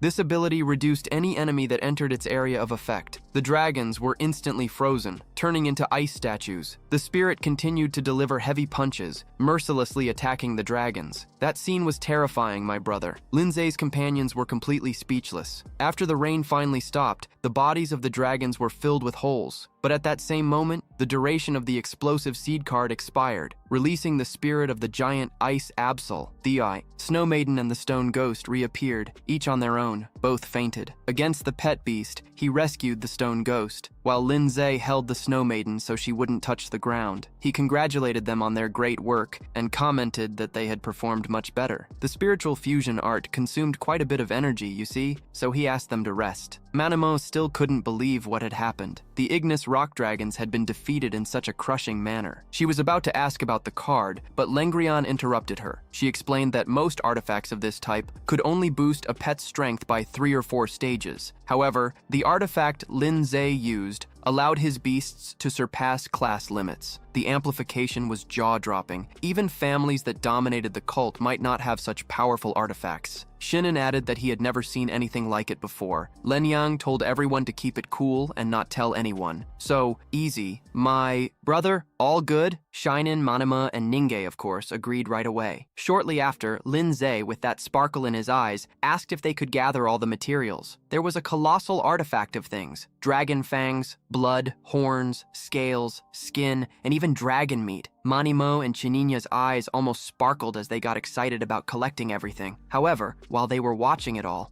Linze felt that something was missing. Wait, where was that dragon egg? He went over to one that was all twisted on the ground. It was in a bizarre position, with a body half turned. You know what I mean? Ning asked what he was doing, and when she saw, she was in shock. It was the spatial artifact. Linze quickly realized what it was, and Ning hurried him, saying, "Let's see what's valuable in there." The artifacts didn't have this blood recognition thing, you know, so anyone could use them. Focusing his mind, Linze tuned into his senses, and the next second, well, he was pulled into another dimension. The place was 12 square meters, like a very spacious room and bigger than he expected. He also immediately saw an item that caught his attention. It was a rock ignis dragon egg. The characteristics of the egg were dark and rocky. It needed to have everything to maintain the primordial power of its lineage and also increase physical strength like a big monster. While he mastered the elemental energy of darkness, the next stage of growth was approaching. The advancement of pureblood dragons was on another level, my friend, completely different from common pets. Their growth was divided into several stages: hatchling, juvenile dragon, young dragon, adult dragon, mature dragon, ancient dragon, and finally, my friend, primordial dragon. These stages represented growth phases. They had nothing to do with actual age, and our fierce Linze was mega happy because he finally had his third pet. As soon as he left the secret realm, he would participate in the Beast Master assessment. The dragon egg had been hidden inside this artifact. It was already clear why the dragon mother wouldn't stop chasing them. The lion had commented that everything had gone well because of him, and as promised, everything they obtained on the mission, including the egg, would belong to Linze, and there would still be the materials they had already agreed on. Also, Linze mentioned that the egg and the cold blue tear were already a huge prize, and he could divide the rest with the crew. Armani, very close, held his hand and blurted that they could return to the secret realm any day. But their life was one, and without Linze, no one there would have survived, regardless of how rare the materials were. The hero was quite emotional about what Manhwa said, yet he still didn't accept it, and she insisted. In the end, he agreed to keep 80% of the total. Are you crazy or what? Alright, you're giving me 80%. That's fine, you're crazy, man. Ning remembered that dragons like to hoard treasures and suggested they check out the dragon's den area, the demon fire. Cross had already located the dragon's nest, so Ning said it was worth taking a look. Everyone agreed it was a cool idea, you know? Before long, they reached the cave. Jane made a strange face and commented that it was quite different from what the tales said. There was no treasure hoard at all. The lion explained that the dragon's nest was more for reproduction, you know? Dragons preferred to keep energy replenishing crystals there. At that moment, Linze felt tempted to grab some, but Ning had a strange sense of familiarity. She felt an aura, but I didn't notice anything. She said the source of the aura was coming from behind a wall. As soon as she reached out and touched the wall, it opened and she froze. Stunned, Shinin blinked, taken by surprise. Wait, can dragons make secret doors? This is very strange. Linze, on the other hand, thought it was made by someone else. The idea that someone might have lived there made him uneasy, but of course, the secret realm could only be accessed by those from the academy. So when he looked at what was beyond, he was shocked. The corridor was dark, filled with strange marks, hanging chains, and a dark aura tightening around them. In the center of a magic circle, there was an egg with a sinister appearance. Ning started to act strange, saying the egg was calling to her. Wow! Ling Gyong tensed as soon as she saw it. It was a demonic beast egg. Staying there was a bad idea, so she ordered them to grab the egg and leave immediately. Not long after they exited the secret realm, Shin was surprised to see them come back so soon,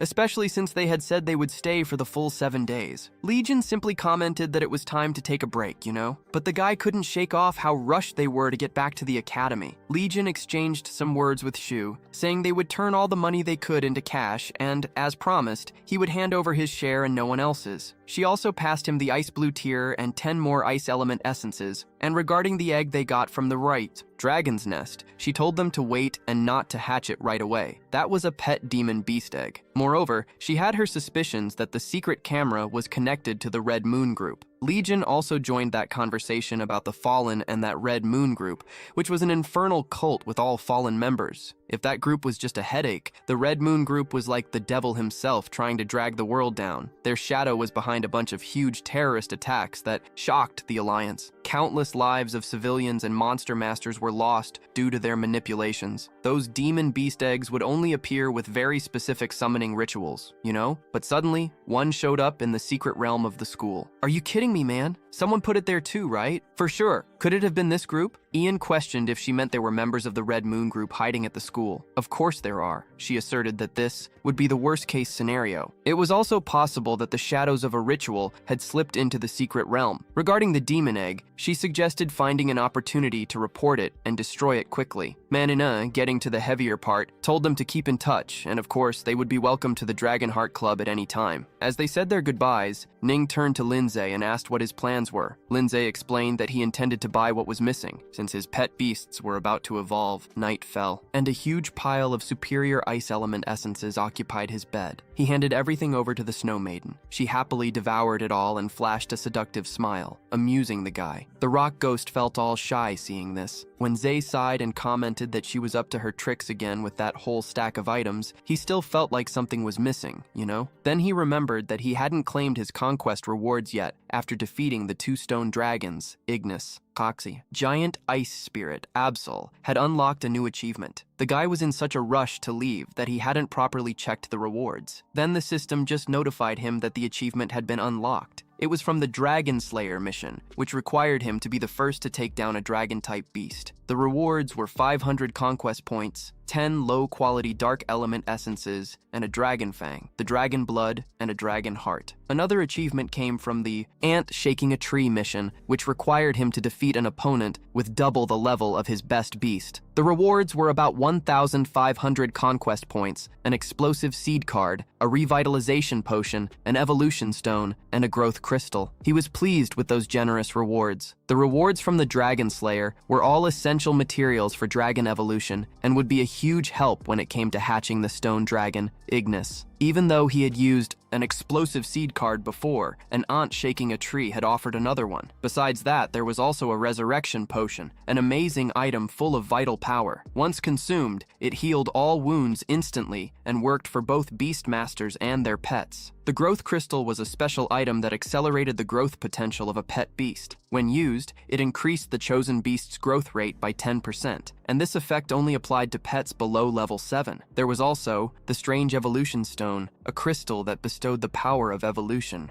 After absorbing, it could awaken a beast's evolution potential, making it evolve all at once. However, after evolving, the creature could not surpass level 5. Linze felt relieved. The rewards arrived just in time for him to hire his third pet beast, especially the evolution stone, which was worth gold. But then, out of nowhere, he noticed that the situation was odd. His bed exploded. The Snow Maiden was evolving. She rose majestically, with white hair flowing like ice, as sharp blue ice. Crystals emerged all over her body. A cold energy enveloped her, tranquil yet powerful, making the air around her shimmer with freezing power. She had evolved into Ice Blue Maiden. Now she was at level 5, stage 1, with a growth rate of 0%. The next level of evolution was Arctic Princess. The requirements were a growth rate of 100%, 30 low-grade ice elemental stones, and an Arctic Millennium. Ze asked if there was any strange resonance between her and the merger of the Rock Phantom. He was aware that just because her level was higher, it didn't guarantee that the soul fusion technique would work. She shook her head, and that was a great sign. It meant that when they unlocked the fusion, even beasts of different levels could unite. She was already at level 5, while the Rock Phantom was still a bit below evolving. The Rock Phantom was at level 4, stage 5, with a growth rate in the 73% range. His next evolution was to Rock God, Soldier, and for that, he needed to achieve a 100% growth rate, gather 10 low-grade earth elemental stones, and an item called Infinite Earth. With the power they had now, the two were ready for the assessment the next day at the Beastmaster Examination Center. Suddenly, a guy cleared his throat and asked for silence, introducing himself as Yeshua Ping. Wow, these names are getting more and more complicated to say. He began explaining to the candidates that it was time for them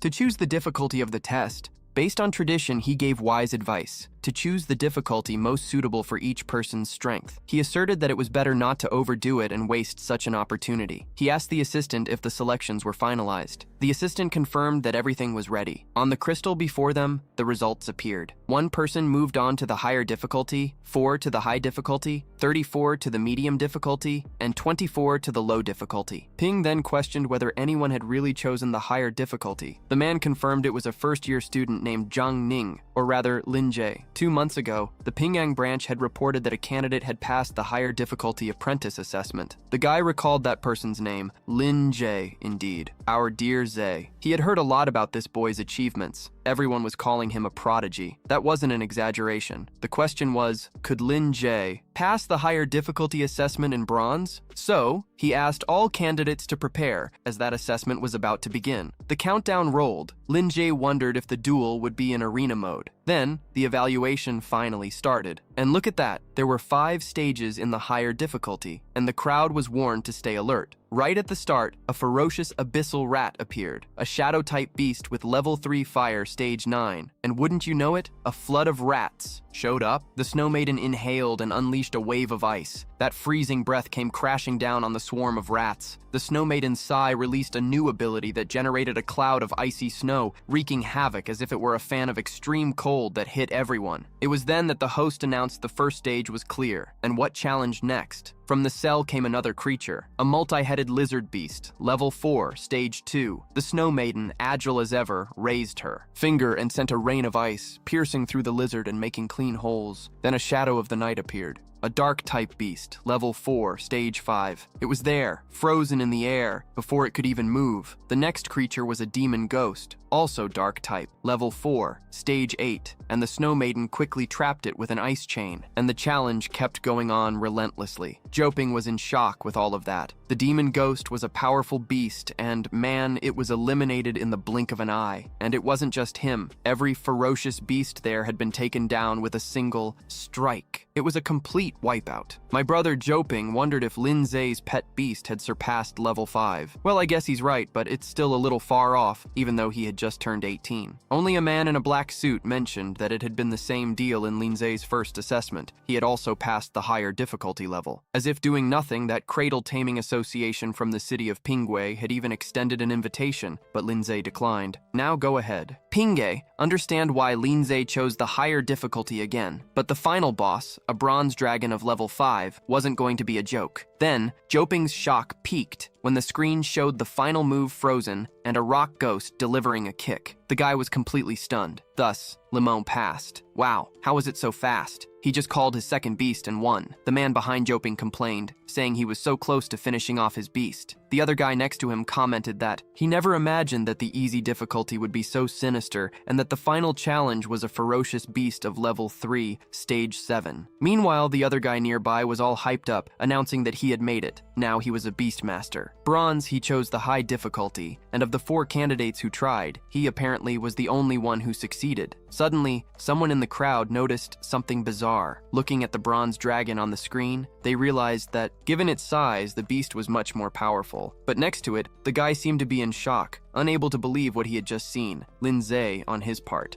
he was officially congratulated for passing the superior bronze assessment with quite an achievement. He saw his physical score jump from 13.5 to 18.5, and his spirit didn't lag behind. It leaped from 15 to an impressive 23. His beloved beast saw a staggering 30-point increase in growth rate, and the progression of the Ice Snow Maiden reached the same 30% mark. Lin Ze leveled up to level 5, stage 3. The relief was real. After the assessment, he left the venue surrounded by several excited people. Meanwhile, Zoping approached and enthusiastically praised him, introducing himself as one of the examiners of that test. He shared a bit of his own experience, saying that at the same age, Lin Ze had only 2 level 3 beasts. Thus, Lin Ze became the first beast tamer of the Federation to pass the superior difficulty bronze assessment. Zoping, impressed, asked if he would be interested in joining the Association of Beast Tamers. Lin Ze, firm in his decision, replied that for now he wanted to focus solely on his cultivation. Zoping laughed at the situation and acknowledged that he had been a bit too persistent, remembering that Lin Ze had already turned down an offer from the association earlier in Pingwei faraway city. So, without further ado, Zoping handed Lin Ze his business card, saying that if he ever changed his mind, the door would always be open. Lin Ze thanked him again, satisfied with that interaction.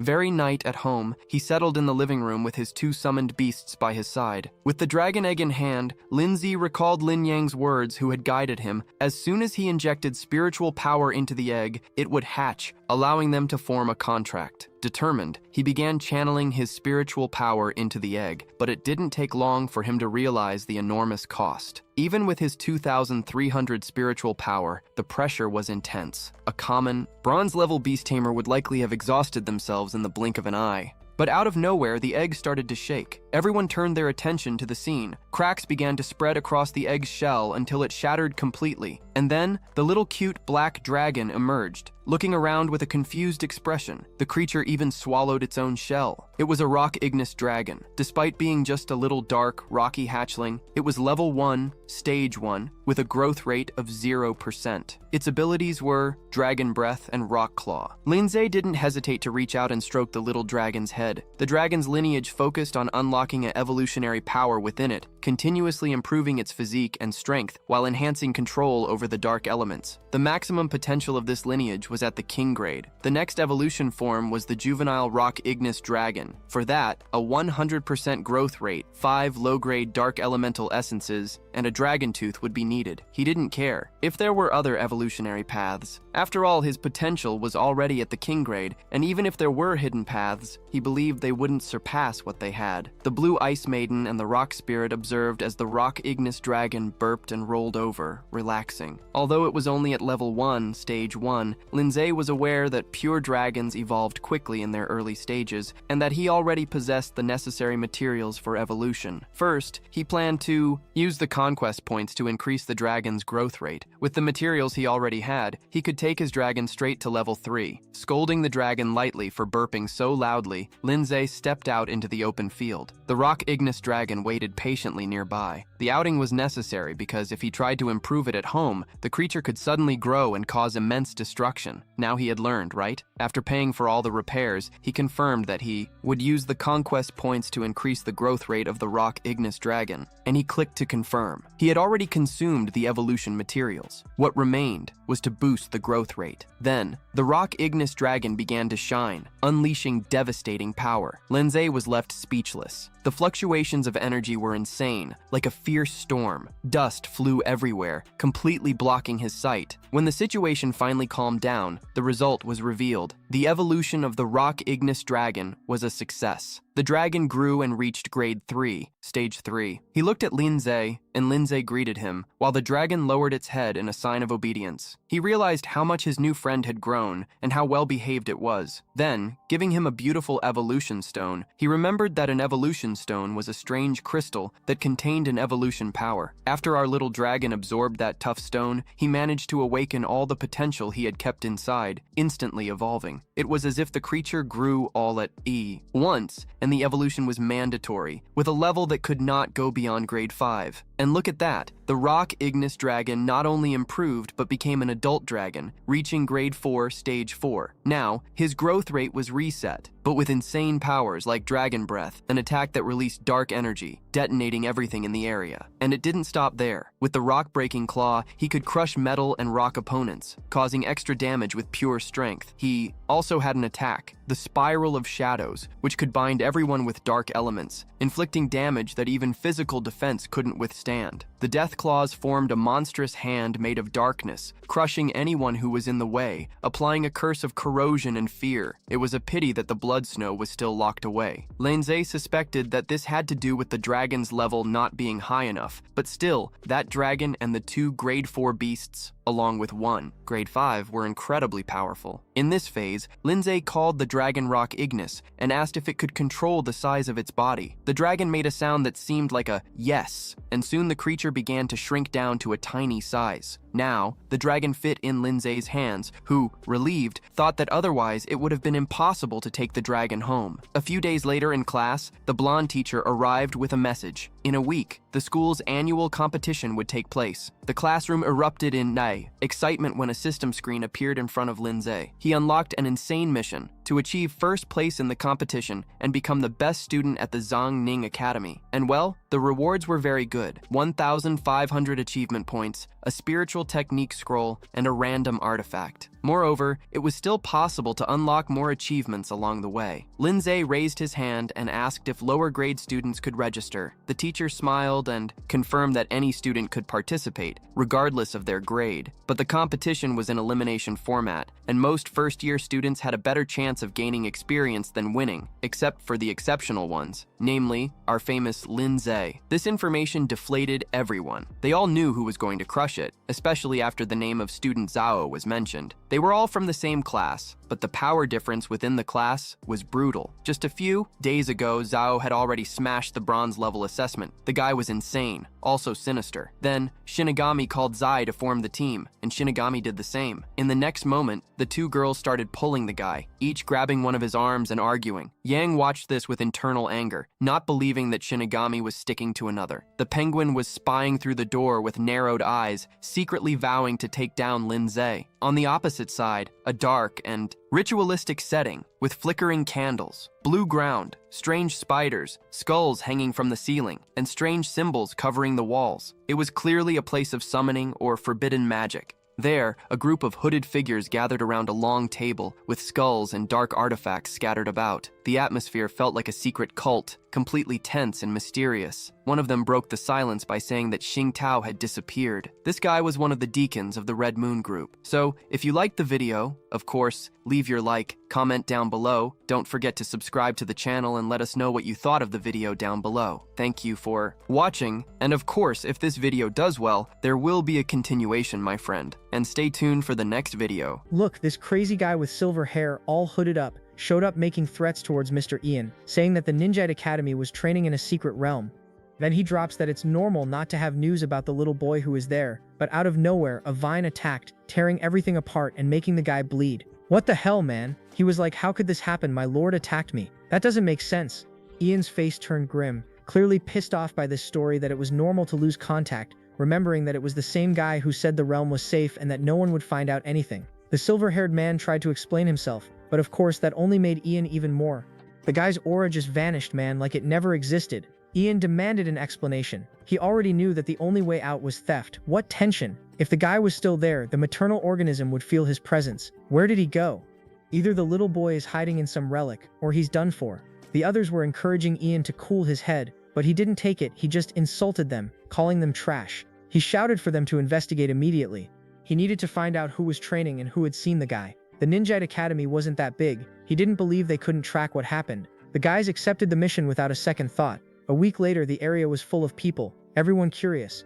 Ninte asked if Linze had been training all week and if he had already hired his pet dragon. He could only give a mischievous smile and said she would see as soon as the competition started. Ninte was all nervous and bothered by that suspense. Then someone called. It was Manman. Linhama put her arm around Linze's shoulder and said she was cheering for him. The year's rewards were really fierce, with a prize of 1,000 and an invaluable artifact. The school offered an artifact for the champion, and completing the conquest gave another. If Linze won, it would be a combo of artifacts covered in loot. Some students were worried and hoping not to run into him in the preliminaries. Suddenly, someone bumped into the concerned student. It was Liang and Jum, a former president of the Gausham Club. Next to him, Shui Li, the current president of the third year, was soaking in the vibe. Jum greeted Mom, but she got sharp, as if she was sensing trouble in the air.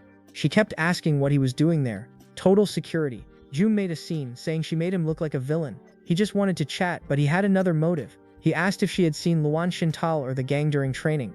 Mom, with all her attitude, said that the Gausham Club was lost and that now he was coming to beg for help. She even poked fun, saying that the choice of the new leader was terrible and that the guy was a failure. It was so much trouble that just watching it made you get. Shulei's expression became clearly offended by her words, but Jum remained, said it was just a question, if he couldn't see patience. After that, the two left. Ning noticed that suspicion was starting to towards them. Li and Yang said they were the victims and had no evidence of conflicts. Mom, always smooth, commented that Ju loved to create confusion, they were already used to it. Oh, and not forgetting that Chu signed up for the competition. Even though it was flashy and aggressive, the guy was tough, packed with power. He was a third-year student with 2 level 4 beasts and one already at level 5. He was pushing it. Mom warned Linze to stay alert if he bumped into that Shui. The guy liked dirty fights. Linze just confirmed and said he was aware. Meanwhile, Lee and the gang rolled over there. Shu and Lee punched the wall. He demanded to know if they would really let them be so calm. John, being cool, replied that without proof it's all good. Even if they were guilty, nothing could be done. He suggested that instead of burning energy, he should focus on Linze. Man, it was absurd that someone normal like Linze had such strength and still didn't want to join the Gaucho Club. Damn, things are insane. The crowd was already using Linze to mock their opponents. If they let him shine in this competition, their reputation would be ruined. Larry laughed disdainfully and shot back that talent is worth nothing if the guy is broken and can't buy expensive evolution materials. In his view, Linze had already hit the ceiling. He thought of himself as the best of the best, claiming that if they faced off he would definitely teach Linze a lesson. And it doesn't stop there. The announcer's voice echoed in the area, calling the competitors of Group 11 to prepare for battle. There was going to be a showdown between Shu and Lee from the third year and the rookie from the first year. Lee's eyes sparkled with excitement. He charged at his target, promising to give a lesson. So the battle would be between Shu, Lee, and Linze. Man, the teacher was shocked to see Dean Lucicia there. Everyone freaked out because the guy almost never shows up at the competitions. The dean is one of the 10 brave members of the Federation. Dude, normally a guy of that level is too busy to be idly watching a student game, but when he shows up, everyone knows the competition is serious this year. Then Captain Yu Yan of the Beast Taming Association asked what brought Gideon to the fight this year.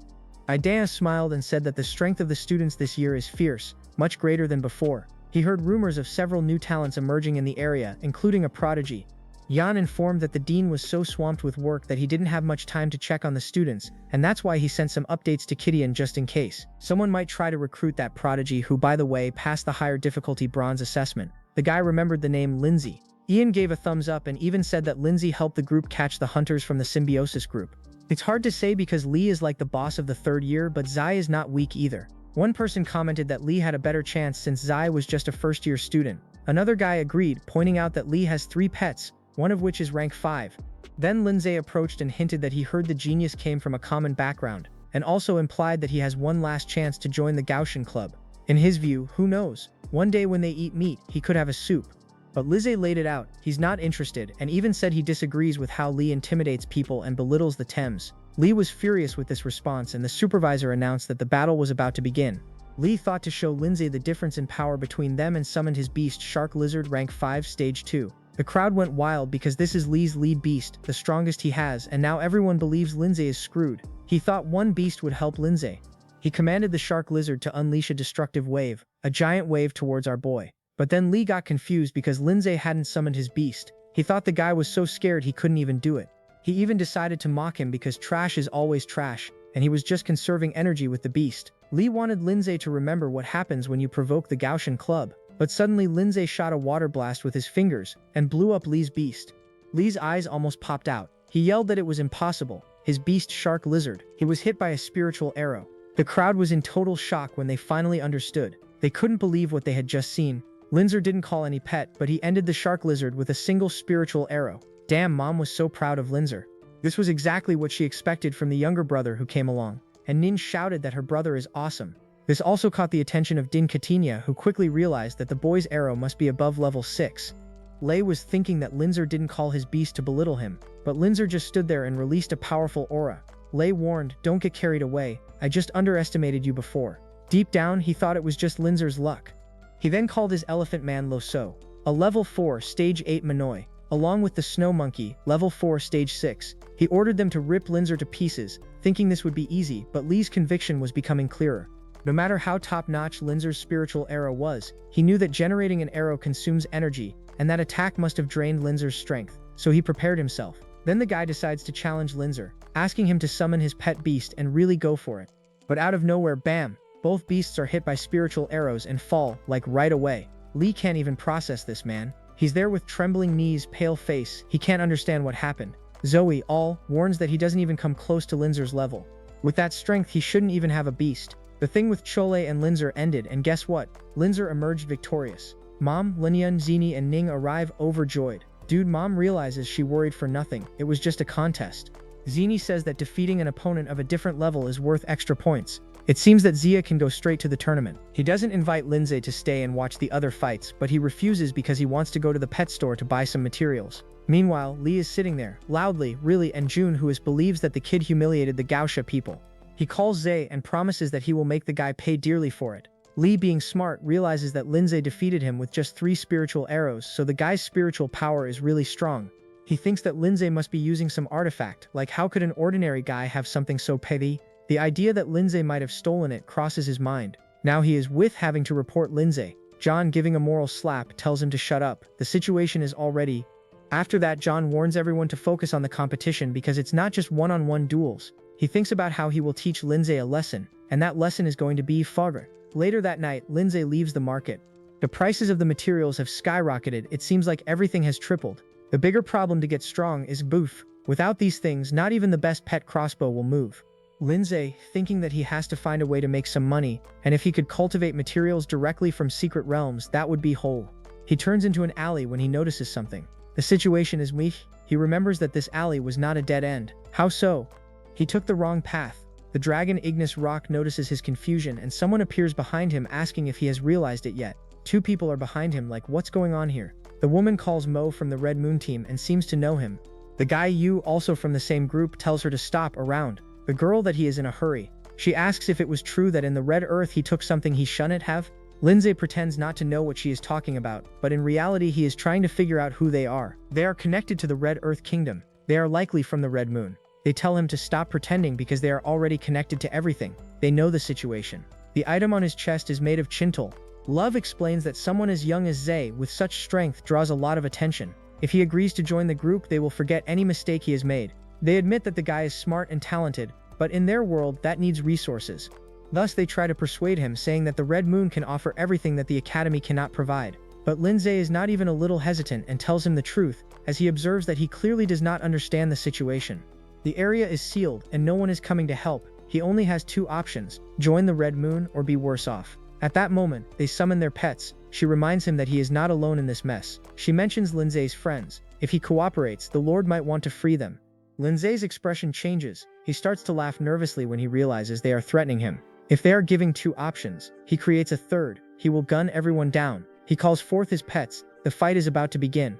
An insect similar to a worm received a brutal attack of thorny earth. Linze summons the frozen blue maiden. She prepares for a fight, releasing ice crystals that pierce the monkey beast in the chest, and it goes down immediately.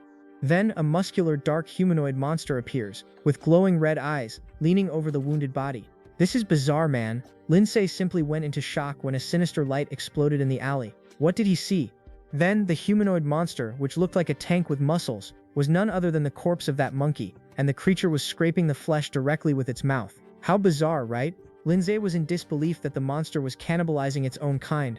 And it doesn't stop there. The monster let out a loud belch, and his eyes widened, and the body gained more muscles as if it had taken a super juice. The brunette next to him seemed impressed. Of course, the monster was a Class B experiment, and this level of strength is not for everyone. She even said the guy was quite handsome and had a tough body. Look at the situation, man.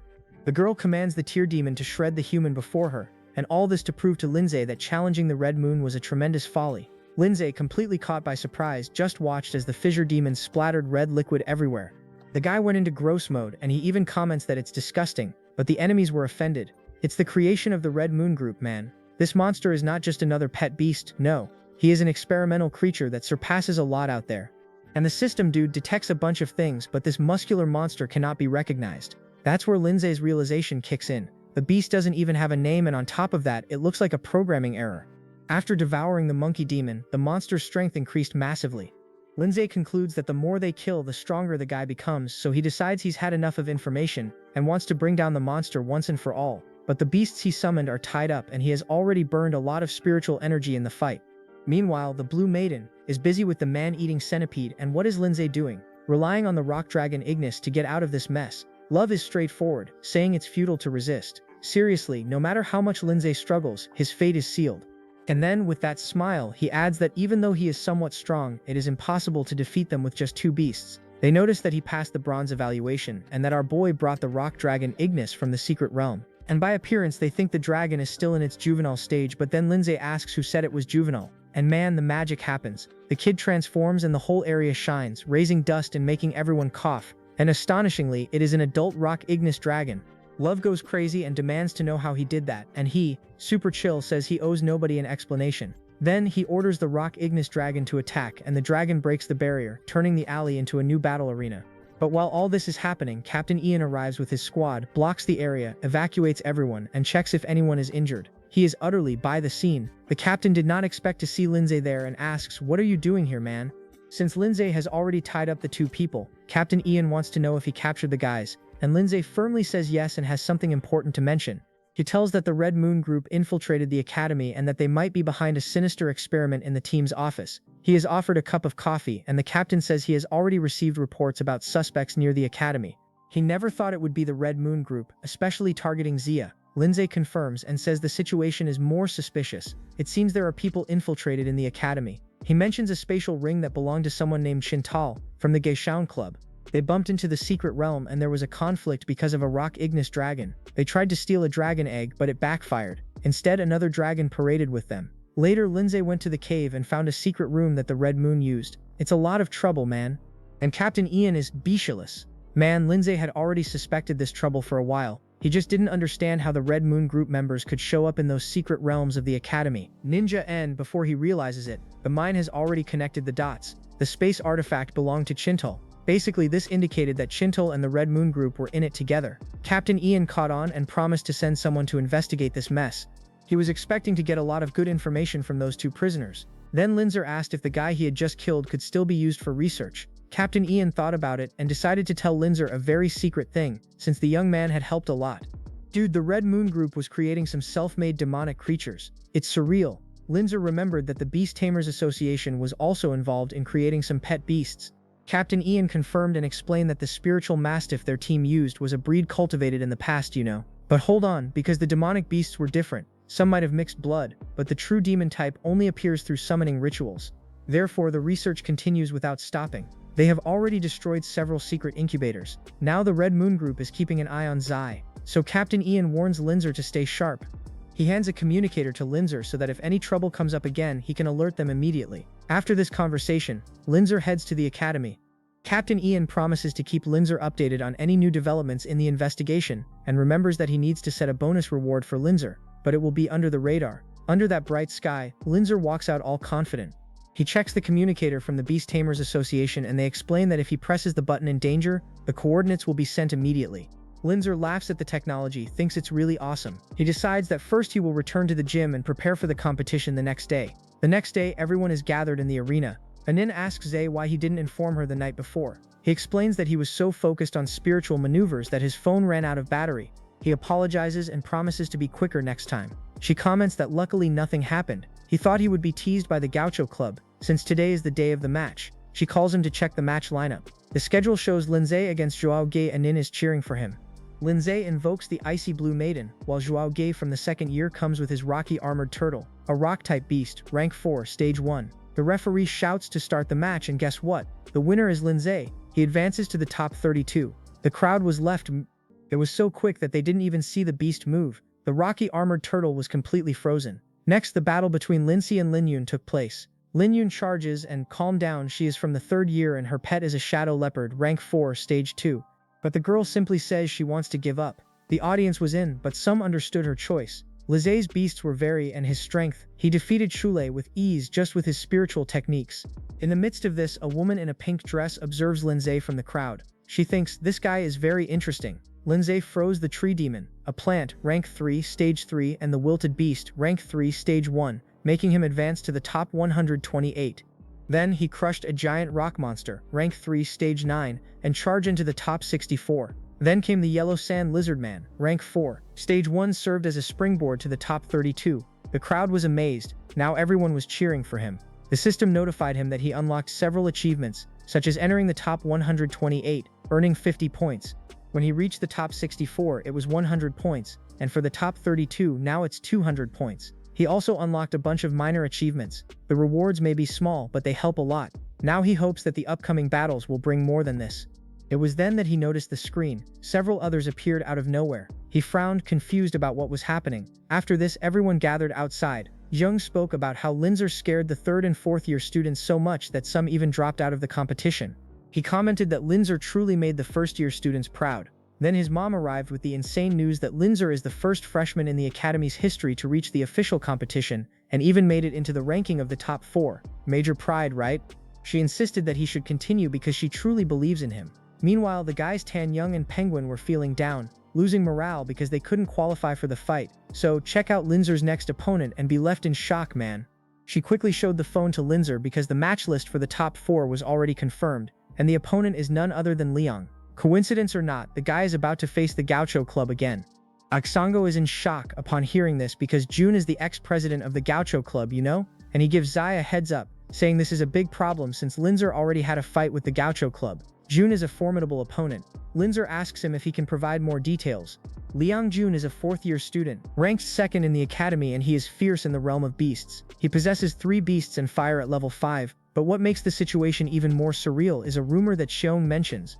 It is said that he has an inherited spirit technique that he has never revealed, and this technique is capable of instantly leveling up a beast. Then Linze enters the arena and Dean Kidian is there, saying that Linze is even more remarkable than he expected. Captain Ian even agrees and recalls that at first he didn't give Linze any credit, and look now, a guy took down 2 fallen ones, some insane criminals that everyone was afraid of. And he thinks that compared to capturing those villains, the academy competition must be just a game for Linze. The crowd then starts debating who will come out on top in this fight. A woman catches the attention of the girl in the pink dress, Ikea Hu, and asks her who she thinks will advance. Hu just returns the question, but the other woman asserts that she believes Ju will win, since even though Linze is strong, he is still just a fertile in his first year. But she is shocked when she realizes that Ru is actually cheering for Linze. Ru explains that Linze hasn't used his full strength yet. If she is hyped for Linze, the woman decides she will follow her opinion because, after all, Ru is the best student in the 4th year, so she must know what she is talking about. Then it really sinks in. If they meet in the finals, it will be a completely insane contest between the beauty genius and the first-year rookie monster. Meanwhile, Jun arrives declaring that he will win this match. Linze just calmly responds that no one wins a fight just by talking, and even provokes him by asking if everyone in the Gaoshan Club likes to talk nonsense. Ju gets really mad about this and says he hopes Linze can keep that same vibe. Later, the crowd gets excited to see Joao getting serious. People even notice that his Flame Weaver seems to be evolving again with the 3 level 5 beasts. Many people sincerely believe that Linze is doomed, but he only seems to be enjoying watching the 3 beasts that Yoon brought. Then he calls forth his 3 pets as well, and the crowd is to see Ignis Rock Dragon, Ning and Shinji cheering, because they recognize the beast. Ling Yuan quickly thinks, it's an adult Ignis Rock Dragon, which is bizarre to hatch and contract one in such a short time and still level up so much. It leaves anyone pondering how much Ze is hiding. Linze goes for it and orders the Ignis Rock Dragon to attack without hesitation. The dragon starts to concentrate its breath and out of nowhere releases insane fire. Yoon's beasts are all in ain, ice crystals burst across the battlefield. A stone ghost collides with the fist of what appears to be a golem. Meanwhile, the humanoid demon with multiple arms raises a fire shield to protect Yoon. The flames are boiling. Yoon senses the trouble and decides that his beasts must deal with the dragon first. One of the beasts activates the Crimson Mistelce. It appears in front of the Ignis Rock Dragon, all condensed in a flaming energy. The fire monster launches several fireballs, but everything is blocked by the ice crystals of the Frost Blue Maiden. The 2 beasts stare at each other. Yoon cannot believe she can withstand the attack of the Crimson Mist monster. He has never seen a humanoid ice pet that reached the top of level 5. He wonders how a mere rookie's beast can be so strong at this level. The beast tamer could be so powerful. He concludes that if he removes the ice beast controlling the arena, the dragon will be nothing more than a duck in the pond. He activates the spiritual attack Soul-Burning Penetration and is already following up with the spiritual arrow technique. The attacks collide and cause a massive explosion. Linze gave his boss the signal that trying to get his bee into a fight among beasts, it would only make him look like trash, but on the other hand, it matched perfectly with the way of the Gaucho Club, and John freaked out with rage. Dude, he activated a magic circle, and soon his pet beasts started to writhe in pain. How sinister! Out of nowhere, 2 fireballs flew and caught the multi-beast by the arms. It was absurd. The crowd was floating, not understanding the mess that was happening. Penguin soon realized that the other beasts were absorbed by the huge flames. Zone also figured the same thing out and thought it was a special ability passed down from Jun's family. Hater Tichian was surprised because he knew that this technique increased strength by draining the vitality of the guy's beasts.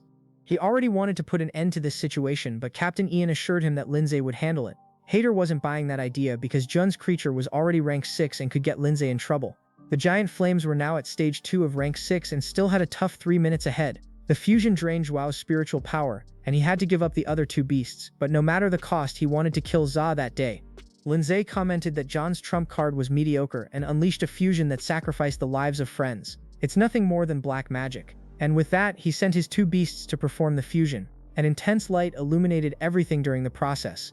When the light faded, a giant ice absol appeared. Linze was a bit surprised, but it was exactly what he imagined after the evolution of the frozen blue maiden. The fusion had completed its transformation.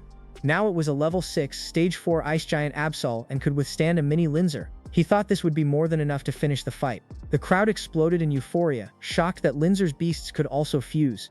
Xiaoyan was in shock, not understanding how Linze managed to do something similar to John's family technique. Ninga thought that the power of her brother's technique was in fact much crazier than John's. The dean couldn't believe what he was seeing. Captain John, all arrogant and proud, said that as he had already mentioned, the boy would handle one. He fell into despair, asking how Linze had done that, but soon started growling and told the guy to screw off. His pet beast prepared to unleash a colossal flame called the Purgatory Meteor Explosion. Zakamli said that in theory, fire should beat ice, but in the presence of absolute cold, John's spark was just a flickering candle. Out of nowhere, a bunch of ice fragments grouped together, turning into a giant block of freezing power. This technique was called the Absol Ice Core Collision. The mega ice block fell on John's pet beast. With this, the fusion, which was his greatest asset, went down the drain. The dust and smoke slowly dissipated from the battlefield. Now John was already feeling the effects of the fusion. The flaming Texaloun no longer had the strength to fight, and the other monsters had completely lost their growth. He couldn't accept that he lost in this way. The referee announced that John and his beasts could no longer fight, so the winner of the semifinals was Linze. The crowd erupted into applause. Some even said that the Gausha Club finally reaped what it had sown, as they had always underestimated others. The Rocky Ghost and the Icy Blue Maiden ended their fusion. They were very weak, so Linze helped the maiden while the ghost leaned on the tail of the rock dragon Ignis. Linze praised the three, saying they did very well. He realized they were on the verge of passing out right after the fusion. He noticed that the stronger their power, the less energy they consumed during the fusion. For now, he sent them back to respect the energy and rest. The system notified that he unlocked an achievement. Becoming a finalist in the competition gave him 600 points. Now it was time to win in the final. Then Rui appeared, saying she was going to bow out of the event. Everyone was in shock. A girl next to her asked why she was quitting, as she was very interested in the fight. Rui responded that it was her trump card. It was meant for real enemies, and as for training with Linze, she thought being the toughest student in the academy was just the beginning. For him, she wanted to see him defeating the students from the top schools in the next Beast Tamer League tournament. She approached him. Linze thanked her for letting him win. Then, look at that, she comes up and congratulates the kid, saying he truly deserved the title of the toughest student around. She even mentions that she hopes to meet the guy again in the future, like, who wouldn't, right? Linze responds that he is also looking forward to fighting side by side with her one day. Awesome. They greet each other and the mood is high. Then out of nowhere, the system sends a crazy notification. Another achievement unlocked. He crushed it in the championship, and the rewards were 1,500 achievement points, a scroll of spiritual technique, and a pack of random artifacts. After that, the guy stays on the podium all set. The medal reaches the hands of Dean Kitchen, who is not joking around.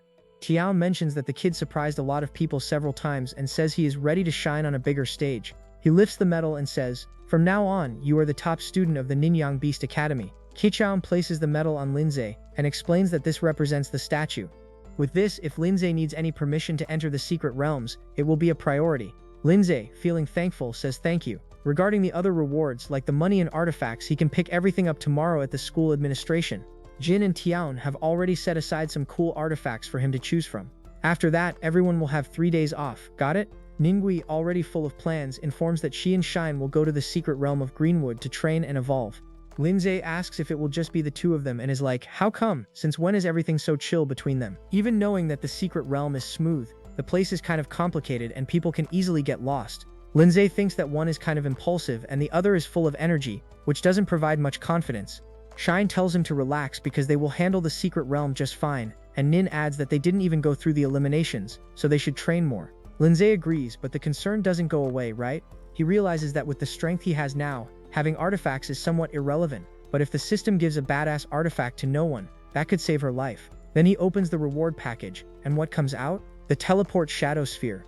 This sphere allows the user to teleport instantly to any place they can see, with the ability to be used 3 times in a row with a 24-hour recharge. It's badass. Linze thinks this is perfect. He approaches Ning and says, I have something for you, gives her the shadow and teleport spheres, explaining that it could save her life in critical moments. He also reminds her to keep the communication line open if she encounters fierce beasts and not to try to assert herself, you know? She thanks him and promises to be careful. Alright, Yine suddenly comments that the artifact is very expensive and starts to think that Linze is really good with Ning. Ning laughs and responds that he is just her brother. Deep down, giving her a trump card makes Linze feel much more at ease. Now he needs to prepare the materials to enhance the Earth Spirit and the Dragon Rock Ignis, but the Dark Element stones are extremely expensive. Going straight to the source would be the best option, so Linze asks Cheon about it.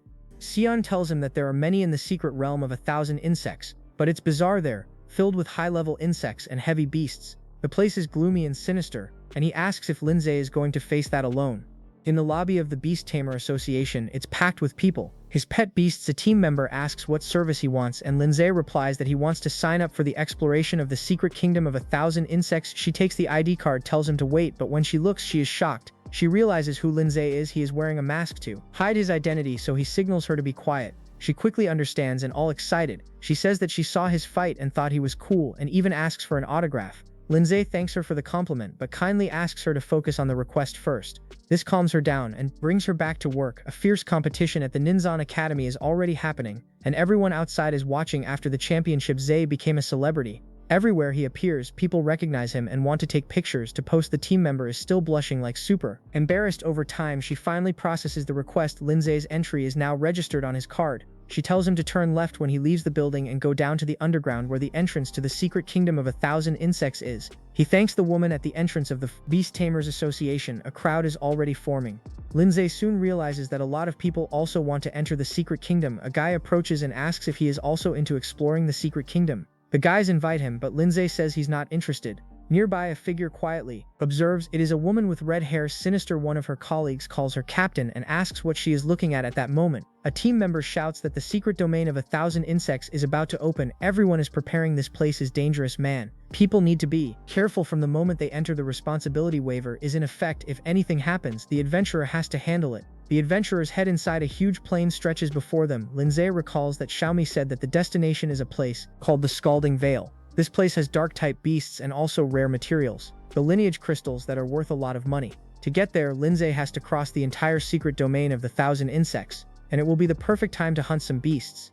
He calls his beast, the Rock Ignis Dragon, and sets off. From his back, seeing the journey from above is much easier than walking. The Glacial Blue Maiden needs to improve her control, the Earth Spirit needs to practice more in combat, and the Rock Ignis Dragon has to get the hang of aerial fights. Everyone still has room to evolve, and off they go. The first monster Linze encounters is the Thornblade insect, a level 3 stage 4. The Earth Spirit thrashes it, which helps raise the level. That night, Linze sets up a camp and starts grilling some meat over the fire.